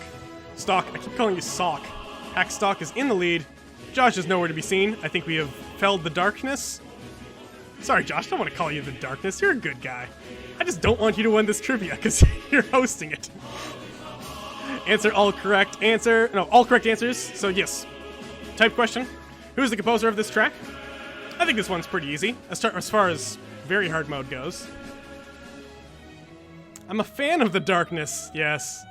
Me too. That's my favorite creature from Kingdom Hearts. Hackstock is cheating because he's in Croatia. All Croatians are cheating at video game trivia? That's not a very proactive approach to the good Croatian people. That they cheat at video game trivia. I composed it. This was me. I did it. Great job. I'm really impressed. Lots of good guesses. Hip Tanaka, Bugs Bunny, Hideo Kojima, apparently. No, we gotta get some Uematsu love in there. Of course we do. Composed the theme of Smash Bros. Brawl. Hans Zimmer, the Proto Men. I don't even get... Oh, this is Smash Bros. Brawl. It's lovely. Josh is still cheating. Smash Bros. Dude. And a misspelling of Nubo... I said that right. Last question. Here we go. We're doing it just a little bit late.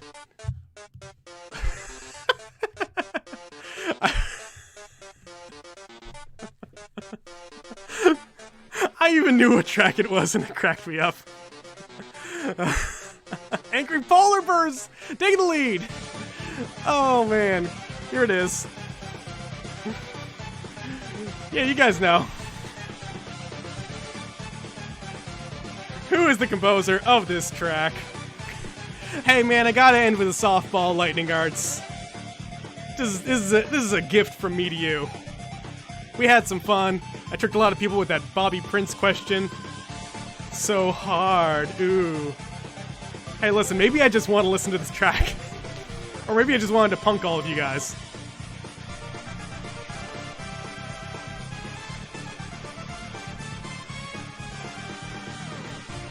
Three, 2, 1. Happy New Year! Terry Fox? No, that's a great Canadian hero. Toby Fox is the... Oh, there was 2 people who said Terry Fox. Look up Terry Fox, you guys, if you Americans don't know why that is so kind of wrong. Sans just made it up in the game. Skeleton wrote this song. I'm not going to take time to read all those. Tiny Dickinson? Of course that is Toby Fox. Who is the winner? Winners! Oh, super close! A lot of people got that right. Bump, bump, bump, bump. Angry Polar Bear! Give it up in chat. Congratulations, Angry Polar Bear and Hacked Stock for coming in second. Cold Brew for third. You guys kicked it old school. All right, Josh, I am overtime by 5 minutes, so I apologize, but please go check out Twitch. We're going to start doing these trivias every Thursday of the week, starting in February. So yes, take it away, Josh. Bye, everybody. I love Dwelling of Duels and Bonus Stage, and I love you. I know we just met. And we love you, Moo Man. Wow, that was a lot of fun. Holy cow. Yeah, everyone, please just go make sure. Let me get the command going here for there is no easy mode. Yeah, as Moo Man said, he is going to be starting those up every Thursday in February, and yeah, if you really like that and really enjoyed the challenge, yeah, he's been doing that like IRL here in Vancouver for years. It's one of the best trivias that I've ever participated in, and I highly recommend that you all go and follow their Twitch channel and join their Discord. There's lots of other fun stuff that we do, like we have weekly Wednesday Mario Kart Deluxe tournament as well. If you're playing that on Switch and want to join in, we're always open to having more players there. Yeah, and just like, wow, like excellent job putting together that trivia. It's so cool to see that done on an online platform. You know, I mean, I can't think of how tighter that could be. That was amazing. Yeah, so as he did say, we're going over time a little bit, but nothing really too terrible to worry about. And so we're going to get rolling into our next performance here. This is coming from Chile, the Pokerus Project. They went ahead and recorded a special live concert for us all, and incorporating as many of their members as they were able to get, and doing it safely and really professionally. I'm super excited to show you all this set. So without any further ado, give it up for Pokerus.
Esto es Streets of Rage.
Oops. Okay. Well, no, we don't want that to loop. I mean, it would be lovely to watch that set again, but God, now I was just thinking we've had Pokerus on the show 3 times now. We had Patricio doing solo at the very first virtual VGM Fest back in, God, was that April last year?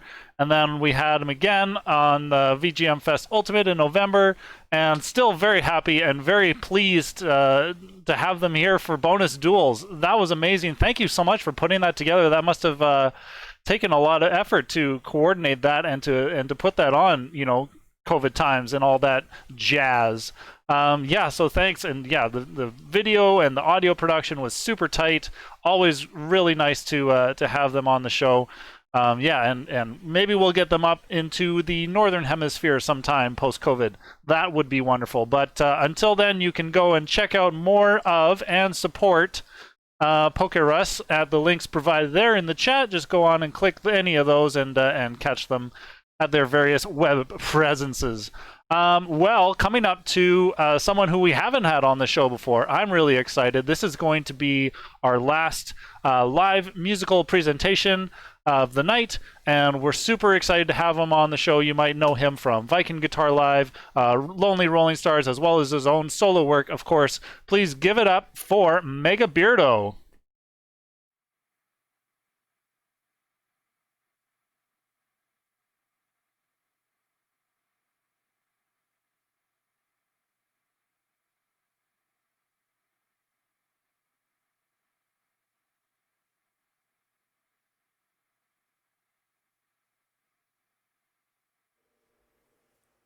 Welcome, welcome, welcome. I am Mega Beardo. I will be playing some heavy stuff for you tonight, so stay tuned.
All right, I have one more. Thank you very much to Dwelling of Duels and Bonus Stage Van for putting this on. Thank you very much for checking us out.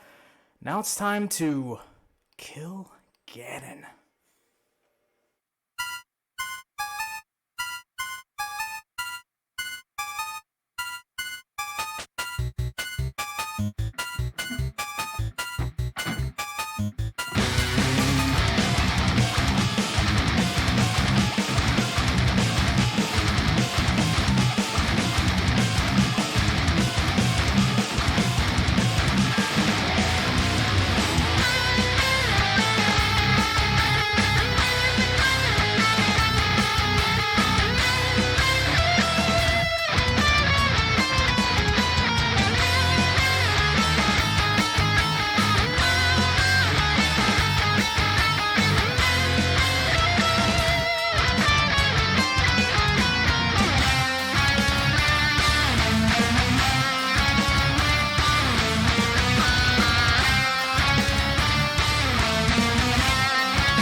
Thank you very much. I'm Mega Beardo. See you next time. Up next, Dwelling of Duels results. Oh man, here we go.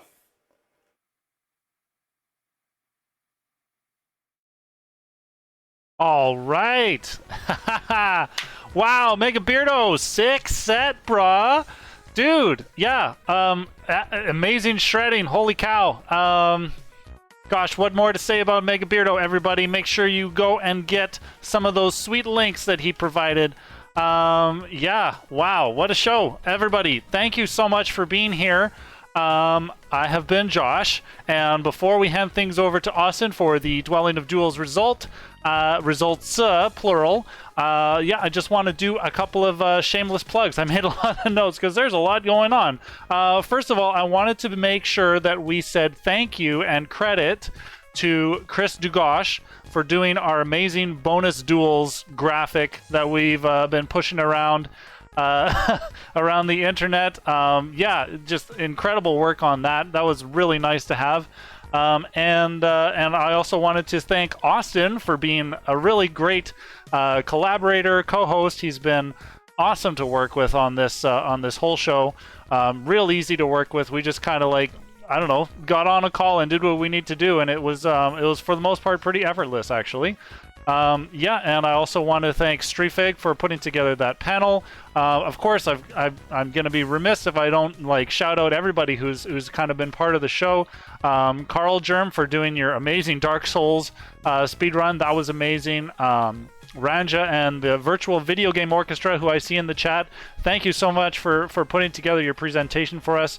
T-Bonev, dude, like, yeah, that was so slick, and I loved how your splash graphic at the beginning of your video kind of matched the whole bonus stage branding too. That was really nice.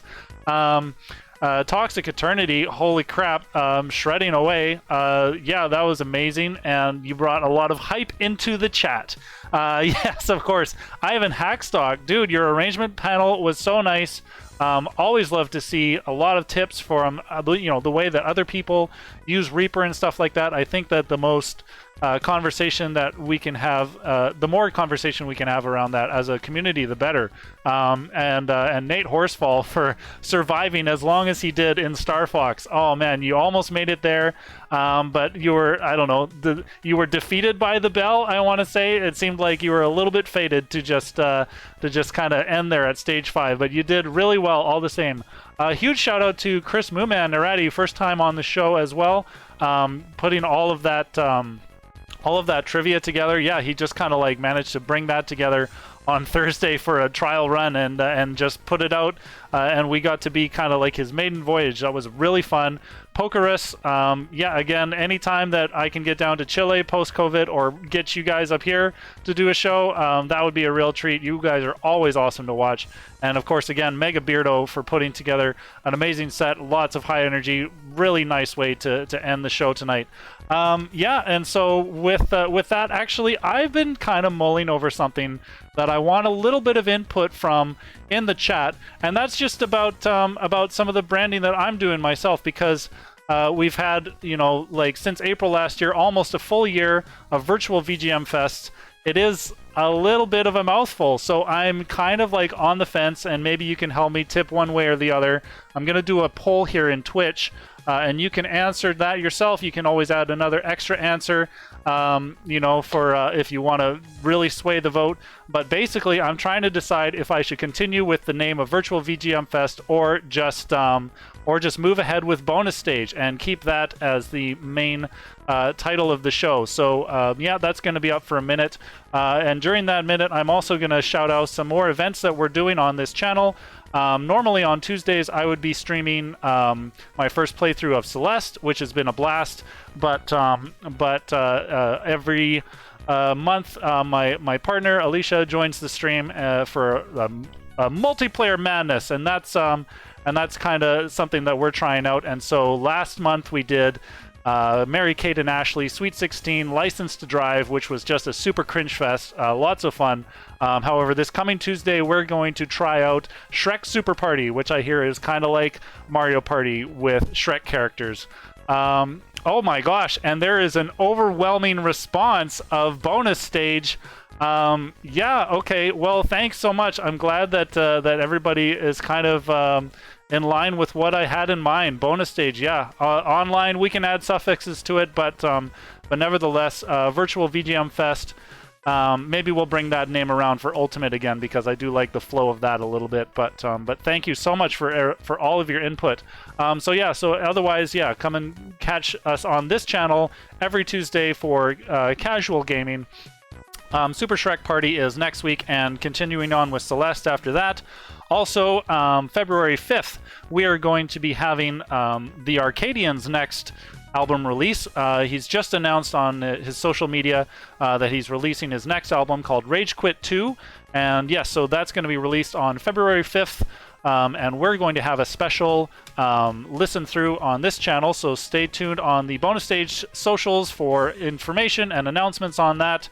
Also, February 13th is going to be the next, I almost said virtual VGM Fest, but it's going to be Bonus Stage X. It's going to be our 10th show, and so yes, we're still working on the lineup, but we do have the event, a placeholder created for that, so go follow us on social for more announcements on that. Following up in March. March 13th, that weekend is going to be something pretty big and pretty special. I can't really speak too much about it right now, but you guys should definitely stay tuned to our channels for a proper announcement on that very soon. I wish I could say more about that, but just like I really want everybody to be super hyped for March. As well, the following weekend on March 19th, the Runway 4, the band that I'm in, we're finally releasing our next studio album, The Fast, and we're going to have a special listening party here on the Bonus Stage channel hosted by our local friends, the Retrologists. And yes, so that's going to be March 19th. We are going to be having a wonderful listening party. The 20th is also Dowdy's birthday, so I'm sure that would be a nice birthday treat if you could all come and hang out with us.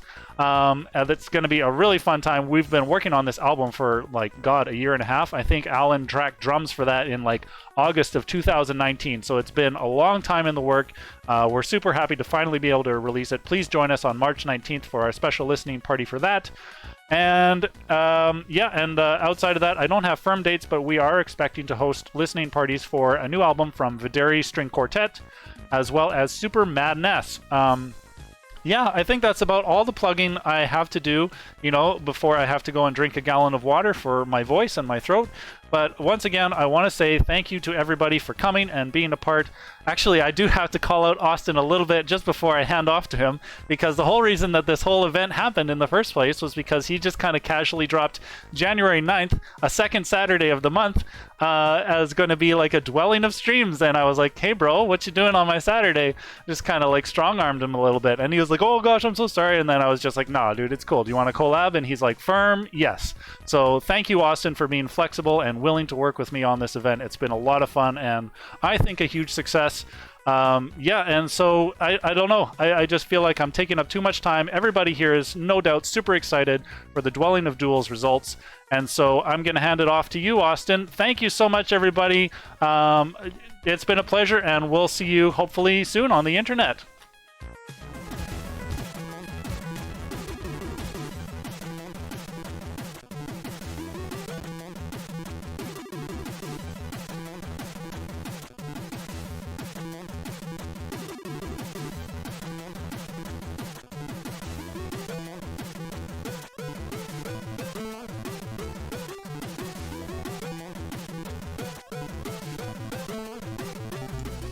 Oh, hey.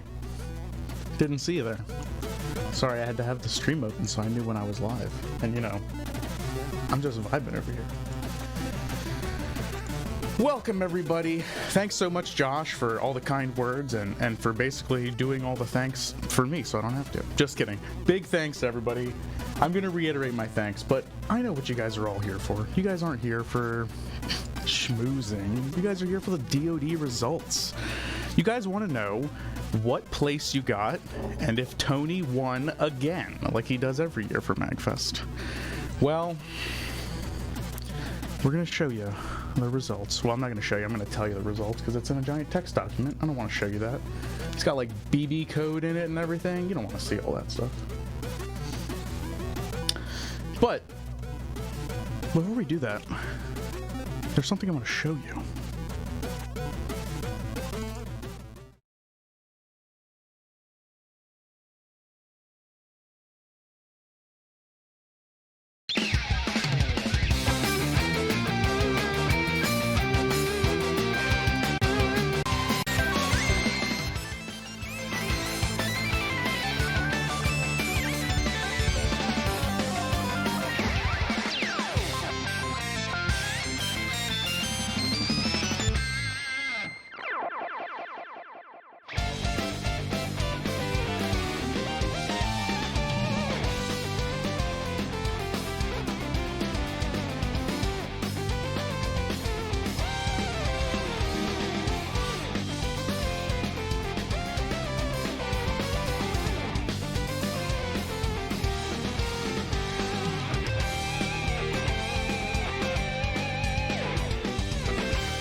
So yeah, been working on that for a while.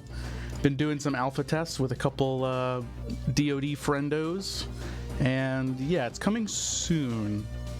It's been in the pipeline for a while, but it hasn't really been a main project. But I wanted to show you guys something. I apologize for the really crappy image quality. You know, when you try to blow up a PC screen and like text is this big, to make it a full image like that, it kind of messes up. But yeah, user accounts, commenting, uploading yourself without having to send emails. You don't have to send emails for your votes or anything. You just go on the site, log in, boom, click, button, gone, zoom, easy. Makes everything easier for you.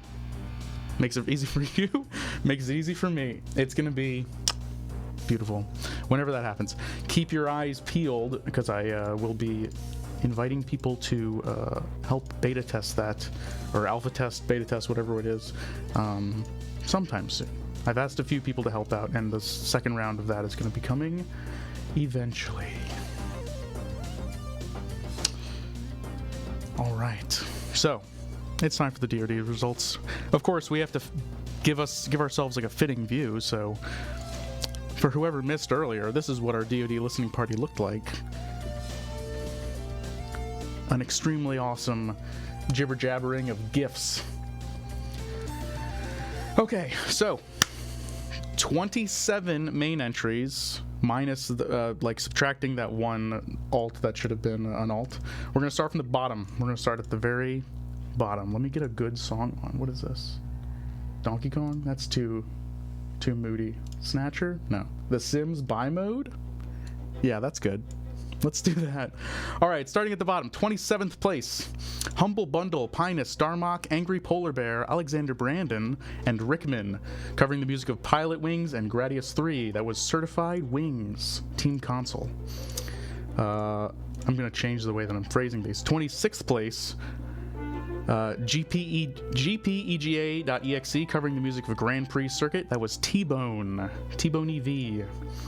25th place, covering the music of Kirby's Adventure, Orange Oceans. This was That Ben Kid. 25th place, sorry, I lost my thing. 24th place, sorry, Ultimate Chicken Horse, You'll Always Find Me Waiting for the Train to Come Through. This was Ian Martin. 23rd place, Downwell, Downs Well That Ends Well by Matt Matat. 22nd place, from Stardew Valley, Fall Ghost Synth. That was by Sybil Grace. 21st place, Devil May Cry 3, Demons Don't Cry. That was by Brandon Strader. 20th place, from Dune, Spice Up Your Life by Angry Polar Bear. 19th place, from Alien 3 and Mega Man 3, Immortal Love. Oops, I've put the wrong name down for this one. This was S.J. Van Dam and Ivan Hackstock. Where's my place at? Okay, 18th place, from Crusader of Senti, Tree Stumps and Inchworms. This was by Finding of Fiends, which is composed of Kevragone, Darmok, Curtis Ware, and Dino Lionetti. 17th place, from Revival Xanadu 2. The track was called Revival Xanadu 2 Electric Boogaloo. That was by Street Cleaner. I was wearing his t-shirt earlier. Shout out to Street Cleaner. 16th place, from Mega Man 3, Get a Weapon by Bad Hairline Productions. 15th place, from Unreal, Prisoner 849 Rides Again by WASD. 14th place, Shin Megami Tensei Persona 4 Specialist. This was by Jet Swole. 13th place, Comic Zone. This was by Affection State. 12th place, from Chrono Cross, Another World by Moire Effect, Super Mellow, Blue Monk, Viking Guitar, and Vivian Reeves. In 11th place, Spider-Man and Venom Maximum Carnage, Bring On the Carnage by The Arcadian and Jason Z. 10th place, from Mega Zoo, ASCII Adventures by Flextone Junkie. 9th place, from King's Quest V, The House of the Sludge Witch, Mega Beardo. 8th place, Final Fantasy VI, Godspeed You Mad Kefka by Corey Johnson. 7th place, from Final Fantasy, Getting the Shit Kicked Out of You for the Crystals by Harpsiboard. 6th place, from Elder Scrolls Online, Beauty of Dawn by Chromatic Apparatus. 5th place, Tintin in Tibet, Kathmandu by Eric WK. 4th place, Chrono Trigger, A Shot Through Time by Powell Man. All right, here we go. Top 3, everybody. Number 3, Tower of Heaven, The Lonely Tower by Nuip, Tujan, Amigoiga, and Harmsing. 2nd place, Chrono Cross, Chronopolis Part 1, The Fate and the Dreamer by Ivan Hackstock. And rounding things out in 1st place, from Hollow Knight, This is Halloween, Prince of Darkness, Connor Engstrom, Travis Moberg, and the Tiberian Sons.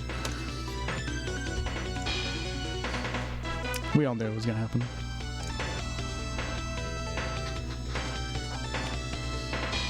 Thanks so much to everybody who sent in a song. We had a bunch of alts too. So we had from the Great Gianna Sisters, we had This Isn't a Mario Clone by Shija.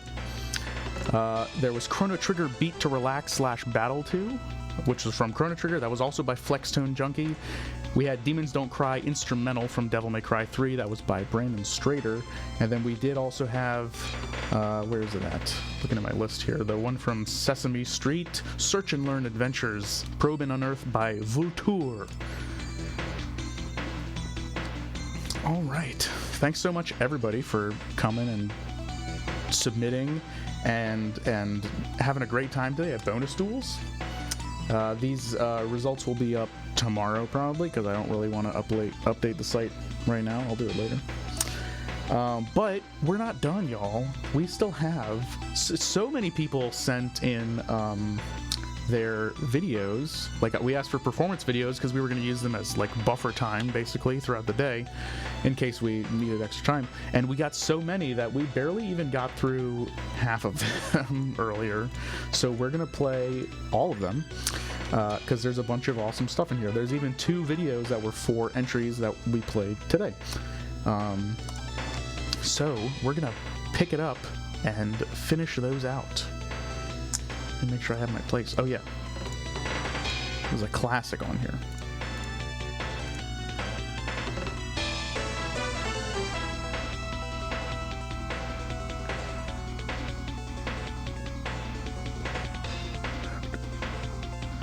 Okay. All right, let's hit up these videos. Thanks so much again. I'm gonna do the same shout outs that Josh did. Thanks so much to everybody who was a part of this, everybody that performed, Strifig for putting together the DoD panel, Carl for hitting us up to do his Dark Souls speedrun, of course, performers VVGO, T-Bone, and Toxic Eternity. I love seeing T-Bone set, and it was awesome to see Jack do his set, and also the VVGO. I've never seen their stuff. Phenomenal production. Ivan Hackstock for doing his panel. That was awesome. I want to do more of those for sure. Nate for being on the DoD panel, as well as doing your survival Star Fox run. Fantastic. We got to get Ivan on the we got to get Hackstock on the next DoD panel too, so he can chat with us. Moo Man for doing the Name That Tune. That was fantastic. Pokerus Patricio for hitting us up to do his set. Great stuff. And of course Beardo. Oh, I always love Beardo's set. Can't you tell? And of course Josh. Josh, I know you're listening. Man, you have no idea how much help you've been setting this whole thing up. Josh brought all the skills. He brought all like he basically organized all the musical stuff, like the live and pre-recorded acts. I just filled in the gaps with figuring out how to ask people to do games and panels and stuff like that. So thank you so much, Josh. Josh was a lot of fun to work with. And of course, everybody out there in the chat, love you. All you classic DoD people. If you guys aren't in the DoD Discord, you should be. We're going to send that there. All right, enough blabbering. It's going to be like 11 by the time we finish this. So we're going to go hit up these last best of DoD clips. Thanks so much, everybody. You've made this the best not mag ever.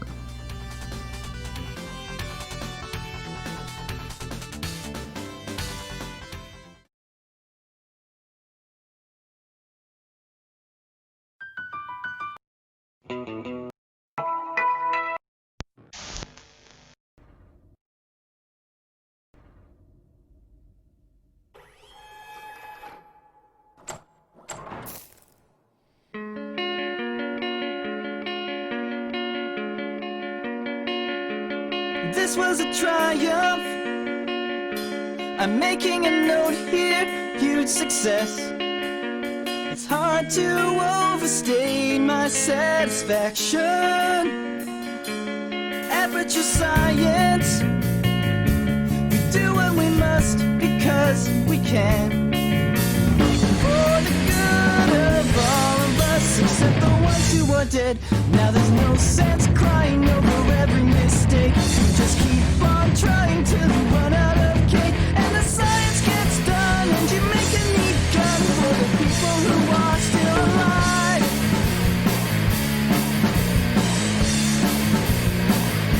I'm not even angry. I'm being so sincere right now. Even though you broke my heart and killed me and tore me to pieces and threw every piece into a fire. As they burned, it hurt because I was so happy for you. Now these points of data make a beautiful line, and we're out of beta, we're releasing on time. So I'm glad I got burned. Think of all the things we learned for the people who are still alive.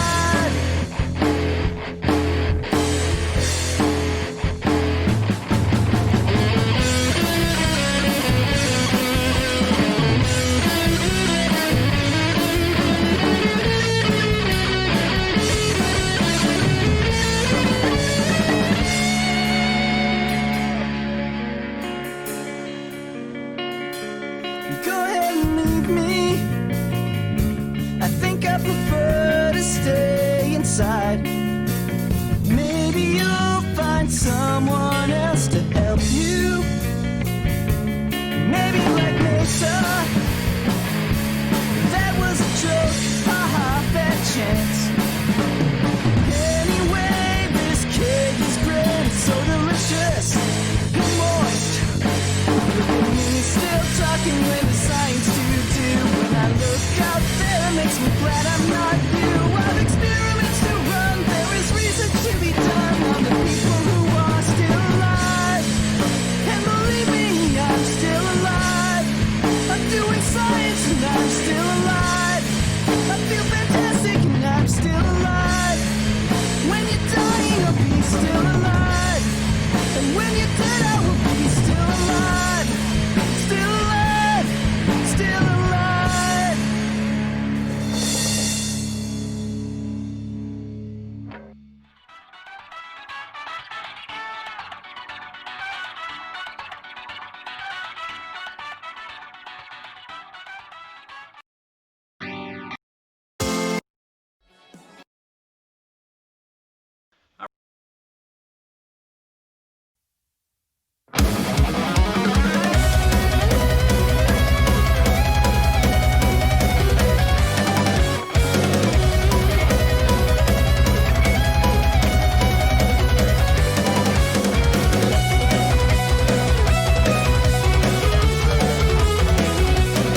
Donate $10 to the arts today.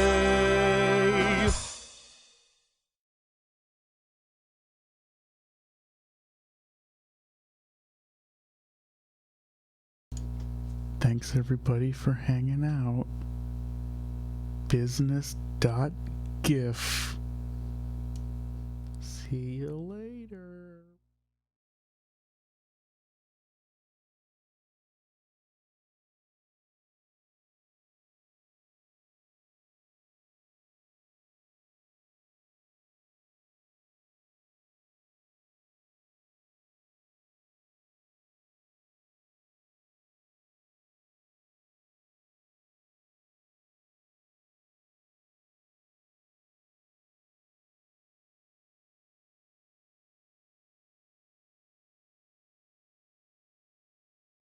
Seconds. That's enough time. 30 seconds is enough time for me to talk about anything. What do I do? Drink water?